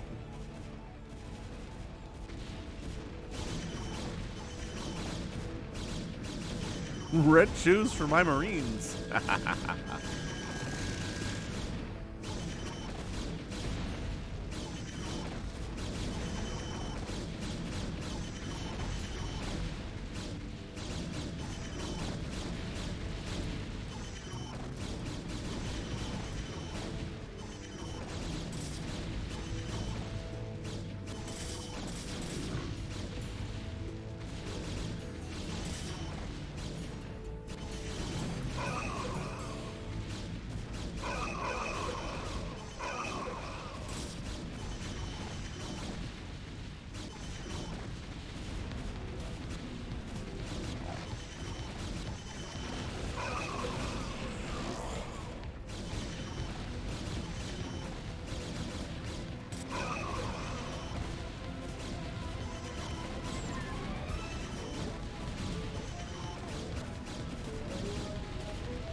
And as expected, the push here from Einen's going pretty great. He's got 3/3/3 upgrades. His defender only has +2 attack and no armor upgrades to speak of. So you're just eventually just going to get overwhelmed because bad trades are happening for you all the time. Creative has got 1/1 for his dudes. The enemy siege tanks have no upgrades either. So yeah, Dober here struggling with upgrades. Miam struggling with upgrades. And, you know, in a fastest map game, winning fights is not always about having the most stuff. But if there is the most stuff, and we're even on stuff, then upgrades really come into play.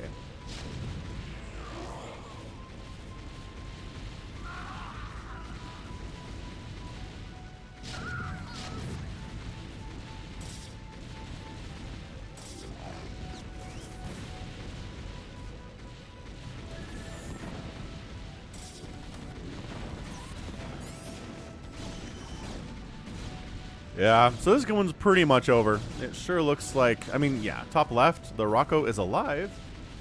He's at 57 workers. He's maxed out. His upgrades are sitting at a full +1 here. So, yeah, upgrades not going particularly well. Nice Reaver drop.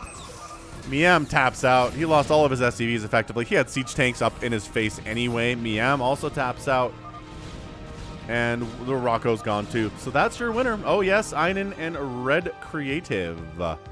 Getting the win. Nicely done with Oh yes. Building his own little army down here. Had 161 supply at the end of the match. Dead impressive stuff. And Creative manages to claw his way back from almost dead twice. And gets that win. 289,000 points for him. 287 for Dober and 373 for Einen. Ended up producing the most units. Einen did, killed the most units, and lost the most units. Other than Miam, who lost a whole lot. Resources outspent everybody else too. So yeah, Einen, best player in the match for sure. Okay, well it is time now to play some live games on the channel. So thanks everybody for hitting that like button. 135 likes out of 158 viewers is pretty fantastic. Let's get that Phantom mode going. I know some of the people have been waiting for the Phantom mode so far today. So let's get Phantom mode, use map settings. I wish it would default to what you used last time, but that's fine, I guess. Extended unit limits coming in here too. So as Toycop said in chat, what you want to do is come join the Falcon Paladin channel here on the US West BattleNet server. And then when I pop in there and create a game, you can see it and join it, which is fantastic. What's up, Danny? What's up, Pyres? What's up, Warpiggy? Toma made it in. Baby T-Rex made it in. Dead Infested makes it in. Little Dead Infested shenanigan Rooney. Ultra Super Noob and John Doe. Let's go. Nice. Pyres the Wolf got in the first time today. Fantastic. Tuna, last person to not make it in. Rough indeed.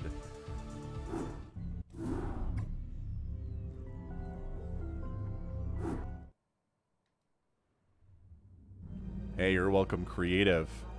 Tuna lagging out a bit here, but at the end of the day, got Pyres, T-Rex, Warpiggy, John Doe, Danny, Ultra, Toma, and Dead Infested.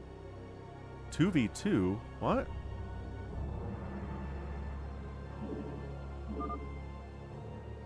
Yeah, you want to select the ones basic. Basic. Excellent. Okay, so low resource counts. 5,000 minerals and 1,500 gas and 1,500 minerals there. Man, I am... Woof! I was up till 3 a.m. casting StarCraft 2 on Friday night, and then last night I was out late, and then it was... then it was daylight saving, so I'm just feeling it right now. I might not do a lot of live games today. I need to go take a nap, I think, but... We're gonna... Warpiggy calls Paladin. Nobody else calls Paladin. Got some Slayers declared, though. So if you don't understand what Phantom mode is, we'll toss in a brief description into chat under the Phantom command. Thank you, Nightbot. Baby T-Rex declares he's Slayer. We do have some people not saying, though. You said nothing. Good point. I'll defend us, says Pyres. What? What does that mean? You haven't lived until you've recalled 12 Archons into your enemy's base. Fair, fair, fair. Pyres is being suspicious, everyone.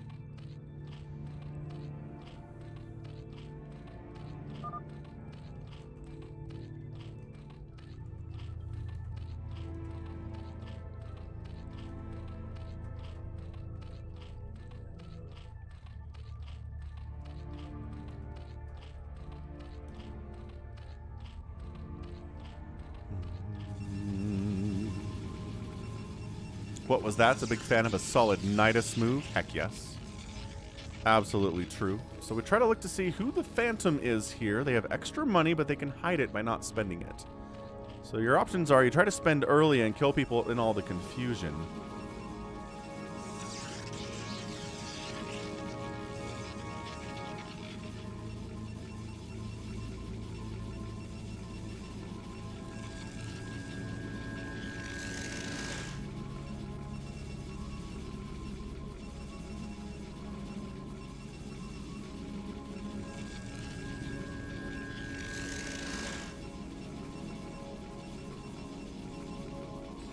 Password is always sock.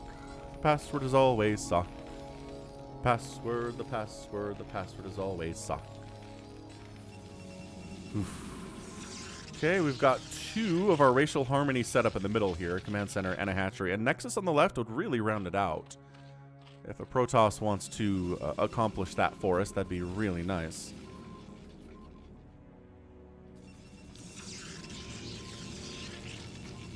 A little bit of lag here, but it seems otherwise we're doing fine, hatching it out. Which one of us is dead infested? Dead, I don't think identified himself, as he usually doesn't, and sometimes he's not sure what he is either. So that's fun. What's up, dog with a blog? Yeah, hurricane picked up the town, dropped it 30 miles to the east. It's pretty intense, but no one died, so like, this new location, kind of cool. Your commute's probably worse now though if you get relocated that far.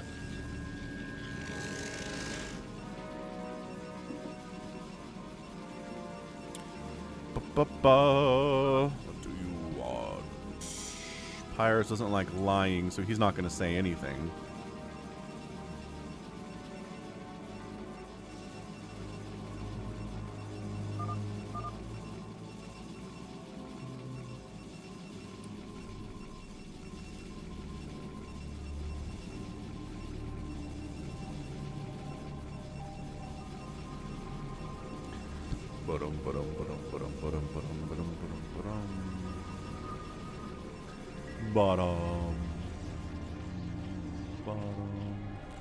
So help me out, chat. Who looks suspicious here? Third hatch and a lair out from Brown, who is War Piggy,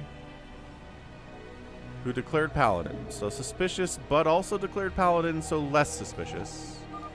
It is a big cup. It's got Coke Zero in it, though. It's not coffee. I like my caffeine cold. I'll watch out for that one, dog with a blog. 2 factory, or 2 barracks. 3 barracks and a factory and a second base. Blue's a little sus, gotta say. Dead infested. Declaring it's macro, leave me alone. I'm just good at macroing.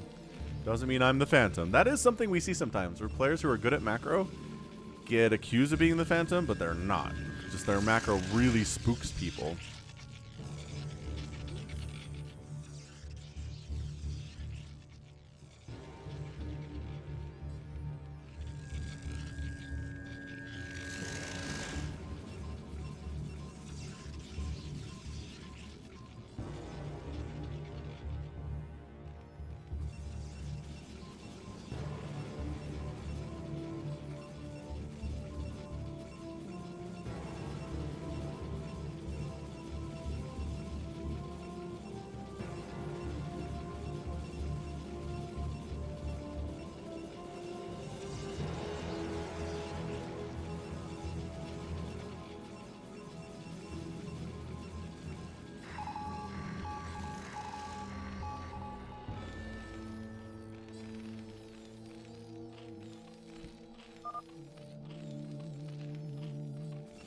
Pyres get scanned. So everyone has shared vision to start off, and I guess you could scan someone if they were suspicious and like they unvisioned you. But that is, he gets scanned again. He gets scanned again. Oh, that's funny. I like that a lot. It's dumb and also very funny.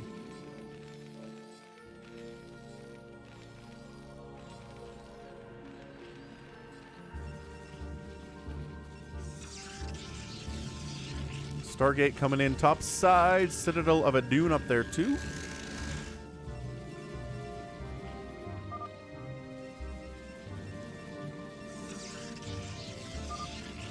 War Piggy again is suspicious, but declared Paladin. So I mean, if you get Phantom in this game, declare yourself a Paladin instantly. It really helps get rid of the suspicion that people have for you. I don't understand why every Phantom doesn't just do that. What's up, SaviorSword? Maybe. Depends on how long these Phantom modes go. I want to do 2 Phantoms, and if they go long, that's it. If we can get them dealt with fairly quickly, then we can do a random units, I think. We'll play it by ear, SaviorSword. Trying to figure out who the other one is. I mean, Dead Infested's looking good. He's also, maybe gonna kill Pyres. This is, dropping in someone's mineral line. Usually, oh, all right. So yeah, Dead Infested is just straight up gonna try to kill Pyres the Wolf here. Killing a ton of its probes. There are some zealots that aren't in a position to do anything about it. And then gets out of there when the zealots approach, when the zealots show up. And unallied him, killing his dropship in the process. Seems only fair.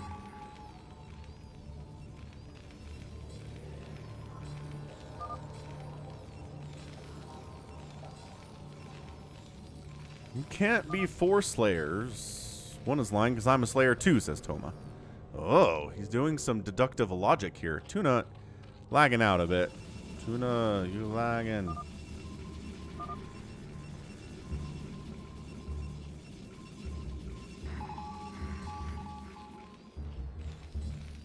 You're gonna attack me again? Blue is Phantom, probably.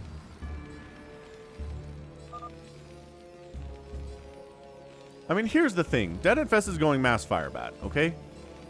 With dropships, I would assume. He does crazy strats every time. It's usually 1 unit. I guess he has some medics supporting this time, but whatever.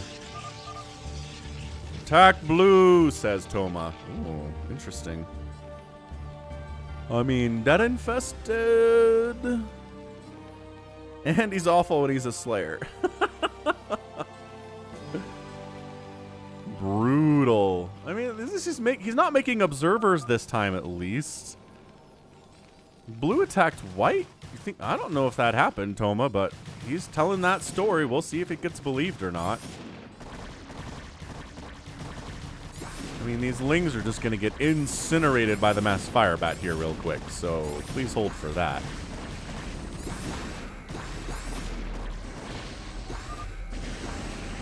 Stop, says Dead Infested. Leave me alone. You attacked me, says Toma. Is that true? Dead's not defending himself, so maybe he did. And he's really pushing out beyond his own borders here. Now he's backing out because there's a sunken here that his Firebats are going to struggle with immensely. Is there an attack I'm missing? What's happening over here? Something. I like how this is so compact from red. Doesn't have any creep colonies up. Only has the 1 hatchery down here. Making another one that will push the creep out further. But yeah, that's really a really tight little Zerg base in here, isn't it?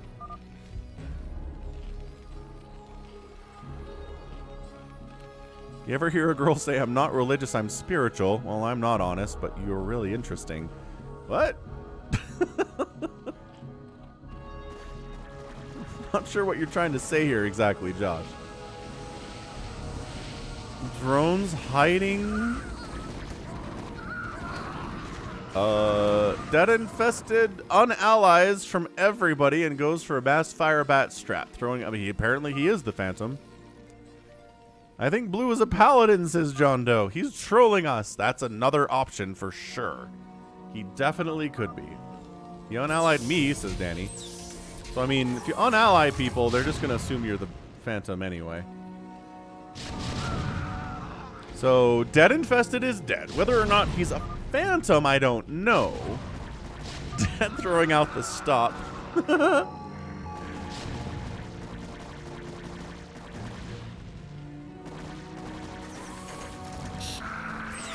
I don't know what you're asking, Real Ultra.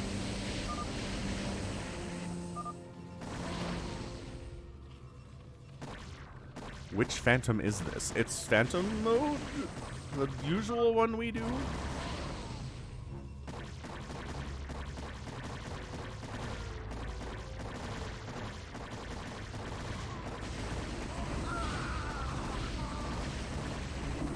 I mean, look, Firebats are bad against Hydras.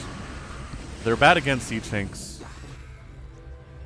Dave C's convinced that Dead is just trolling too. That's something that Dave C would do, obviously. I mean, his trust pylons aren't exactly trolling, attacking per se, but they are pretty trolly nevertheless. Ton of Zealots and High Templar up here from north as well. Oh, I don't know, Real Ultra. I don't know if this is 1 or 2. Because if it's just Dead, that'd be pretty quick. Oh, he's going Firebat Wraith, which again, Wraith's not good against Hydralisks at all. I did not. Did you not hit her, Ultra Super Noob? Is that what we're talking about here?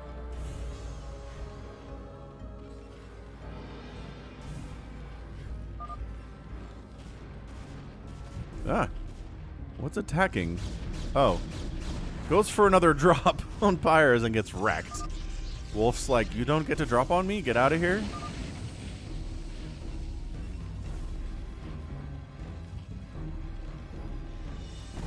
Unally the Phantom before they unally you. Oh. Pro tips in chat here for this Phantom mode. Excellent. The proest of tips.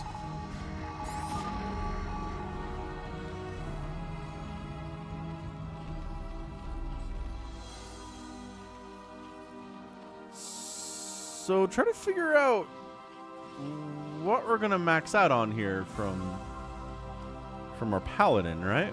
War Piggy, he's got a handful of Hydras, sure, but he's not building anything else. This is it. This is his army here. It's 12 Hydralisks and a couple Lings. And he's killing the Lings. So he's got an Ultralisk Cavern, he's got 2 Greater Spires. He could do whatever he wants here. He just hasn't chosen what he wants to do yet.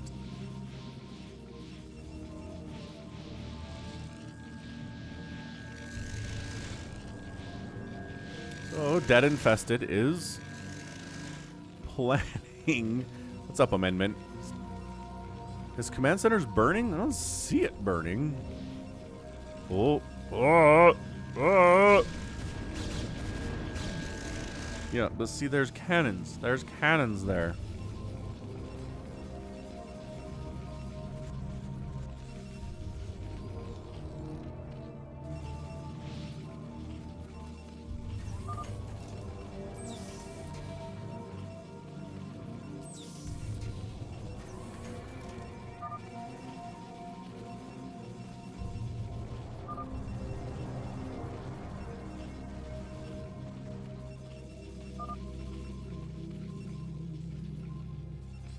So Tuna leaves. Hopefully the lag will get better here.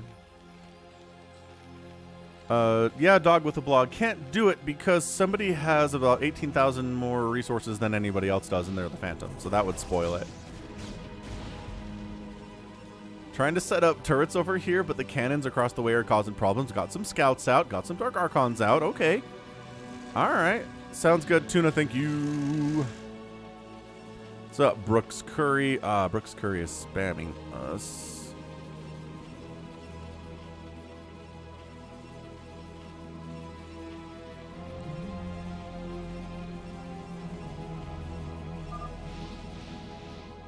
Teal has Dark Archons looking sweet with the teal spinny things around them. Very, very cool. Very cool indeed. That's right, they are sick AF, says Pyres the Wolf. Orange is a million siege tanks and Goliaths and science vessels and stuff, so just mechin'. Pretty standard mechin' stuff here. Whoop, okay, Dead's making his move. But there's a million lurkers, so it goes very poorly for him. Fare thee well. Dead infested. Oh, there's Dark Swarm up too. So Toma's like, alright, I guess we're killing Dead infested now. He's lifting his buildings. He is fleeing.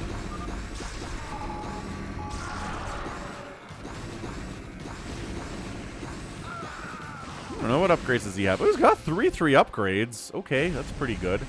2-2 for red, 1-1 for Toma, the Zerg player.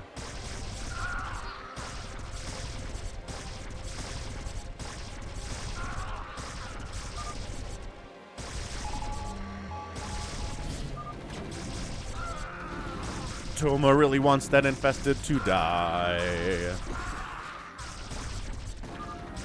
But he doesn't have as good upgrades, so he's actually going to have a hard time to break this. Oh, shoot. Big recall from Yellow right on top of Dead Infested's main CC. Wraiths are going to try to deal with this, I guess, but also... Oh, secondary recall, it's all just Zealots, man. Remember when it was Zealots and High Templar earlier? Yes. You could probably storm this Wraith ball pretty effectively, Yellow. You know, if that's what you're into, which you don't seem to be. Baby T-Rex. Oh, he stasis a few of them. That's pretty good. Alright, so again, the way you figure this out is you remove... You remove blue. The amount of distracting I did for the Phantom, says Dead Infested. Oh, you admit you're in a league with the Phantom then. I see how it is. Lurker's doing that friendly splash, though. You gotta watch out for it. Triggered people with scans. A million. Okay, so that's what happened. Warpiggy made 1 million Mutalisks with 1/1 upgrades. And he was Phantom. Okay, so that's one.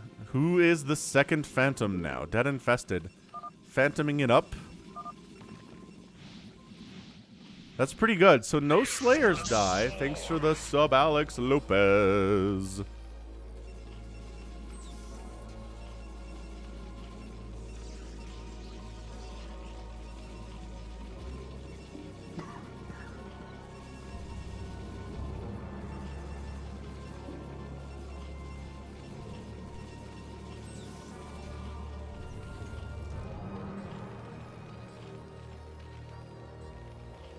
I just love how compact everything is here for red.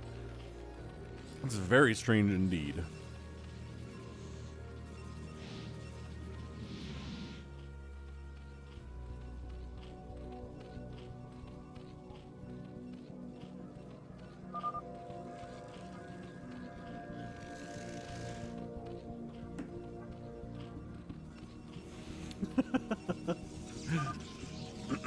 You're still Phantom, says Warpiggy. He's as the Paladin, he's made an accusation. This could be a quick 2 Phantom death play. Holy smokes. You created tons of chaos, Dead Infested. That was great. And you did buy the other Phantom enough time to get huge and scary. So we'll see if the other Phantom can take advantage of that or not.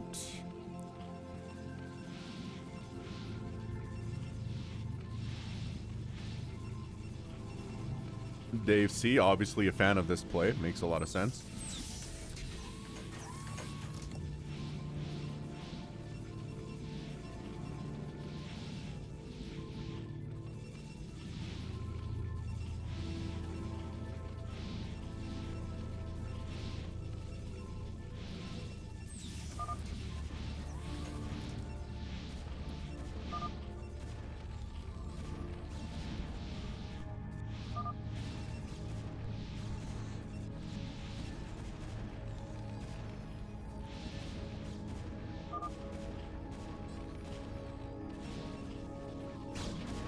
Ah, killing his own probes. I hate it when I can hear attacking, but there's not a battle happening because someone's killing their own stuff. Always annoying.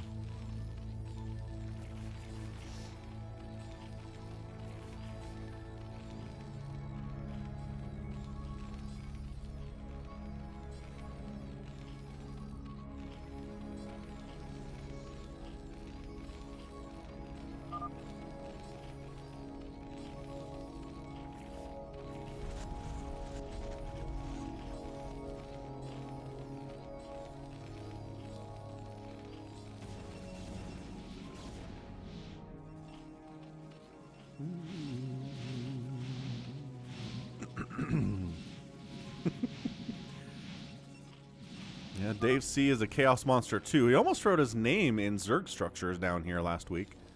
That was pretty close. Almost managed to Dave. Had to go Dav at the end though because there's not room for that last part of the E, unfortunately. Yellow also has a Dark Archon up. Pyres is like, come on, man. I'm weak. I'm too weak. Who's orange again? John Doe.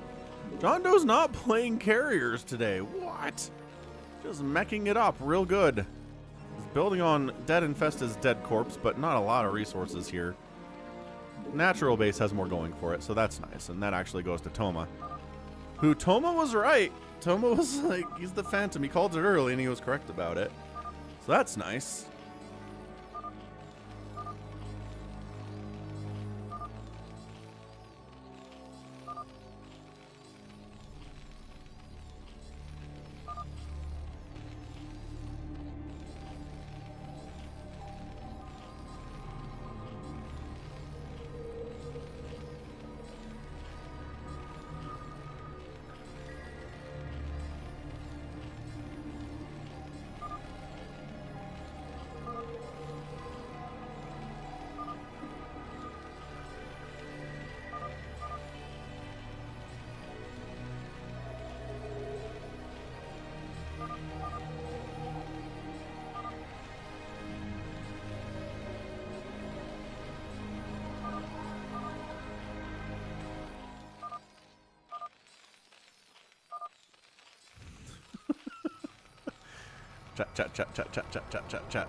Chat.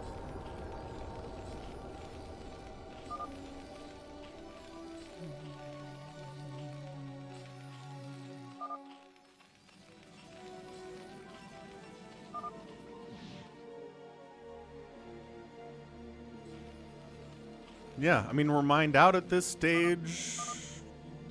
All that's really left is whatever Dead Infested had. I guess we're not mining that much here for War Piggy because he doesn't need a ton of resource harvesting.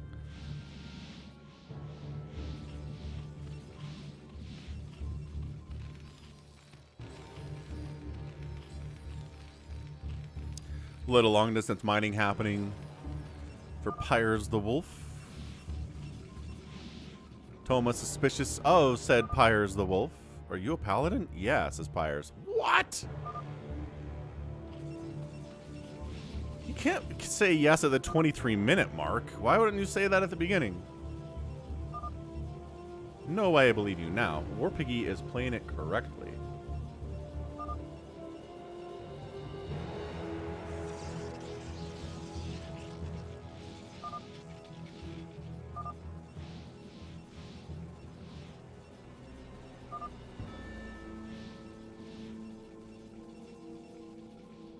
Purple declares Slayer, said Slayer at the beginning. It's true, Danny.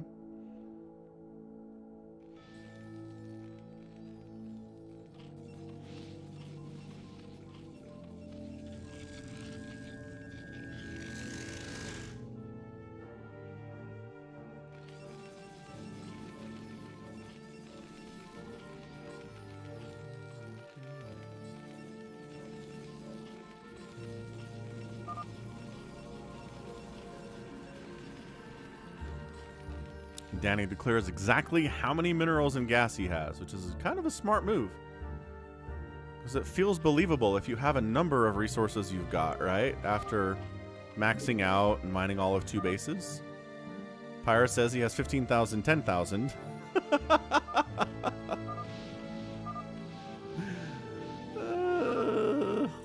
Baby T-Rex is right. We gotta kill someone. Pyre's gotta kill Pyres, man. I think it's time. Vote teal.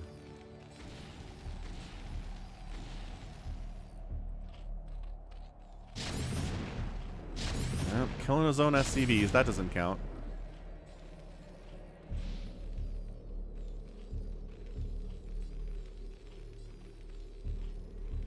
It is Pyres the Wolf. It is Pyres the Wolf. He's the guy who's a phantom. Yes, he is. It is Pyres the Wolf. It is Pyres the Wolf.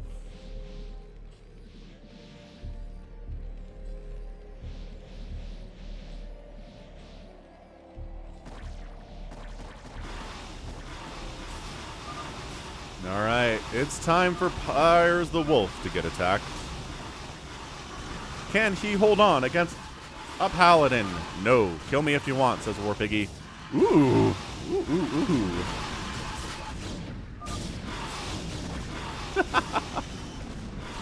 That's a screenshot. Alright, so everybody moving to kill Pyres.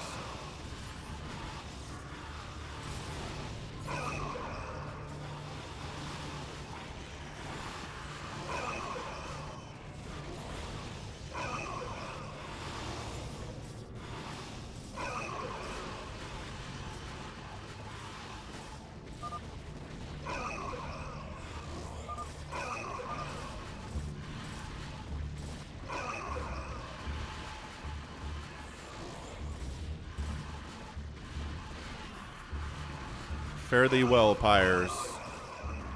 Oh, Toma believes that it's yellow. Oh, yellow's attack. Okay. Red and brown are killing me. We've got yellow attacking War Piggy while he's away. But he seems to be defending himself pretty well nevertheless.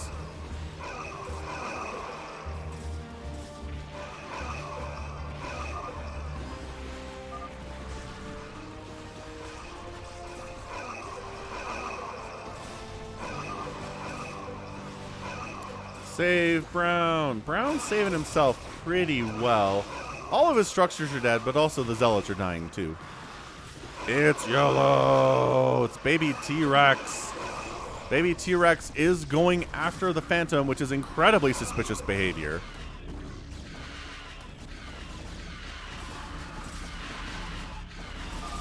Dark Swarm protecting this Zealot. Look at him go. Ah, he came out, unfortunately. It's brown, white, or orange, says Baby T-Rex. Baby T-Rex backstabs an announced paladin. And then is like, nah, it's not me. Sometimes people make tough decisions in this game, though.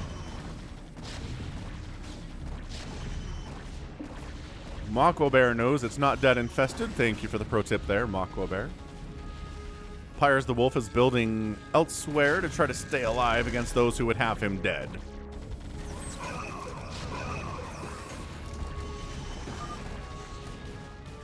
All you do is wait for 55 minutes and do nothing every game, John Doe.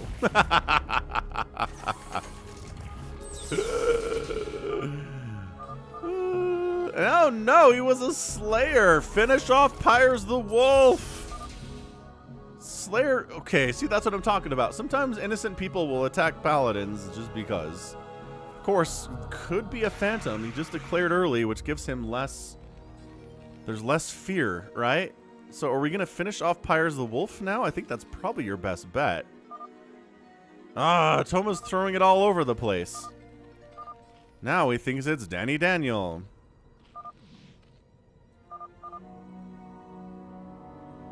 And now it's you.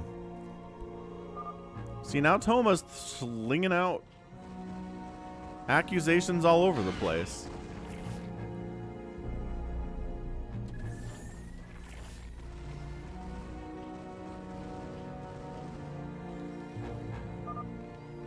You accuse too much. J'accuse.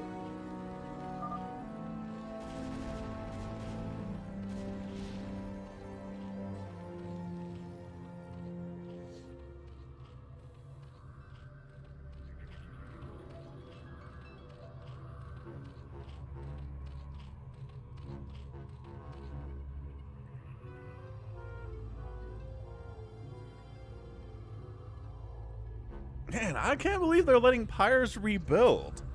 They're like, it's Pyres the Wolf, and then they're killing him, and then Slayer takes advantage of the confusion to try to kill a paladin, and then we just kind of forget about killing Teal. That's so weird to me. It's got a bunch of buildings here, a bunch of buildings here.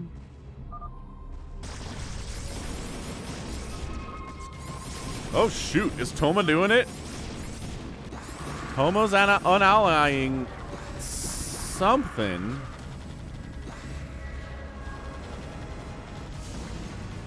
Yeah, man. Toma's decided to go after Danny. What are there not?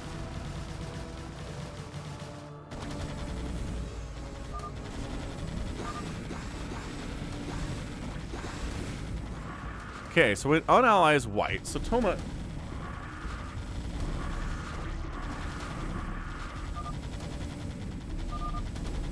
It's not white, says Ultra Super Noob. Someone attacked me, says John Doe. These lurkers are attacking orange. It's purple and orange. It's purple orange. So Toma unallies orange while telling him it's purple. You stop and I'll stop.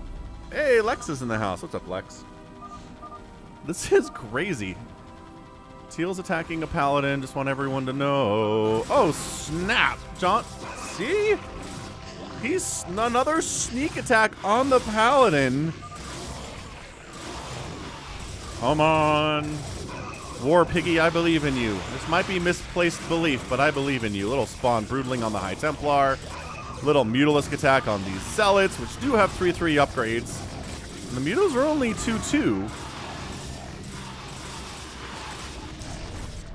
So and then big attack on again. Pyres the Wolf. What's up, Bernard? Some beef. StarCraft, what's better for a Sunday? Nothing is better for a Sunday. Red, what? You're a Slayer. Purple, why? Pyres is... this is absolute chaos right now. Who's attacking who else? Apparently, we're going after Danny Daniel. John Doe is. It's purple, says John Doe. He's killing me, says Pyres. Dude, you're trying to kill War Piggy. Pyres the Wolf. There's 3 Phantoms, says Danny. I'm a Paladin, says Pyres the Wolf, who again did not declare Paladin earlier in the game.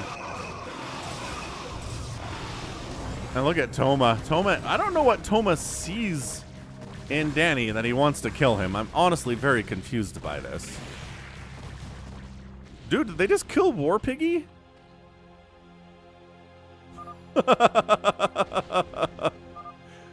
He's an actual phantom. My brother. Why? I was a Paladin. Is he dead now? Me too, says Pyres. Why did you attack me? Says Pyres. You're the most sus Paladin ever. Man, Toma's really convinced it's purple. I don't know what Toma sees in Danny, but he's really convinced.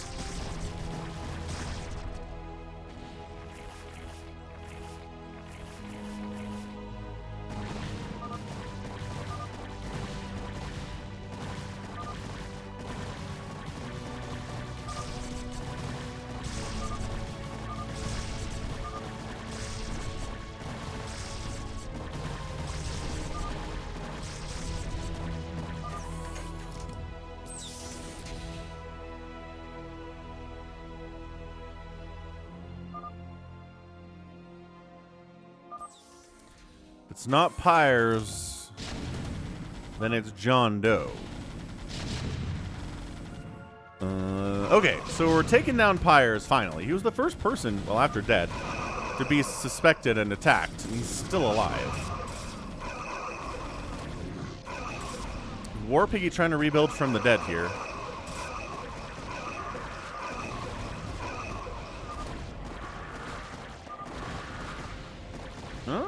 Red's defending, though. Ultra Super Noob's in here. No, wait, no. No. He's killing Pyres. It's orange. It's red. Ultra Super Noob and John Doe are now accusing each other. This is nuts. I don't know who to believe anymore. So orange and red are killing each other, and they're both trying to finish off Pyres. Is he the most sus Paladin ever, though? No, he's not. Dave C., you were. Purple was a Slayer. Okay, so that makes sense. What the heck, Toma? Why were you so convinced he was a Phantom? Danny's mad about it. Yep. It's orange. Teal, you're dumb enough to not reveal your status to start. Is Pyres a Paladin? No, wait. You need to announce in chat. I just got revealed as a Paladin. Oh my gosh, Pyres. Pyres, why? Why would you kill a fellow Paladin, though? It's Teal, but Teal's gone. Does Teal not get revealed until he leaves? Well, Toma's attacking John Doe now, so that's something. So Toma working together with Ultra Super Noob to take down John Doe. And only one of them can be Phantom. This is weird. No Helm's Deep today, Mr. Bagitka. Nope. But we'll do another Phantom after this.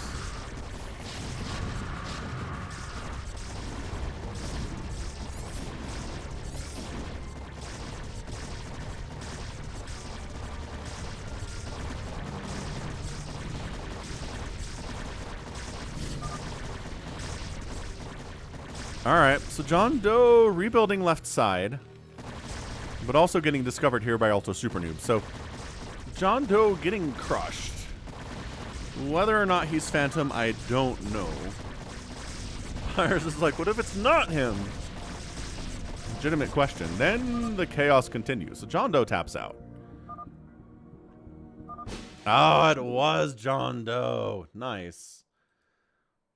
That was a good one. That was crazy. Ultra Super Noob sniffed it out, man. It took him some time, but he figured it out. And then if Pyres was a paladin, which he was, I think. Yeah. And he attacked War Piggy, who was a paladin too. Pyres the Wolf, sowing chaos. Got 150 likes, 150 likes. Oh yeah. Alright, second Phantom. This is going to be for people who were not in the first game. You know how this works. Second Phantom, I'll boot you if you're in the first game. Can I play? Is that real? Can I play, please? Oh, dang it. I don't know if it's real. Can I play, please?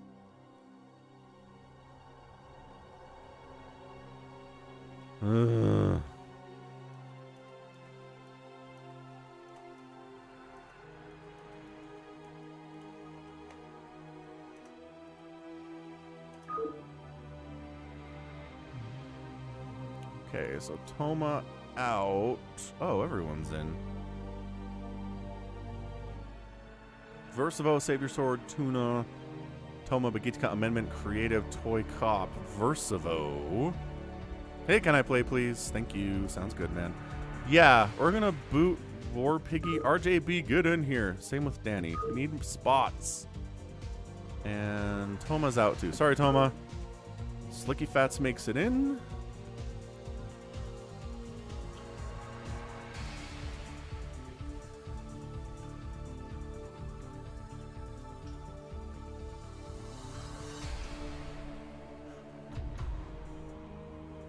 I don't know. RJB, I don't think I have a spot for you, bud. Bagitka, Slicky Amendment, Creative, Toycop, Versivo, SaviorSword. These are all new players.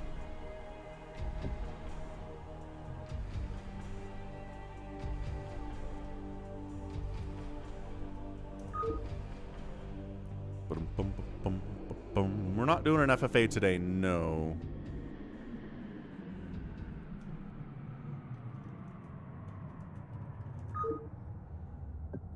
There you go. Dave C. choosing Versivo. It's impossible to tell if Versivo's the Phantom or not. He plays Slayer and Phantom and all very alike. So Mr. Bagitka, SaviorSword, Creative, Slicky Fats, Tuna on Toast, who is lagging again. Amendment, Versivo, and Toycop are here. Gotta choose the right options. So we have low cash. We do 1,500, 5,000. Somebody listening to the stream, please say how many Phantoms and how many Paladins there are, or if we chose random there.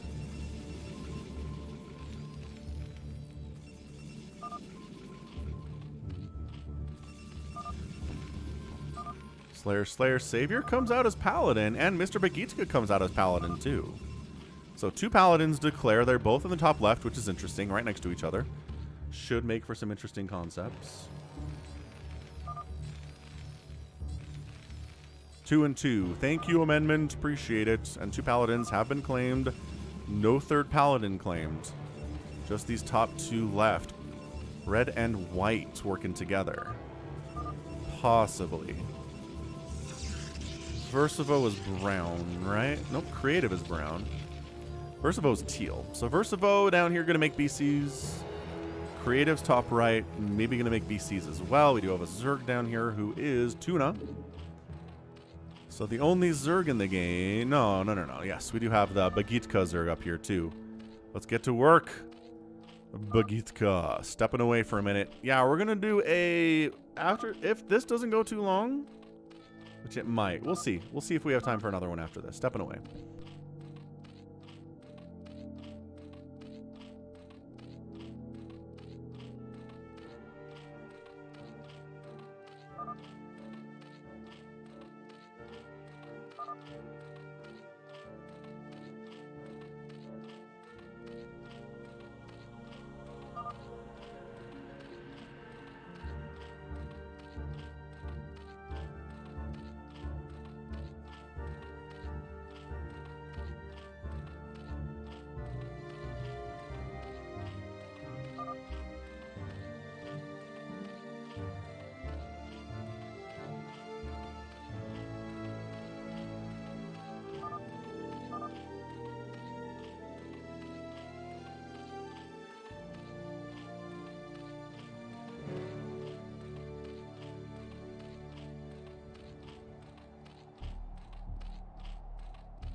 Hey, thanks for the super chat, Michael. I've been around for a while. Still really glad you're doing your thing. Keep up the good work. I certainly will. Thank you, Michael. And, yeah, this is like Imposter. Gato. Here, this will kind of explain what Phantom Mode's all about. So, Mr. Bagika doing some good things. Extra hatcheries. Excellent. Hydralisk Den. His other Phantom, SaviorSword, is working on Singularity Charge, it looks like. Good. Good, good, good. So now the question is, does the Phantom want to make themselves known when there are two Paladins working together in a situation where they can defend each other from attack, right? So this is good. What's up, Omar Ali? Happy Sunday.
Don't get Nightbot. Lucky Owl believes it's tuna.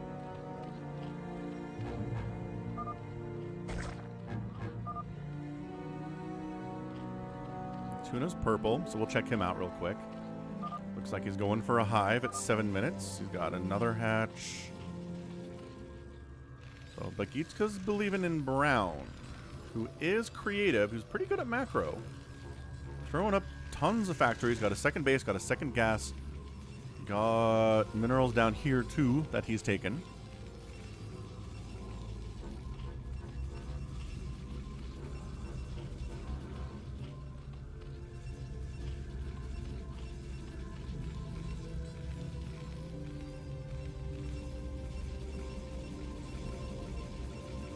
And SaviorSword probably going for them carriers.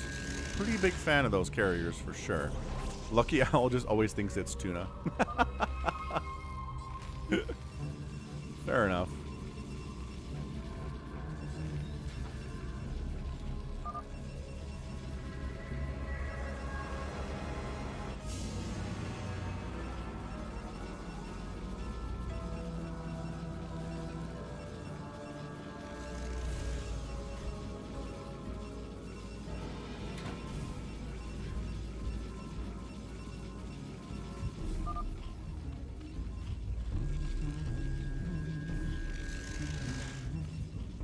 And honestly, a paladin taking a drone to make his... There you go. That's what we're talking about. So SaviorSword's going to make his own Zerg army here to help defeat the enemy and evil phantom. Quadruple armory up here for creative seems ambitious. Dave C always blames Versivo, who's doing the Versivo things already. So yeah, first battle cruiser on the way here. We could hide him in the corner so nobody knows how many you have. Amendment's like, let's kill him. Red, cancel the hatch, says creative. Any multi-race needs to die. It's too risky. Whoa, whoa. Easy. What's up, Pablito Pavlov? Doing great. Good to see you, too. Glad you could make it to the stream today. Things are crazy here. Wow, everybody really freaked out. Slicky Fats. Let's get him, boys. Slicky Fats is just here for the chaos, too. There always needs to be one chaos monster in these games, or they go on forever. So Bagitka got a bunch of hatcheries out. What he needs to just work on is making units. Just max out on something.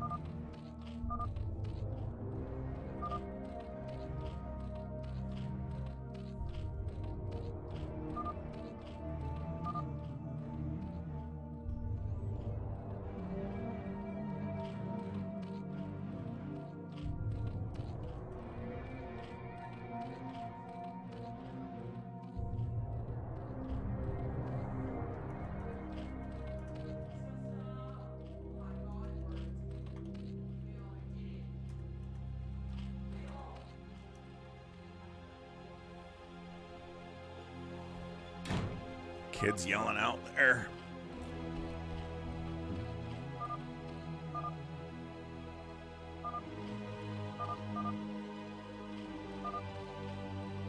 We'll let the story speak for itself. Ultraless Cavern, love that. OJ has 3 gas. Toycop carrying it up quite nicely. I think this is a lot of stuff for creative. And apparently Bagitka does too. Bagitka might set up for an attack here.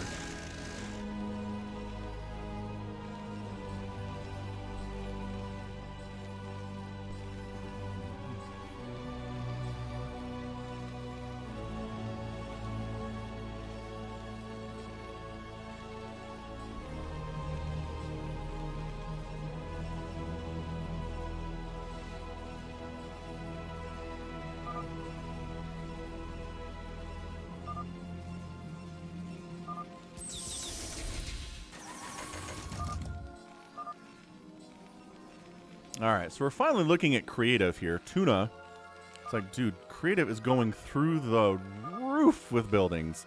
I am a slayer, he says. But I play at 300 APM.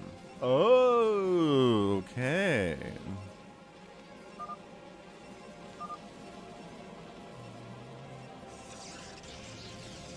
Two claimed, but if he claimed, we'd have a predicament. White is sus, says creative. He wants to kill me. Amendment says it's brown. I'm feeling brown as well here. Creative is doing a lot as a slayer. Like a lot. This is way too many factories and 2 starports. And the quadruple armories. White does usually wait to the end, that's true. But he claimed it early this time. If he's Phantom, he just doesn't say anything forever. He just waits it out.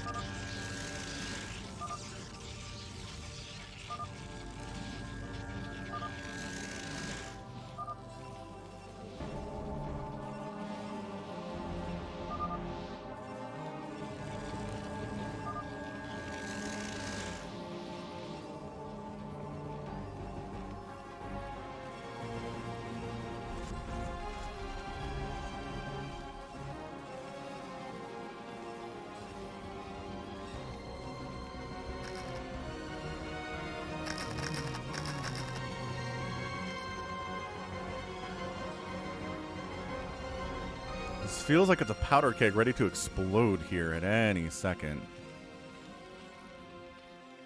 Nah, Dylan Bradley, if you want to get a hold of Sato, I'd recommend coming to the Discord server. He's in there quite a bit.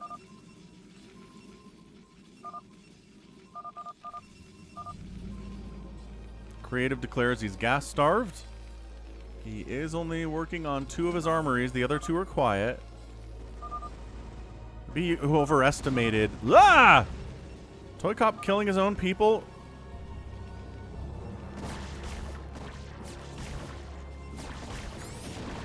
What the?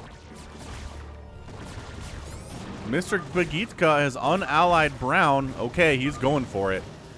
Yep, so declared Paladin is unallied, declared Slayer creative here. I'm gonna try to take him down. Yeah, what's up, Dylan? There's delay, though.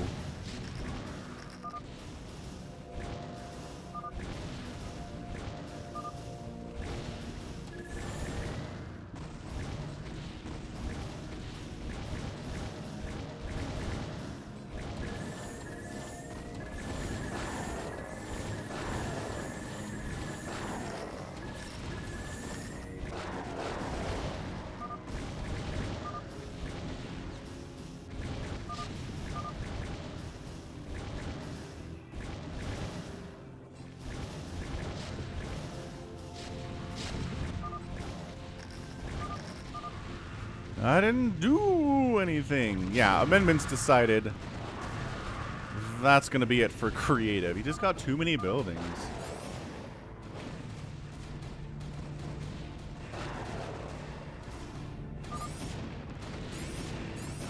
Yeah, so creative is dead. I called for his death. I don't feel too bad about it. We'll see if he can hold off the incoming attacks of Mr. Bagitka and amendment. And it looks like SaviorSword getting in on it too. What's up, Joey's Rattata? How you doing? And yes, we do see pros burrow drones. Absolutely, SDF. Seen it before, especially against eraser maneuver attempts. Oh, SaviorSword. SaviorSword.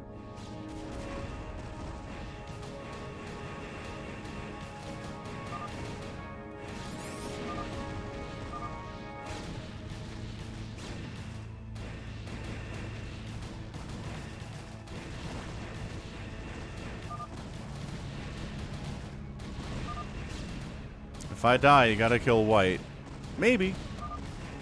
When you see that I am a slayer.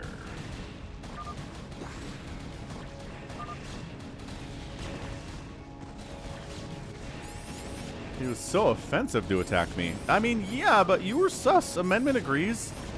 Amendment's been around for a while. He just doesn't believe your story. I was so big. Yet he had 20 carriers at the same time. Ah, creative trying to sow some doubt.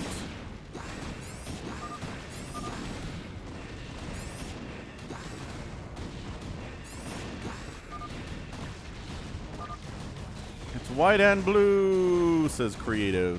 So who's the other paladin and why didn't they declare then? You guys want to win. And he was a slayer. Gosh dang. I think he just overbuilt buildings for how much money he had access to. I think that happens sometimes. Is you just have great macro, he couldn't have spent. Right.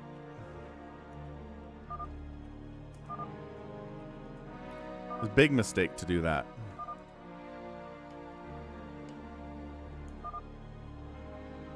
SaviorSword still believes. He's got 4 command centers up for his Protoss army.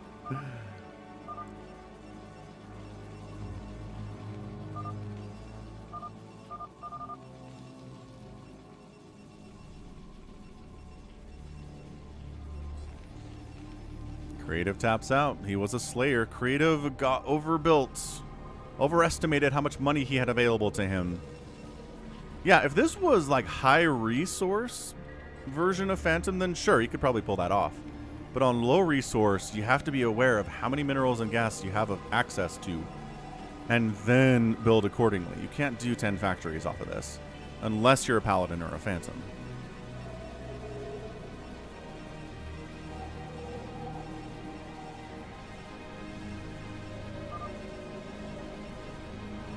Dylan, we'll take a look at it after this game and see what it says.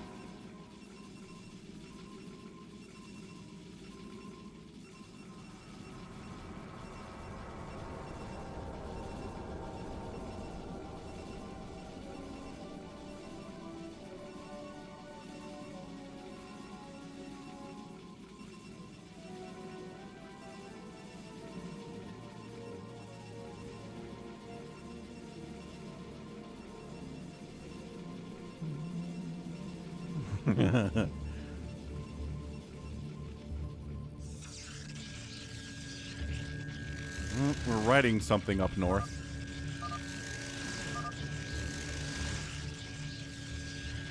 Toycop. Writing toy. Oh, I was going for Toycop. Nice. That's very cool. You weren't on 3 gas, though, Creative. You were on 2 gas.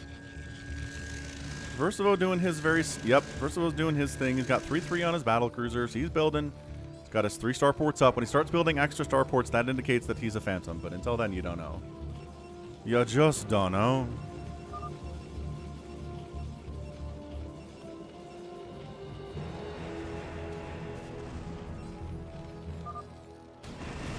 Toycop's killing his own probes to make up additional supply available. It has to be orange to match the gas on carriers. He's only building off of 1 starport right now, though.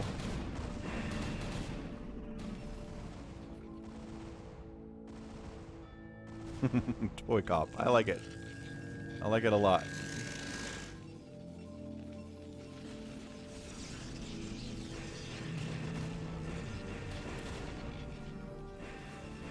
I don't know if I have time for another one after this today, y'all. I am sleep deprived this weekend, but I will have better sleep this week, and we'll do some fun stuff for next Sunday. How about that?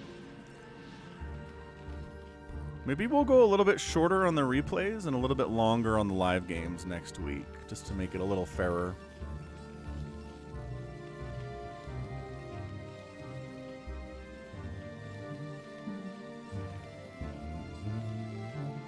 But yeah, you guys don't need me if you want to play Phantom mode, right? Just Falcon Paladin channel on Battle.net US West. Go in there, see who's around, see who wants to join and create a fun game to play with. And you can do a Phantom mode on your own. You don't need me casting it for it to exist. SaviorSword, trying to get up that extra supply. But Gitka, again, not the greatest macro player of all time. I'm not even sure if he's maxed out, to be honest with you. It doesn't seem like he is.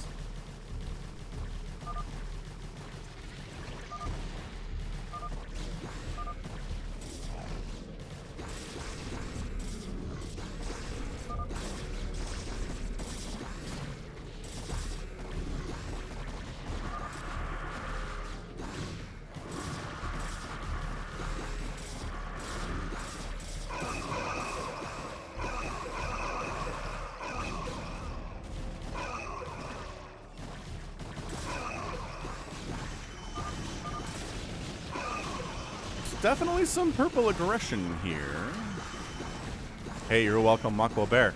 Thank you for sending back the real cinnamon. Although, again, if I can't tell if my cinnamon's a replicate, does it really matter? I don't know that it is. So, Tuna's? Ah, Tuna declared, I think it's yellow.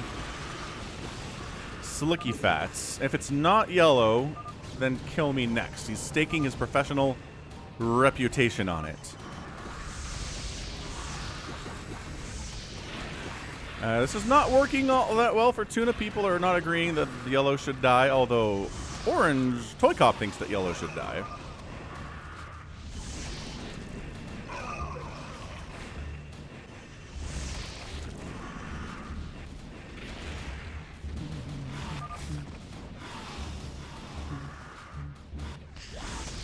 Okay, so I guess we're killing both. People are kind of interested. Wait, are carriers fighting? What the heck is going on? I think Mr. Bagitka's going after some of the carriers here. They're all dying. There are 3 separate carrier fleets on this map. So Tuna's like, all right, go ahead, take me down. I'm killing yellow and purple. Yep, so SaviorSword. Or yes, says me. That's what we're doing.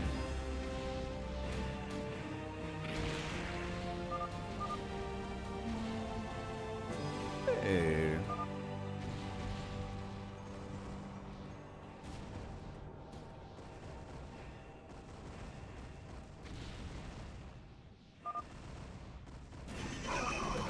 Tuna's, I'm just not going to sit back and watch people macro. Tuna is right. Tuna is right to play that way. Versivo. Oh, wait. I was going to say Versivo hiding. Is he moving out? Is he throwing down extra starports yet? No. Whoa, okay. I guess we're killing Mr. Bagitka then. Toycop has been under attack. I think Toycop is, Bagitka has decided that Toycop is a phantom, so Toycop is retaliating. A lot of defilers dying there. Bagitka, again, not the strongest player in the group, but can put up a fight for sure.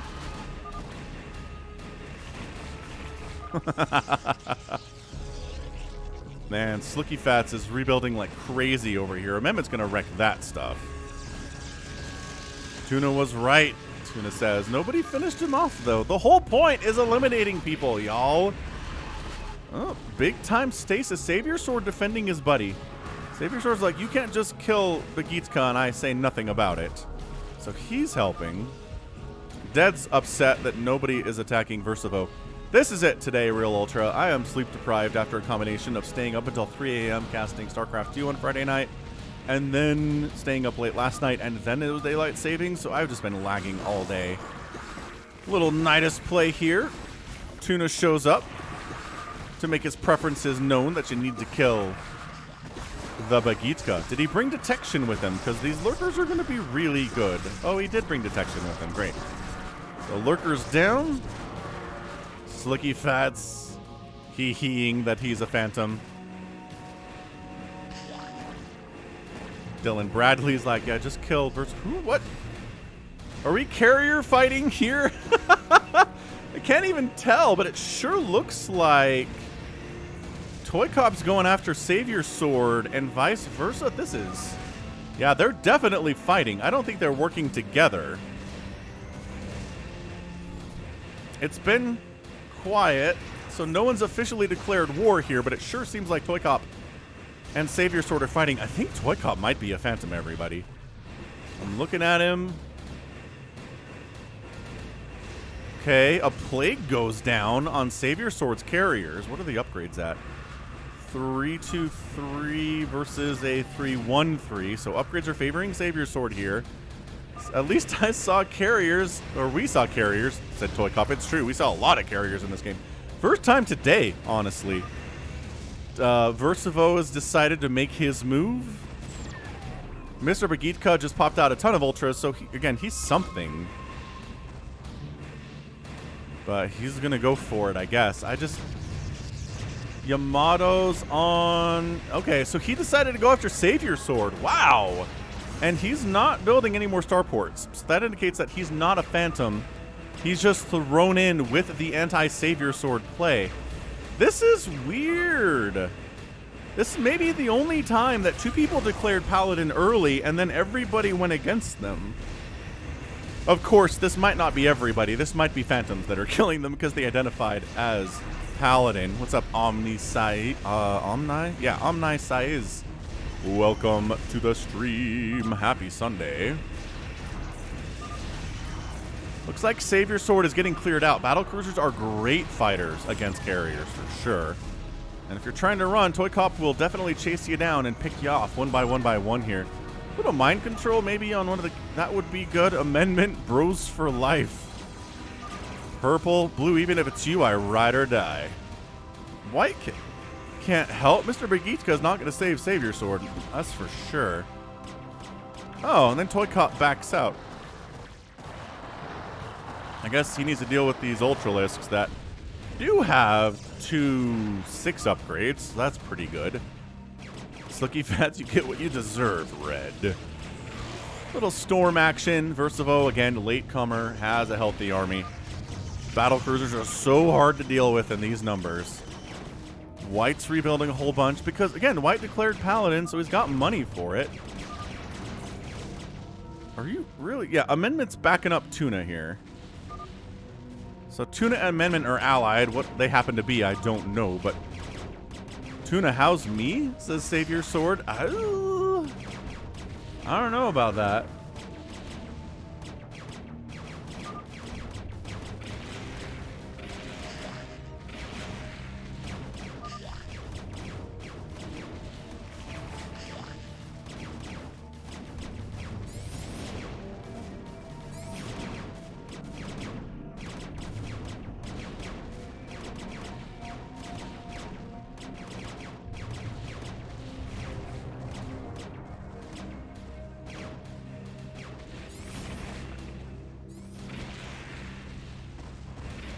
Alright, well, SaviorSword as a declared paladin has been wrecked. Is getting housed by Tuna, though, down south, so that complicates things for sure. SaviorSword apologizes to Tuna. Bagitko wants to remove Toycop from the game. Oh, he gets it! Nice! And Toycop was a Slayer. Alright. White's a Paladin. White's a Paladin. Amendment might disagree. This is some chaos right now.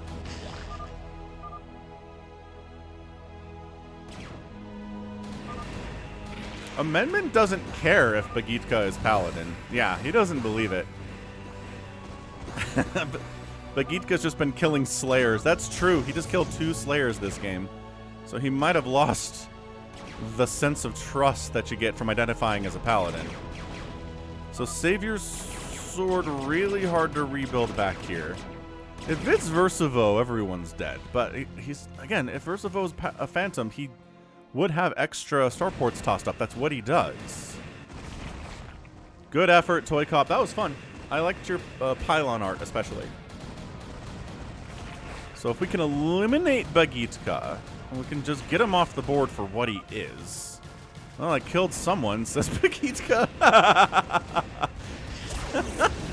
That is true, I guess. Versivo disagrees with this execution.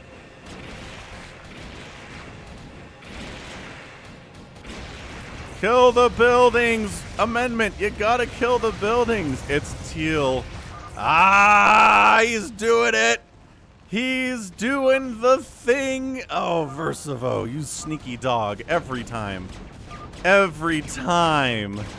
An Amendment loses his army. And here comes Tuna with a bajillion Zerglings. Trying to take down Versivo, but he's all walled up here. Plus, he's got a million PCs. Ah, Versivo. Versivo. All right, Carrier, can you do it? Can you take Versivo down? Amendment's mad. Maybe he was too late throwing up the additional starports, man. The battlecruisers take forever getting home, and they're going to clean this up. But losing your production is going to be a big-time issue here. Everyone in chat's like, we knew it was Versivo the whole time. Come on. Tuna doing the Zergling thing. Got some Defilers coming across here too. Can he defend it? He needs to maybe lift his building. Yeah, so he lifts the starport so the Lings can't kill it because they're mean. They got 3-3 and crackling. Wow, Tuna. Okay, so these... Oh, a plague comes in too. Wow. The absolute humongo plagues there. That was sick. He's killing Lings. He's killing carriers. That last starport's available. Make them feel my pain. He does have another building other than this one. Amendment's out of minerals. He can't build any more carriers or interceptors. Dude, so basically Versivo has a bunch of plagued battle cruisers, a lot of plagued battle cruisers. Some SaviorSwords alive, trying to rebuild zealots and stuff. His starport is burning down, which is an issue. Oh, is he out of SCVs? This is crazy on the finish right now. Oh boy. I mean, I would definitely say Versivo's got an upper hand, but all of his battle cruisers are plagued and down into the red. Okay, this one's in yellow. And this one's in yellow, but a lot of them are in the red here. This one's super healthy somehow, dodging that plague entirely. I guess. This is definitely some abject chaos right now, so they're looking for the barracks to kill. They see it thanks to Tuna's Overlord over here.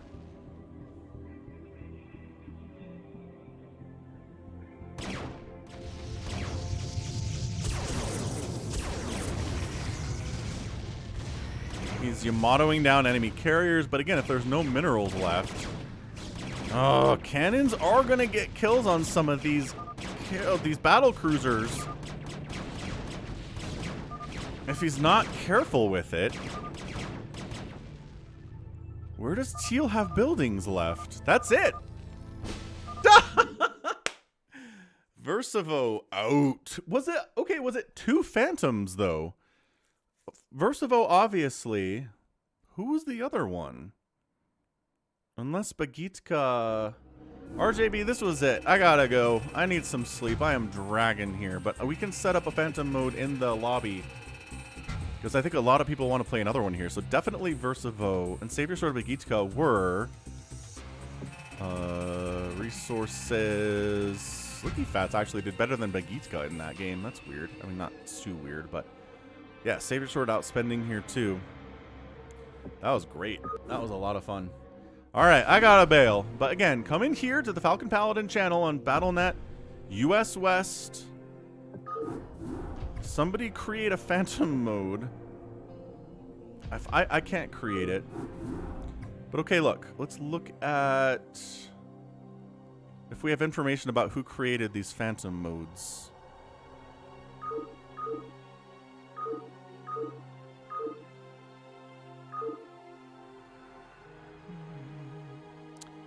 This one says created by Ressar, remixed by Groovy Man.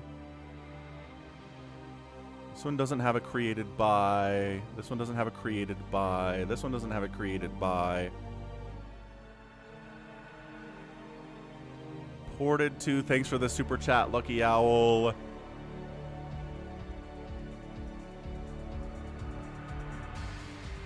Yeah, the only one that has a name.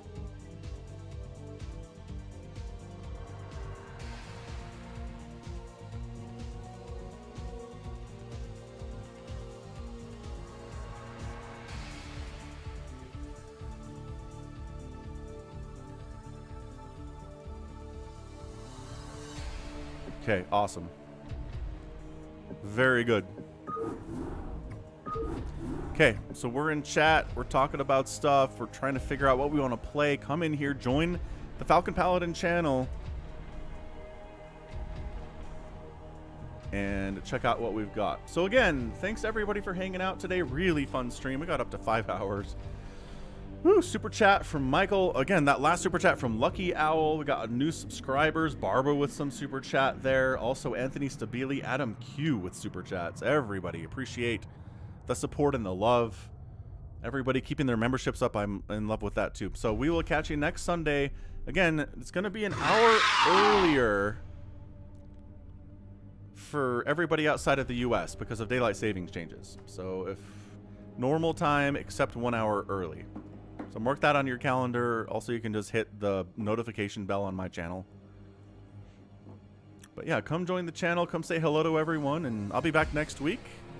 So until then, stay safe and stay healthy. And above all, you take care of yourselves. Goodbye.